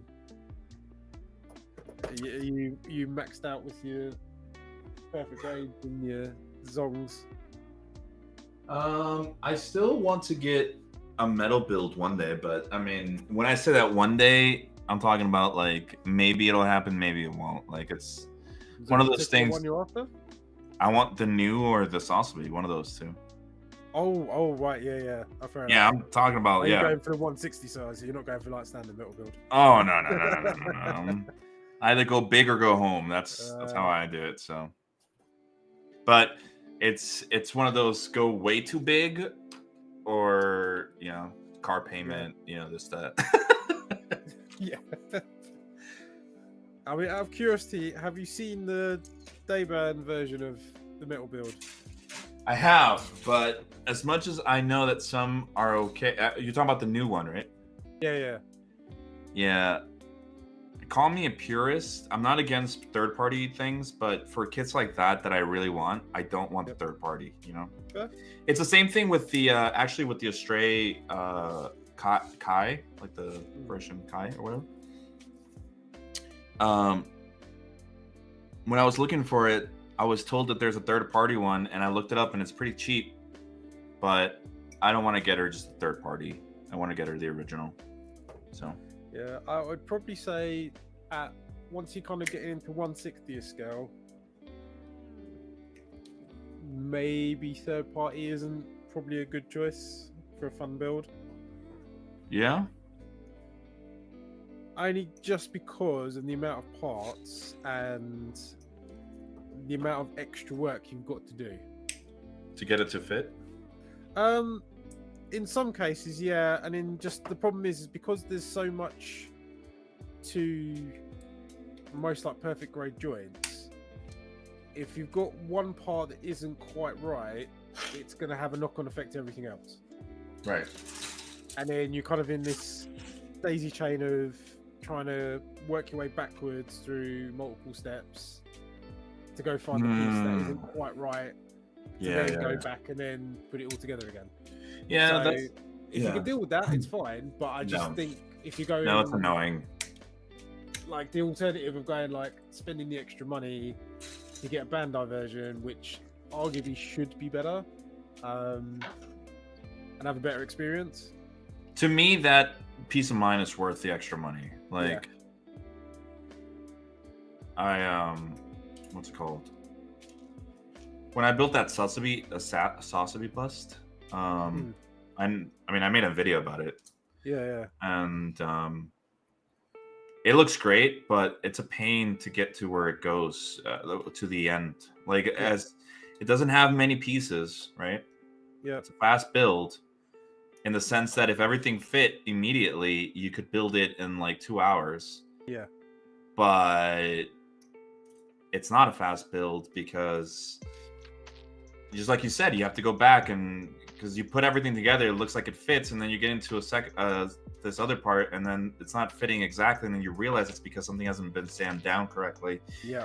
And then you have to do that, and it's like, I don't know if I really want to spend. Yeah.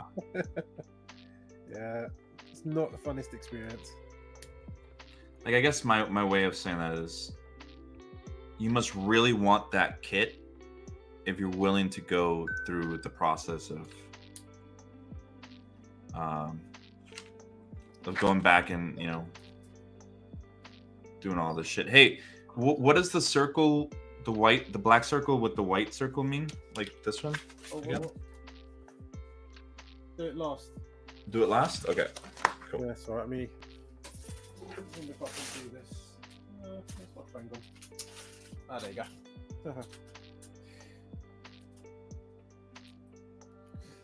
So let's see if I can do this live. Where are you? Translate. I'll do it on a desk cam.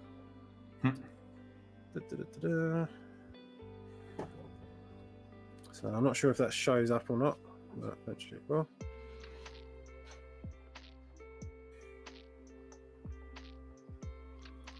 So if that comes up, I'm not sure if that actually comes up clear on the screen. I can't. I mean, it's there, but it's far. Let me see if I can get closer.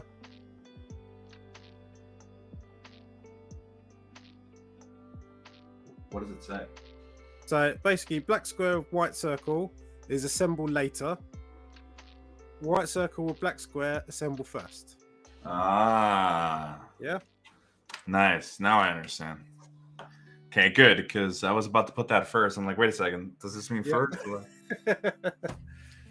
Yeah, I spent way too many years sitting there, literally with my phone, looking at it and going, like, making sure, double check. It's become sort of second-hand nature now. Right? Yeah. Right, where are we at? Leg, foot, back end of foot. There we go. Get in there.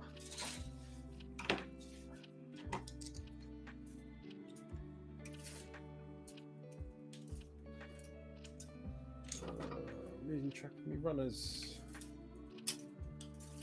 Oh, and the one that the Neozon she bought from Kevin comes with the P Bandai Halo thing. Oh, she got the whole lot. Yep. Wow. It's like, well, having that ring is going to add even more space you're going to need for that then.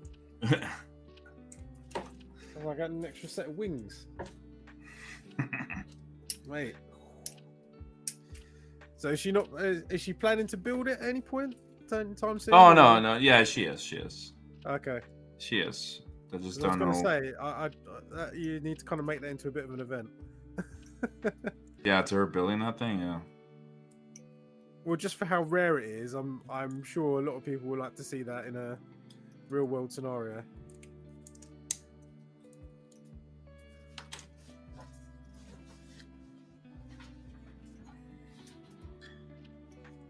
Even just looking at the box that it comes in, it's like, Yeah.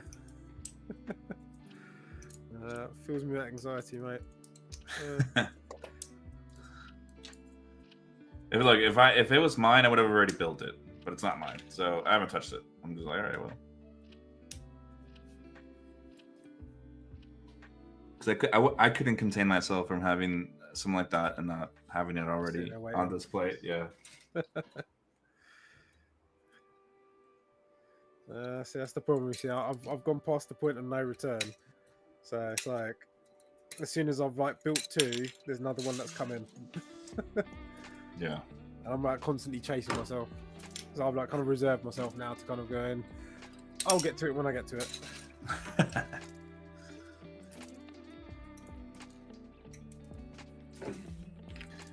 I feel like I'm actually gonna finish the body. Well, the legs definitely look pretty speedy, so Yeah, it's far less complicated than like I said, I thought it was gonna be. I don't know. Maybe everything. To be honest, everything has felt like that since I've finished the Psycho Zaku. So maybe it's just. I must admit, this is considering the amount of pieces in here, it's not bad. It's quite impressive. Yeah, it really is.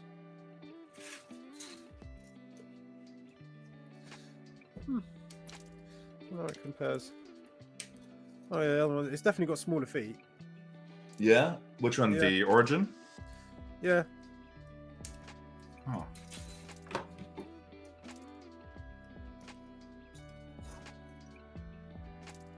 You know what they say about small feet?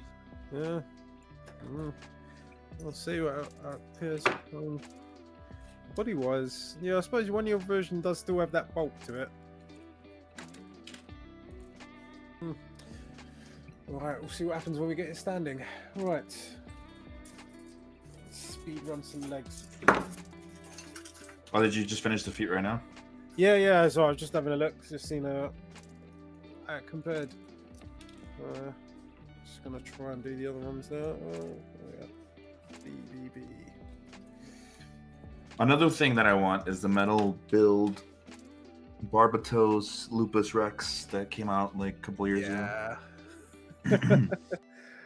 I keep seeing it and then I don't want to press buy, and it's annoying because I kind of keep on. I always keep talking myself out of it because I kind of feel like if I got the metal build Barbatos Lupus, I feel that it's like a wonderful little centerpiece. Yeah. But I just always have in the back of my mind that an MG is going to come out and I could probably paint it and be happier. And then that's how I'll convince myself out of buying it. It's like I always want it, I just don't. I don't know. It's something about unlike the 160 metal builds. Yeah. You're kind of getting something insane. Yeah. Normal metal builds just feel like very overglorified master grades. Yeah. And I don't know. It always feels very difficult to kind of go, I have to get one, or I have to get one at some point. But I don't. It's just the commitment to it. I'd just get it because it's fucking Barbatos Lupus Rex. But You're gonna buy it regardless. yeah, I mean, to be fair, when I went to the shop the other day and I got this kit, because I think I sent you a message. I'm like, hey man, I got this.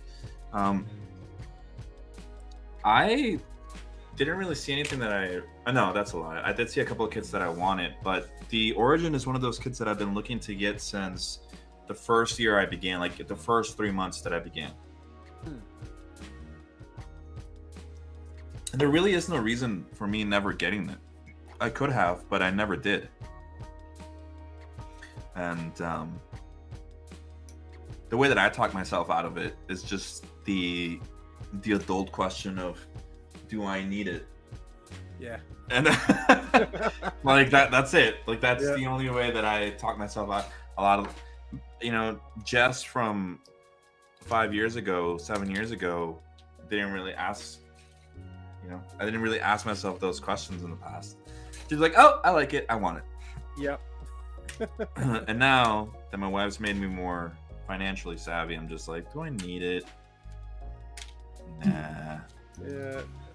Is this going to make you more happier in your life? It'll make me happy for a brief instant, and then I need to go buy more. And it's like, nah, I'm good. That's why I don't get into like trading Pokemon cards or Magic or anything. I'm just like, no. Yeah. It's a trap. No. And even with PCs, I'm the same way. Like, it's good to ask myself that question. Well, definitely with PCs these days, you're gonna. I do feel we've got to a point now where we are asking too much money on the return for gaming PCs. Yeah. I mean, this Christmas I was gonna buy myself the 4090. There we go. See, And just this is what I mean. It's like, it's a progressive thing. This is a problem. Yeah, and I was gonna give my wife my 4080 and then just sell her 3080 Ti. Yeah, but then it's like, well, yes, it is the most powerful graphics card on the planet, but what are you gaining? That's exactly it. What am I gaining? That's the way that I talk myself out of it is my 4080 does everything I want. Yeah. And far above it. Like, it plays every game I want at any resolution I want, like as in like what I have. And it doesn't play it like at 30 or 20 FPS. No, it plays at like 100 plus FPS. Yeah. And do I need it? Nah, I'm good. Because I was gonna say, because it's like, what games are you playing that 4090 or 4080 can't do? None. Because at that point, it's literally a number. Yeah. You're right. You're not lying. Like, that's literally. Because I'm fairly certain at this point, you've already got most of the ray tracing turned on. Yeah, and I have everything turned on. It plays anything on max. It doesn't matter what it is. So that's basically where I'm at. Because I'd have probably said the best upgrade you've done is probably getting an OLED. Yeah, the OLED. I mean, I used to play. I mean, I have the other one, my old monitor there, and it's a really nice. It's not a cheap monitor. It's a nice 1440p monitor, 165 hertz from MSI. But yeah, getting the OLED has been great. Because I imagine that probably feels more of an upgrade than anything else. Yeah. Yep. Because you're kind of going back through and replaying everything with fresh eyes. Oh yeah. I mean, I think the best thing about not LEDs, OLEDs are the black levels. So you get true black instead of black with the light behind it. So it doesn't look black. It looks like black with a light behind it. So Nice, yeah, and then you have true HDR, not just like some janky HDR put together by a cheap monitor. No, it's actually good. So, and my wife wanted to get me the 4K one, but I was like, no. That's just that's too much. So I'm happy with this, and I don't think there's really. 1440 is more than enough for everything. Oh yeah, for sure. Everything looks great in 1440. I can't. That's the thing that I can't do though is go back to 1080. I will say that much. I can't. That I cannot do. Yeah. There's nothing wrong with 1080. Like there really isn't. I don't mean to make it sound like I'm being a snob or whatever. The problem with I will be honest with you. Best way I can probably put it, it's serviceable. yeah. It does the job, but there are definitely better options.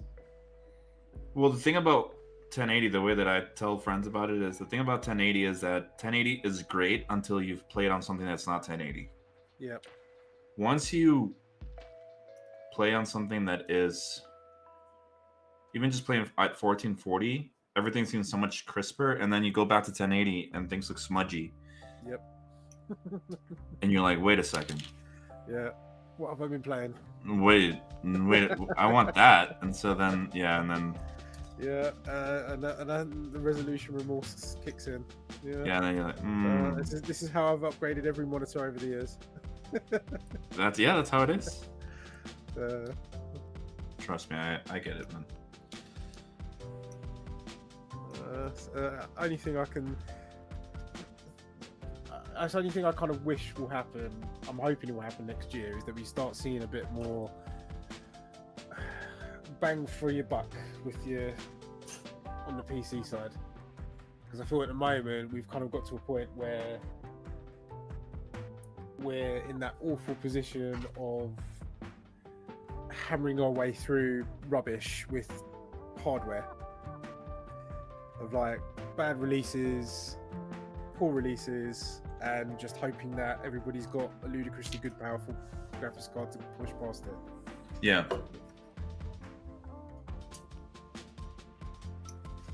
Yeah. It reminds me back in like the mid 2000s, because we had this exact same problem back then. Yeah. I mean, I don't know.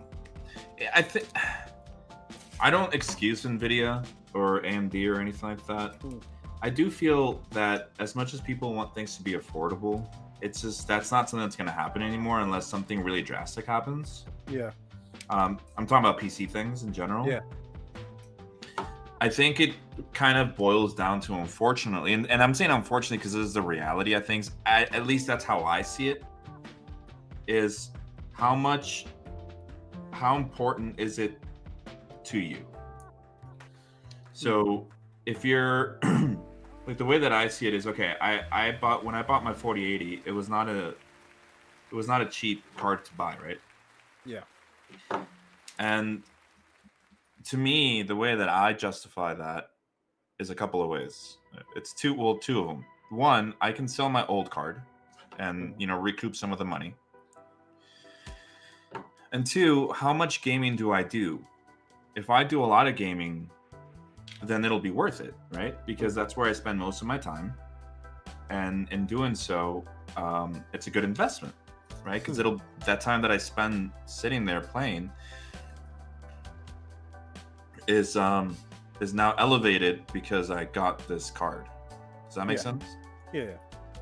That's how at least how I see it. Now, obviously, yeah, things are super expensive, and I'm fortunate enough to be able to get it, but that's just the way it is now. Like, how important is it to you now?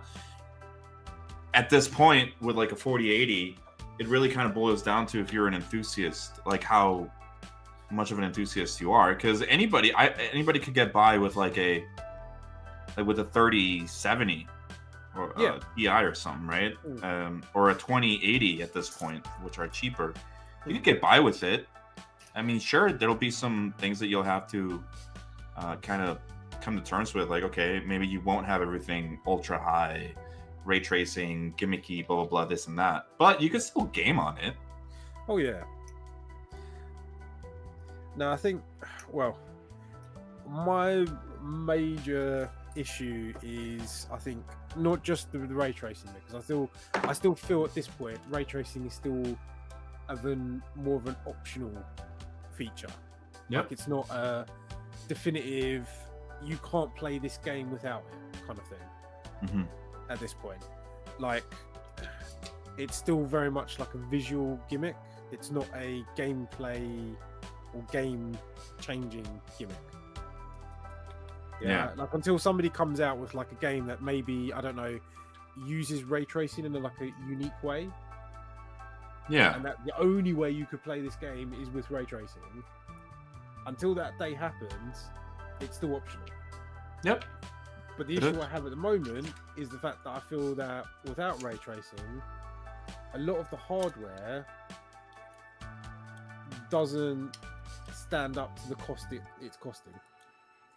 Like, if you took ray tracing out of the equation and compare it to the previous generation, you're not actually gaining much for the amount of costs. No, you're not. It's like it's not an efficient. The cost of things are not. It's not efficient. It's just based on that. Yeah, and I agree with you. I agree with you on that. It's like, as well, like, you know, a couple of years ago, like there was quite a significant push, and it may still be in the background, but it's not obviously not as much. Was VR. Yeah. Like, and having to push the amount of hardware that it required to basically push effectively 2 monitors at either, you know, 1080p, 1440p at the same time, and at effectively, if you could get it, 90 FPS. Yeah. Like, so like the hardware grunt that was required at the time made sense. Yeah. Because the only way you'd be able to experience VR is with those particular bits of hardware. And then you go a generation back from that, 10 series, that was, I don't know, I suppose just more efficiency more than anything else. Because I don't remember there being anything in particular apart from like DirectX 12, which everyone hyped on about for no reason and didn't really come to much. Yeah. And then before that, you had the generations of physics, NVIDIA physics. Yeah. And again, that was only a few games that actually bothered to use that. That actually made the difference. But then NVIDIA got rid of that, which I still feel is a bit of a shame, because I think that was actually quite good. Yeah. That was quite good. I'm trying to think of the last game. Actually. Batman. There you go. Oh, well, yeah, and actually Witcher 3, because it had all the hairworks. Yeah, the NVIDIA hairwork still. There we go. Yeah. There's a lot of things that are gimmicky. I feel that ray tracing, at least in my opinion, is the future for games. And I know that right now the talk that we're having is focused on ray tracing.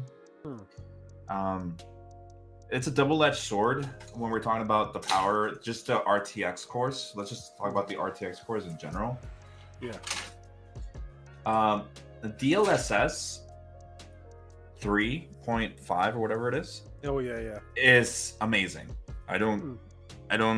If it's not until you try it that you realize how good it is.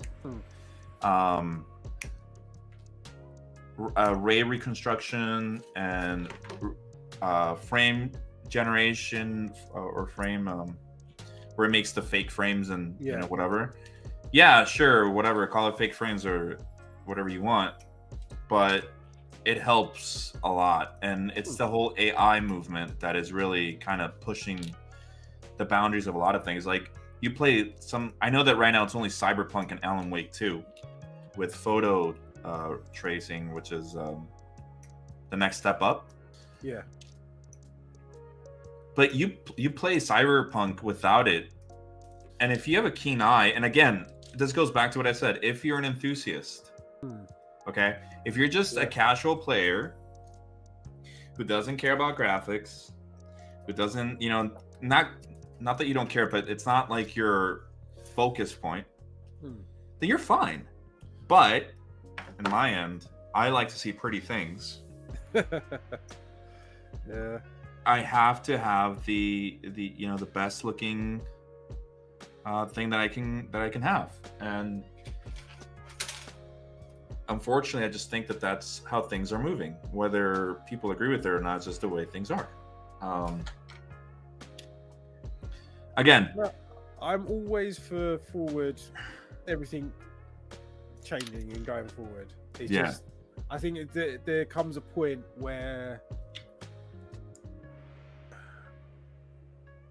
if the selling point of what your hardware can do is not accessible,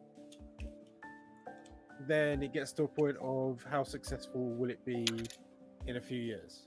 Because the sad thing, I think, is that if it gets to a point of if the uptake for ray tracing isn't enough for you to buy hardware, then it's just going to go and disappear.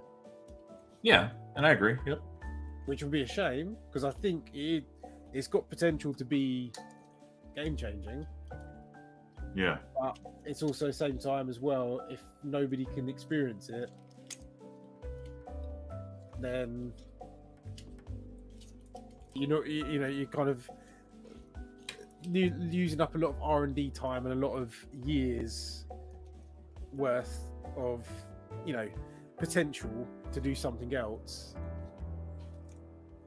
for something that's basically which could be in a few years forgotten about. Yeah. Something else comes out that does it better. Yep. I'm using the same thing, but just not the not called ray tracing potential. I don't know. Like I like the idea of it, and I think it does look great. I just, like I said, I've still don't feel it's game changing enough. Like in the actual games that I'm playing. Oh no, yeah, for sure. You know what I mean? Like it's not enough that I'm going. I need it.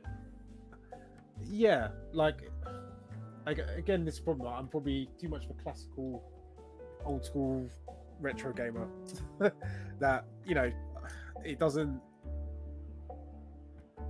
enamor me unless there's like something behind it. Because even like, for example, like they've enabled ray tracing for like Elden Ring, and I was like, yeah, that's great, but I didn't open up something amazing, all of a sudden. Yeah, I heard that it got it. I just never tried it. Yeah, like I said, it looks nicer, but you kind of, again, it's one of those things you have to be very analytical about. It's not necessarily you're going to turn it on and go, wow, this is a whole new game. Like I'd imagine, like at the moment, like for example, like for you, getting OLED, it's going to already look like a new game as it already. Yeah. With all the like most of them, I imagine even like going into like any of the catacombs, those black levels are going to look lovely. Yep. Yeah.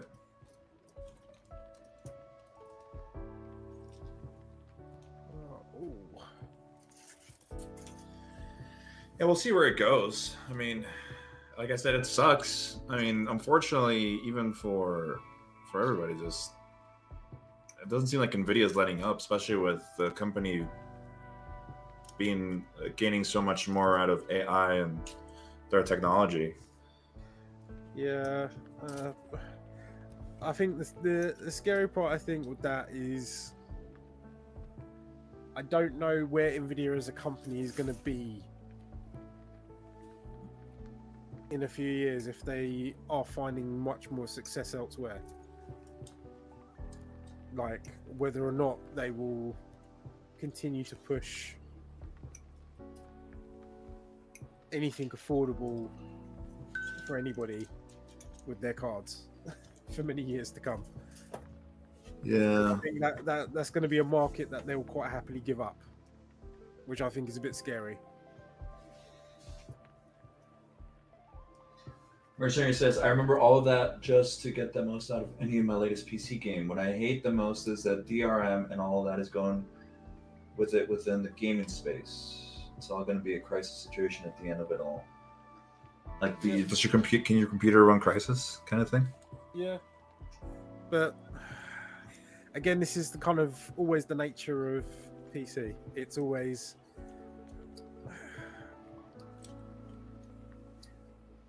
we are very much in a consistent dick measuring contest. Who can have the most FPS? Yeah. It is just the nature of the hardware. Yep. But this is also the reason why I turned off most of my statistics on my PC, because I realised I spent more time enjoying turning things to ultra and watching a number go up than I did actually playing my PC. Right. I mean, the reason I focus a lot on that number in my end is I want to get the most that I can out of the money that I paid for. Yeah. So even, But then it's one of those things of like, if that number wasn't there, wouldn't you feel the same sense of satisfaction looking at what you're looking at is beautiful? yeah, You know what I mean? It's like- I get it's you. that knowledge of a number. Yeah, that has turned it into that. Yeah. Yeah. Like you're aware of it now, right? Yeah. Yeah. Exactly. I The reason think. why I always like back on consoles is like the ignorance is bliss of like, well, it runs, it works, it looks great. You know, we don't care if it's running at 30 FPS. Right. Yeah. The way that I see the number. the way that I can kind of, because I don't disagree with you, I completely agree with the whole ignorance is bliss and not seeing that number, right? Because then you just enjoying the game, you don't care about the back part of it, of whether it's throwing you the best that it can. If you're just playing the game and enjoying it, then so be it, right? But my wife, being a purist, she really likes consoles to the point where she doesn't let me sell her Xbox One or my PS4 or anything. Yeah. Even if we literally haven't touched them in, I want to say 2 years.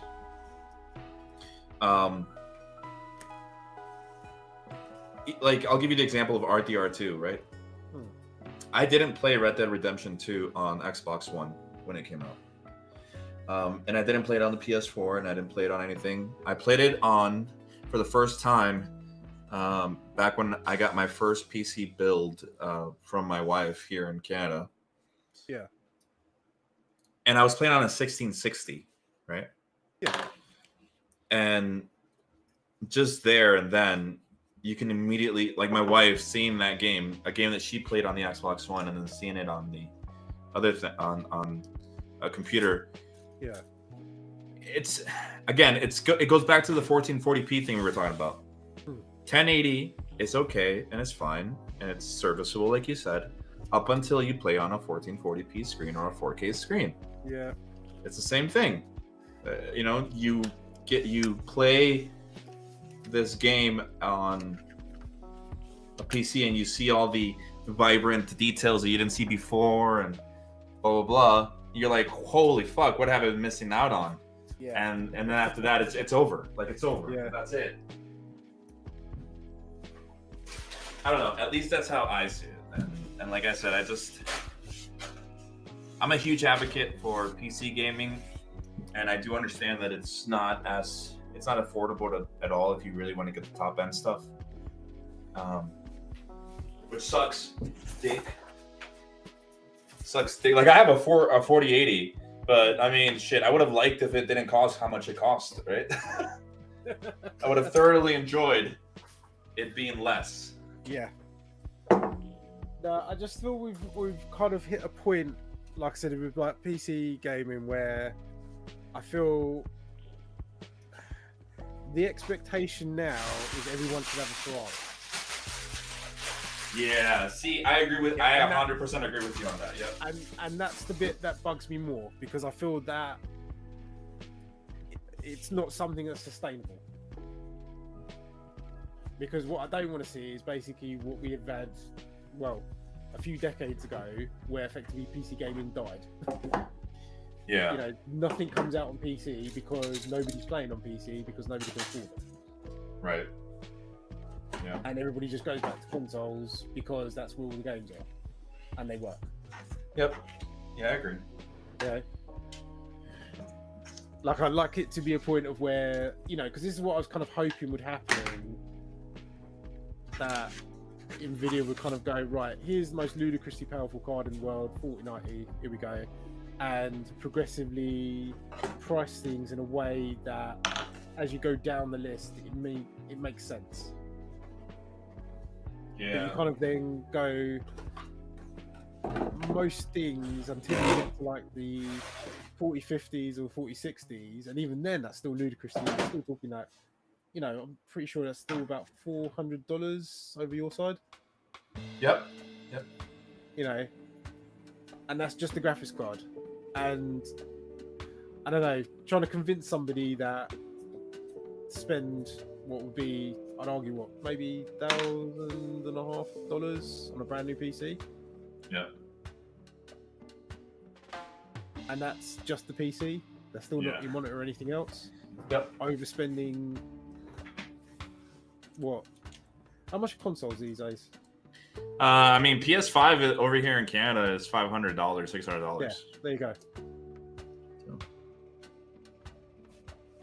Like that's the bit that, like I said, is ray tracing worth 3 times as much of a console? Like as a gimmick?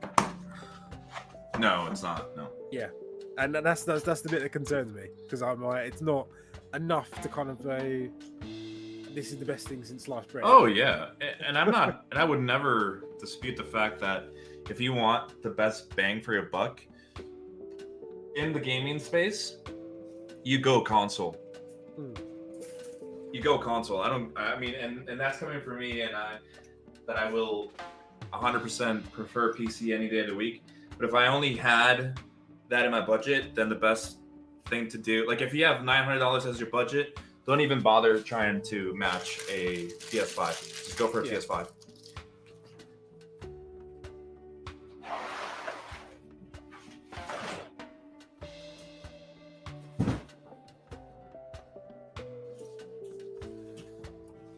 Now, on the other end of the scale, you ever been tempted to do a Steam Deck? I've thought about getting a Steam Deck. Is that what you're asking? Well, yeah. Has it been on your highlight list or not? Yes and no. The thing is, a Steam Deck is if I'm out of town, which I'm not. I'm always at home. Yeah. And where else would I play it? At work? I don't think so. And when I'm at home, I'm in my office all the time. So it's not like I need it anywhere else. So is it something that I would like? Yeah. Is it something that I need? Nah. Look at it. These guys are finished. Well, I mean, body's finished. Oh, nice. It's finally, I can't believe I finally have it done. Can't believe I finished the body today. I'm going to move things a little bit further. Mate? Oh yeah, dude. Look at that. I don't know where my tripod's at, so. That shoulder gimmick does make it not ahead of the HG. Right? There's something about that shoulder opening up that just makes it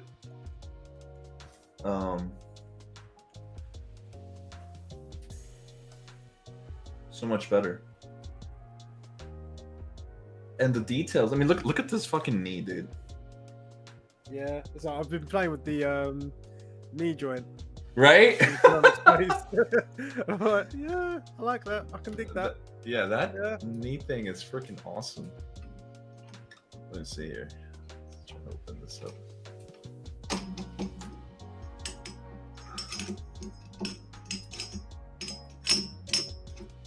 Originally, I was gonna leave earlier from the stream because I'm gonna move my computer around. I have to bring in a little furniture piece here to put my computer on top of again. Because there's my baby right there. She's gonna go up now. Oh, nice. Look at this fucking card, Oh, man. you got an Asus one. Nice. Yeah. Yeah, it's the ROG Strix. I want it. You know, okay, so funny thing is, you know what a 4090 I was gonna buy? The Oscar one. Oh right, yeah. And then my wife saw the price tag. Yeah. We both saw it, and my wife was like, "Nah." Yeah, it's not worth that much. Yeah.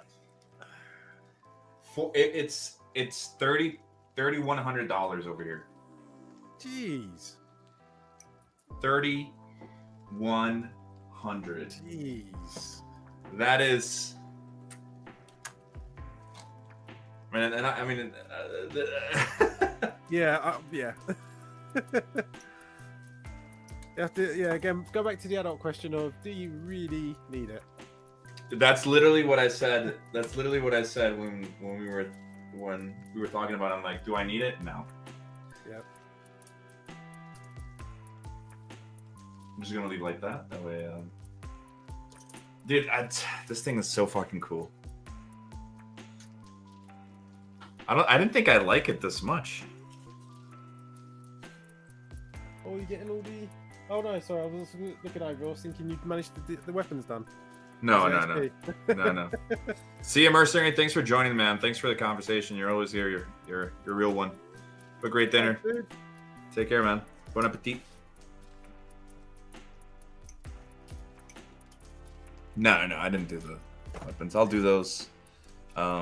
Never. Never. No, I have to. See, the thing is, for the RX-78-2, I have to make the weapon so I can do the pose. I think it looks better with the shield, I feel. Oh, look, I can even do this now. I didn't even realize. Oh wow. There you go. That's a setup. Yeah, so that's the eventual end game pose I'm eventually working my way towards. But you're gonna have, yeah, every single RX-78. that's gonna be sick. Let me see if I can find my fucking tripod kits.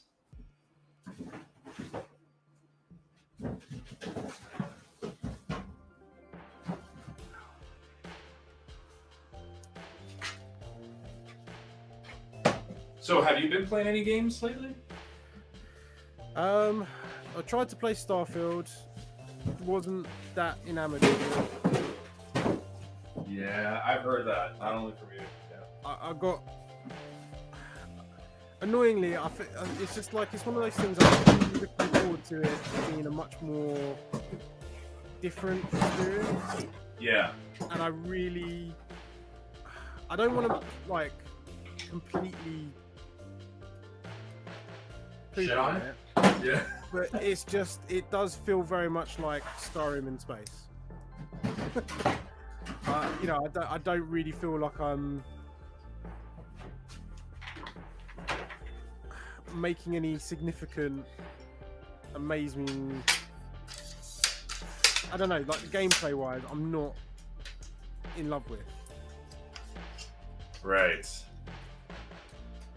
Yeah, I've heard that from a couple of people. Like, it sucks. Yeah, I'll go ahead. Yeah, it just doesn't keep me wanting to keep coming back.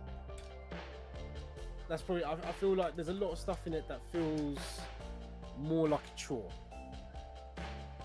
Like, if I want to make progress in it, I've got to go through annoying gameplay loops or annoying menu systems, or, you know, I don't ever feel I can just get into it. Right.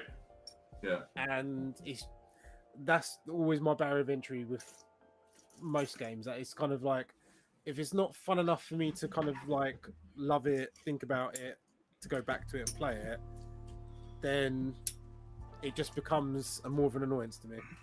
Right. And yeah, I don't know, it's just annoying because I feel like all the way through I'm sitting there going, I've played this game before. Right, and you don't want that. Yeah. Especially, well, it's not that you don't want that. It's, to me, it's more of, after this long, I don't want that. Like Yeah, if it was a exactly. game, if like Skyrim came out 2 years ago, then Yeah. by all means, right? Like okay, Yeah. you know, improvements take time. Fuck it, you know. But it's been what is it? Skyrim's from 2008. Like, Yep. like come on. Exactly. Like Yeah. to me, as something I was speaking to a friend of mine is, I can't get over the Fallout 76. That's where they lost me. So Yeah. buying Starfield was never in my radar. I learned my lesson with Fallout 76. Yeah. So, I mean, as much as I hate it, I ended up buying fucking Call of Duty, right? Yeah. And it's the same thing, but you see, my friends aren't telling me to play Starfield. Yeah. You know what I mean? No, no, yeah. Well, it's always different multiplayer games. Like I said, if you've got a friend set who's actually gonna be engaged on a game, it doesn't matter what game it is. Yep. Give it the shittest game in the world, but if you've got your mates to play with it, it's all good. Yep. This thing looks so good, bro. This thing looks so good. It's, man, like it's like I played around with them before, like an Origin one, when I had a friend who had one. But now that this one's mine and I can grab it around without worrying if I'm gonna break it or something. Yeah. Because if I break it, I broke it. It's mine. But I can manhandle this one. Looks menacing too. I like the little thing on the helmet makes his eyebrows. See those shoulders. That's what I mean. It's just that extra flair. Right? Yeah, an extra little. Piece of just. I wonder if I want to swap the hands on it. Yeah, I think the only Hands on it. disappointment is the hands. Yeah, I'm just looking at it and I'm thinking like, Yeah, I don't know about the hands myself. I mean, I think before I used to be an apologist for these hands, but like, it goes without saying that whenever I build, maybe I build them wrong, maybe I don't, but these hands, every time I build them, I end up breaking, not breaking, but one of the fingers ends up popping out. yeah, always. Despite me following the instructions of the little arrows they have and whatnot, it's just like, okay, well, let's see here.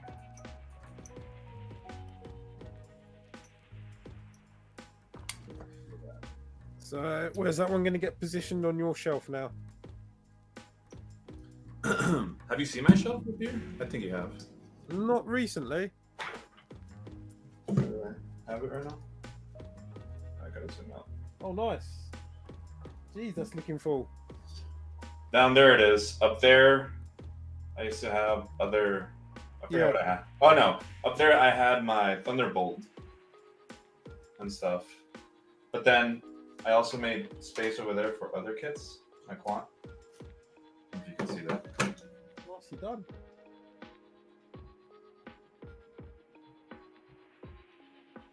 Don't look at the Coca-Cola cans. So now you just got to get yourself the space for a helicopter.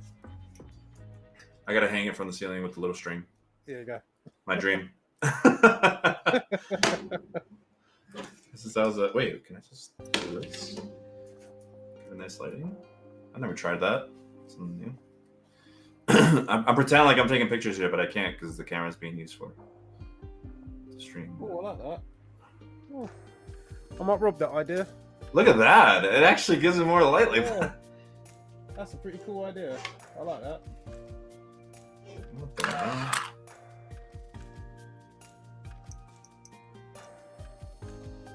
There it is.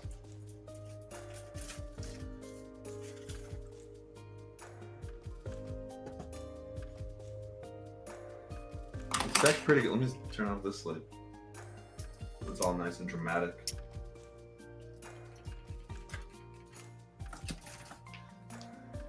Yeah, I'm fairly happy that I waited this long to build it.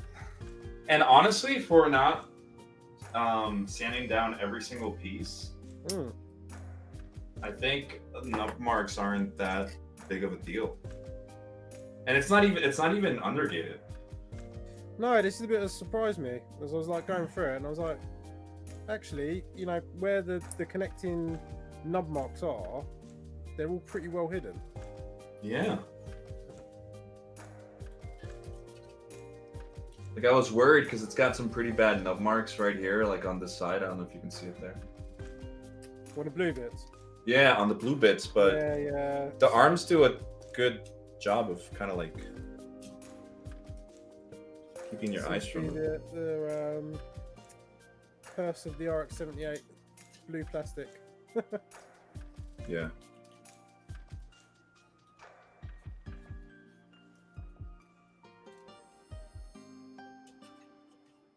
Ah. I was thinking, why is this not sitting right? There we go. I don't like the leg spread. I like that. What part are you on right now? Just finishing up the legs. Still got the waist to do, but then I'm done after that. But yeah, no. If you got stuff to do, man, we can call it a day. It's like 1 o'clock in the morning for me. Well, I thoroughly enjoyed building like this, man. If you ever want to get on, I'm still game for the idea of reviewing this together. Oh yeah, man, definitely. If you are, let me know. Yeah, no, definitely down for it. When I'm gonna be building my MG Jegan, maybe on Saturday of like a week from now, if you want, same time. I'm gonna say I am available.